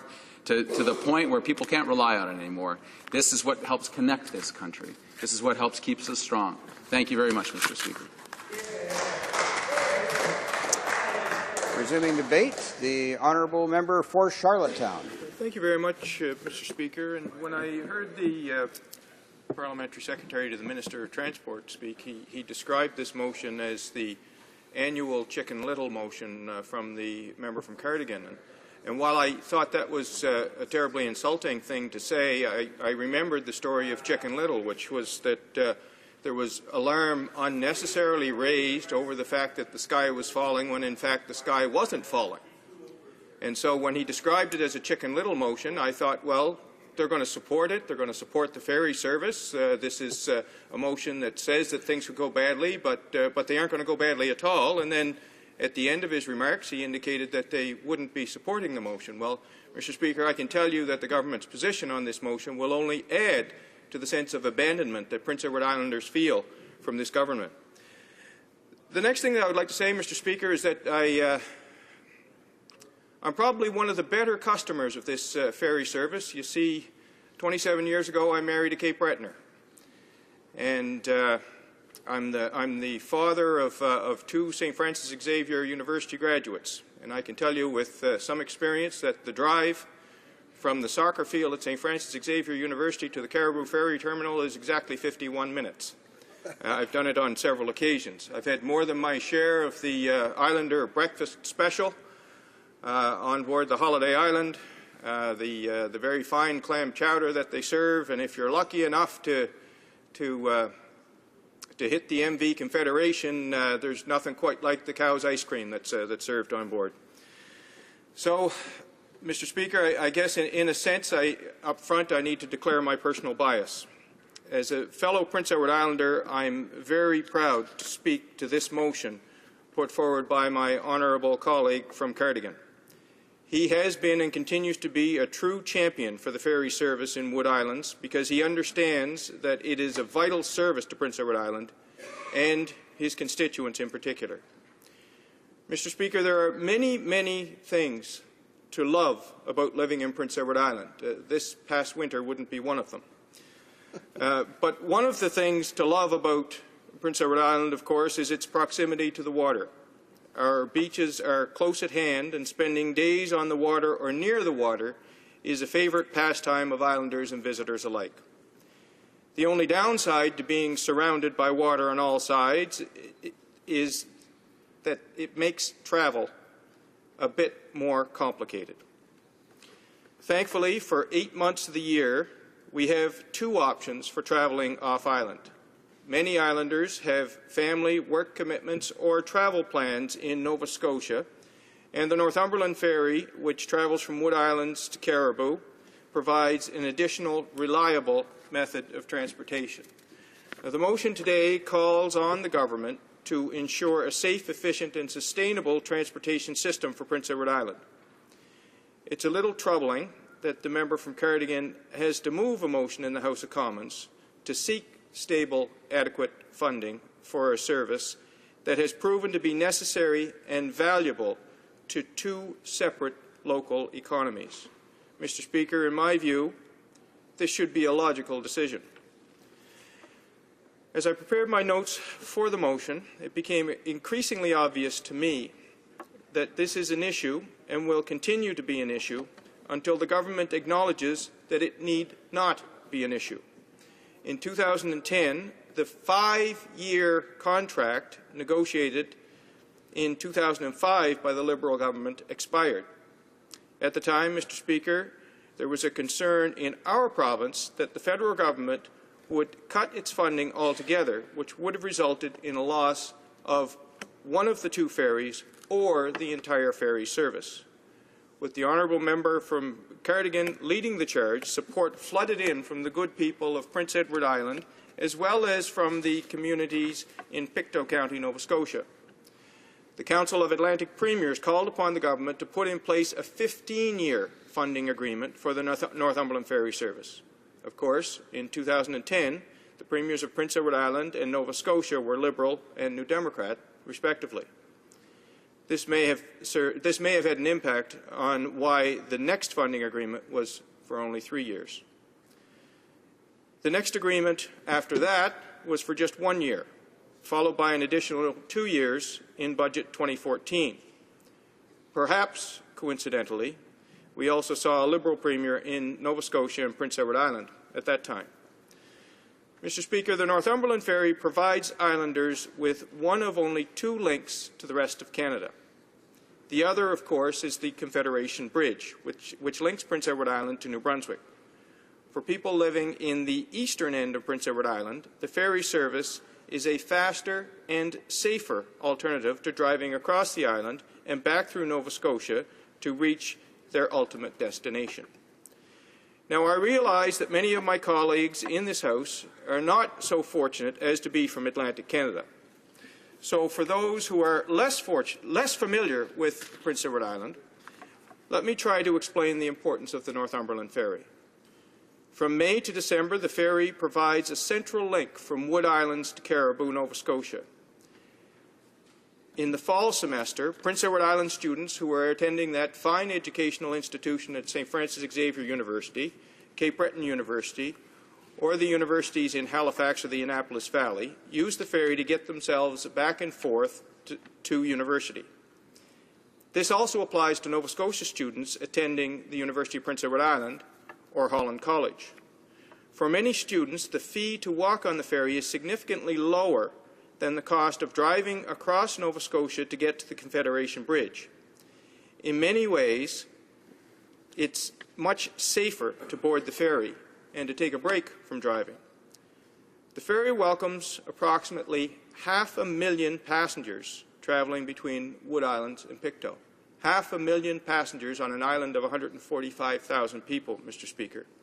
And this includes students, but it also includes visitors who are either from Nova Scotia or Prince Edward Island, or else they are visitors who want to see more than one maritime province during their trip to the east coast of Canada. Mr. Speaker, I look forward to the support from some of our Nova Scotia colleagues from across the aisle. This is not and should not be an issue solely for Prince Edward Island. Besides visitors, students, and islanders looking to travel off-island, the ferry transports nearly 160,000 vehicles, including 18,000 commercial trucks. Tourism is a major component of the Prince Edward Island economy, and the ability to get to and from the island is perhaps the most important component of our tourism strategy. Year-to-year funding, or a 2-year funding agreement, is just not cutting it for the Northumberland Ferry.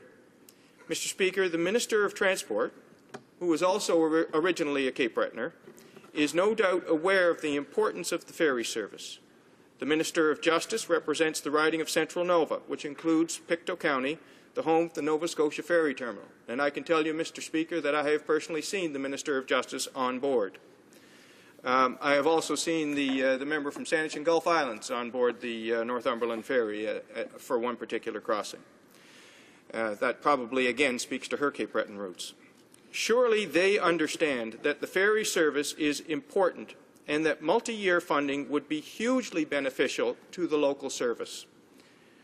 I'm hopeful that the Minister of Transport, the Minister of Justice, and their colleagues are prepared to support this motion. Mr. Speaker, these short-term contracts do nothing to inspire confidence or security in Northumberland Ferries Limited. This is a vital service that has proven itself year after year, but the government still refuses to make long-term commitment. As the motion reads, the member from Cardigan is seeking a minimum of 5 years of stable funding. The economic impact of the ferry service to Prince Edward Island is approximately $27 million and over $12 million to Nova Scotia. Mr. Speaker, the service is extremely important to Prince Edward Island. It is not only important to our economy and our people who are employed by Northumberland Ferries, it is also important because, as the member from Cardigan mentioned in his speech, the ferry service connects the Trans-Canada Highway from Wood Islands to Caribou, Nova Scotia. The ferry service offers PEI a physical and symbolic link to the rest of Canada. Mr. Speaker, a couple of other points, if I may. In any business, uncertainty is the enemy. And for Northumberland Ferries to be able to properly plan their business, to be able to properly plan their capital expenditures, to be able to properly plan their commitments to their employees, long-term stable funding is a must. I would also add that probably the most dangerous stretch of highway in Atlantic Canada is the Cobequid Pass between Amherst and Truro. This ferry allows people to avoid that stretch of highway, thereby saving lives. Business travelers have a chance to be much more productive on their travel between provinces as a result of the availability of Wi-Fi on the ferry. So, Mr. Speaker, this is a good and sensible motion from my honourable colleague. He's simply asking the government to make a multi-year commitment, and I hope the House will support him in this motion. I certainly will be proudly voting for the motion. Thank you very much, Mr. Speaker. Resuming debate, the honourable member for Saskatoon-Wanuskewin. Thank you, Mr. Speaker. I'm quite pleased to speak on this private member's motion here on ferry services between Wood Islands, Prince Edward Island, and Caribou, Nova Scotia, brought forward by the good member for Cardigan. And I've known him a long time. He's served honourably in this House, and he's a good man. And he has every best intent, I'm sure, as the motion he proposes here today.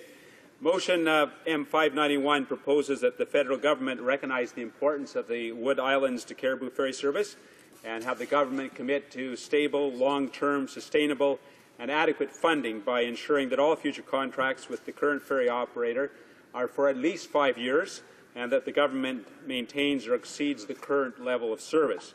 Mr. Speaker, our government understands the importance of this ferry service to Prince Edward Island. Our members individually have as well used this ferry service, have used other ferry services across the country, as I have, and certainly appreciate the tremendous value of the ferries in our country. This ferry contributes towards a sustainable economy. It meets the diverse transportation needs of the island's businesses and communities, and it connects friends and families across the Northumberland Strait, allows tourists to explore the far corners of the Atlantic Canada, and it helps maintain some very vibrant communities in that part of our nation. The government has a long history of supporting ferry services across Canada. Most recently, in fact, in June 2014, our government announced an investment of $58 million in federal funding to support the Wood Islands to Caribou ferry service and 2 other Eastern Canada ferry services until March 31st, 2016. At the very same time, our government also stated that it remains committed to examining options for a long-term approach for the delivery of the Eastern Canada ferry services.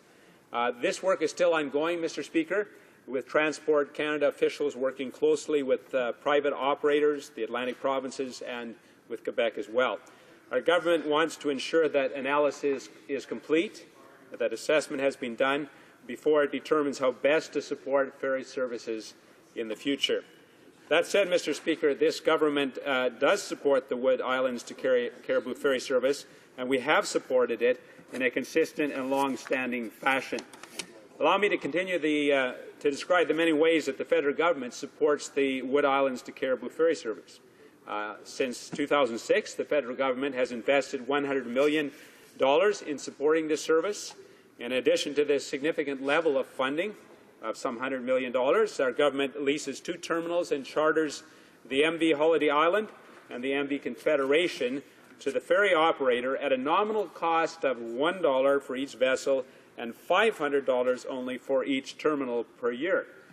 That support has ensured that the operator could provide a safe, efficient, and reliable service since the Wood Islands to Caribou ferry was first established back in 1941.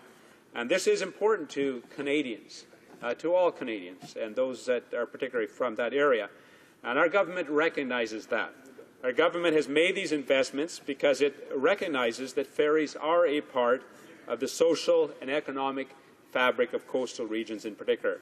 They link families, communities, they link businesses together to make a strong and more integrated Canada. I'd also note that our commitment to ferry services goes beyond just the Wood Islands ferry service. Our government is also supporting 2 other privately operated ferry services on Canada's east coast, and it provides an annual grant to the province of British Columbia for coastal ferry services. I want to first speak about the St. John, New Brunswick to Digby, Nova Scotia ferry service that some members in this House would be familiar with. And the legacy of ferry services on the Bay of Fundy runs very deep. The St. John to Digby ferry service was first established in the early 1900s and has received government support through most of its history. Responsibility for the St. John to Digby ferry service has changed hands over the years. It was operated by Marine Atlantic from 1986 till 97, and then the service was commercialized to a private operator following a competitive process. And following its commercialization, government support for this service was phased out. But by 2006, it became clear that some level of public subsidy, public support was required to maintain a viable service. And so at that time, the federal government, the provinces of New Brunswick, and also the province of Nova Scotia, they stepped in to ensure the region continued to be served by an interprovincial ferry service. And since this time, our government has invested $43 million in support of this service. In addition, our government also purchased a replacement vessel for the 44-year-old MV Princess of Acadia at a cost of $44.6 million. And that new vessel, which has yet to be officially named, is expected to be in service this year in 2015. And thanks to that investment, the government has ensured the continued safe, reliable and efficient operation of the St. John to Digby service. The second privately operated ferry service supported by this government on Canada's east coast is the Île-de-la-Madeleine, Quebec to Surrey, Prince Edward Island ferry. And that ferry service established in 1971 and has been receiving federal support since that time. Les Îles-de-la-Madeleine are a remote set of islands only accessible on a year-round basis by government-supported ferry and air services, with that ferry service being the primary means of accessing the islands. So in support of this ferry, our government has invested $118 million since 2006 to ensure that residents, tourists, and businesses have a reliable alternative to air services. Les Îles-de-la-Madeleine service was not always a year-round service. Our government heard the request from residents and businesses on Les Îles-de-la-Madeleine for a year-round ferry service, and our government responded. In fact, in 2009, our government began supporting an extended winter service in February and March because we recognized the contribution that was made toward a more sustainable economy for Les Îles-de-la-Madeleine by way of the ferry service. So extending the winter services required an additional financial investment from our federal government and included chartering an ice-class ferry to push the ice away, obviously, in the winter months to ensure the operator could safely navigate the icy Gulf of St. Lawrence waters. Our government made this investment because it recognized the substantial benefits for residents, and including these the decreased transportation costs and increased economic opportunities for local businesses. Our government support is also extended to contributing to ferry service on British Columbia's coast, as was mentioned earlier. As part of an agreement in 1977, the federal government and province of British Columbia determined federal support for ferry services within British Columbia would be provided through a yearly indexed grant. The initial grant was set at $8 million and has since grown to over $28 million in the year 2014. That money is used by the province of British Columbia to support BC Ferries coastal services. So, Mr. Speaker, as you can see, as you can note from my remarks here, we are committed to support ferry services across Canada, including the Wood Islands to Caribou ferry service. What this government can do and what we are doing is working with provinces and ferry operators to complete the examination of options for a long-term, predictable and sustainable approach to the delivery of the Eastern Canada ferry services. Supporting this motion in its form would prematurely jeopardize that work of assessment that's being done, the analysis that's being done. It would undermine an important opportunity to find the right approach. And so for the reasons that I've outlined today, Mr. Speaker, our government is unable to support the private member's motion, M591, but we definitely support ferry services all across our fair land. Thank you, Mr. Speaker.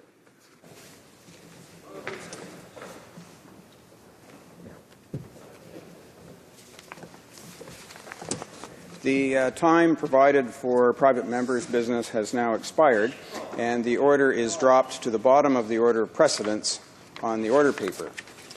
But before we adjourn, I just want to remind all honourable members that we have a very special day coming up this Sunday.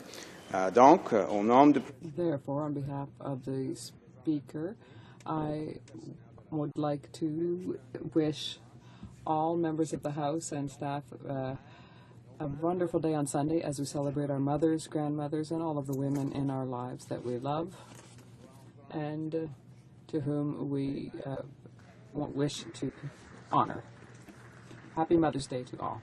And it being 2:25, this House stands adjourned until next Monday at 11 a.m., pursuant to Standing Order 24-1.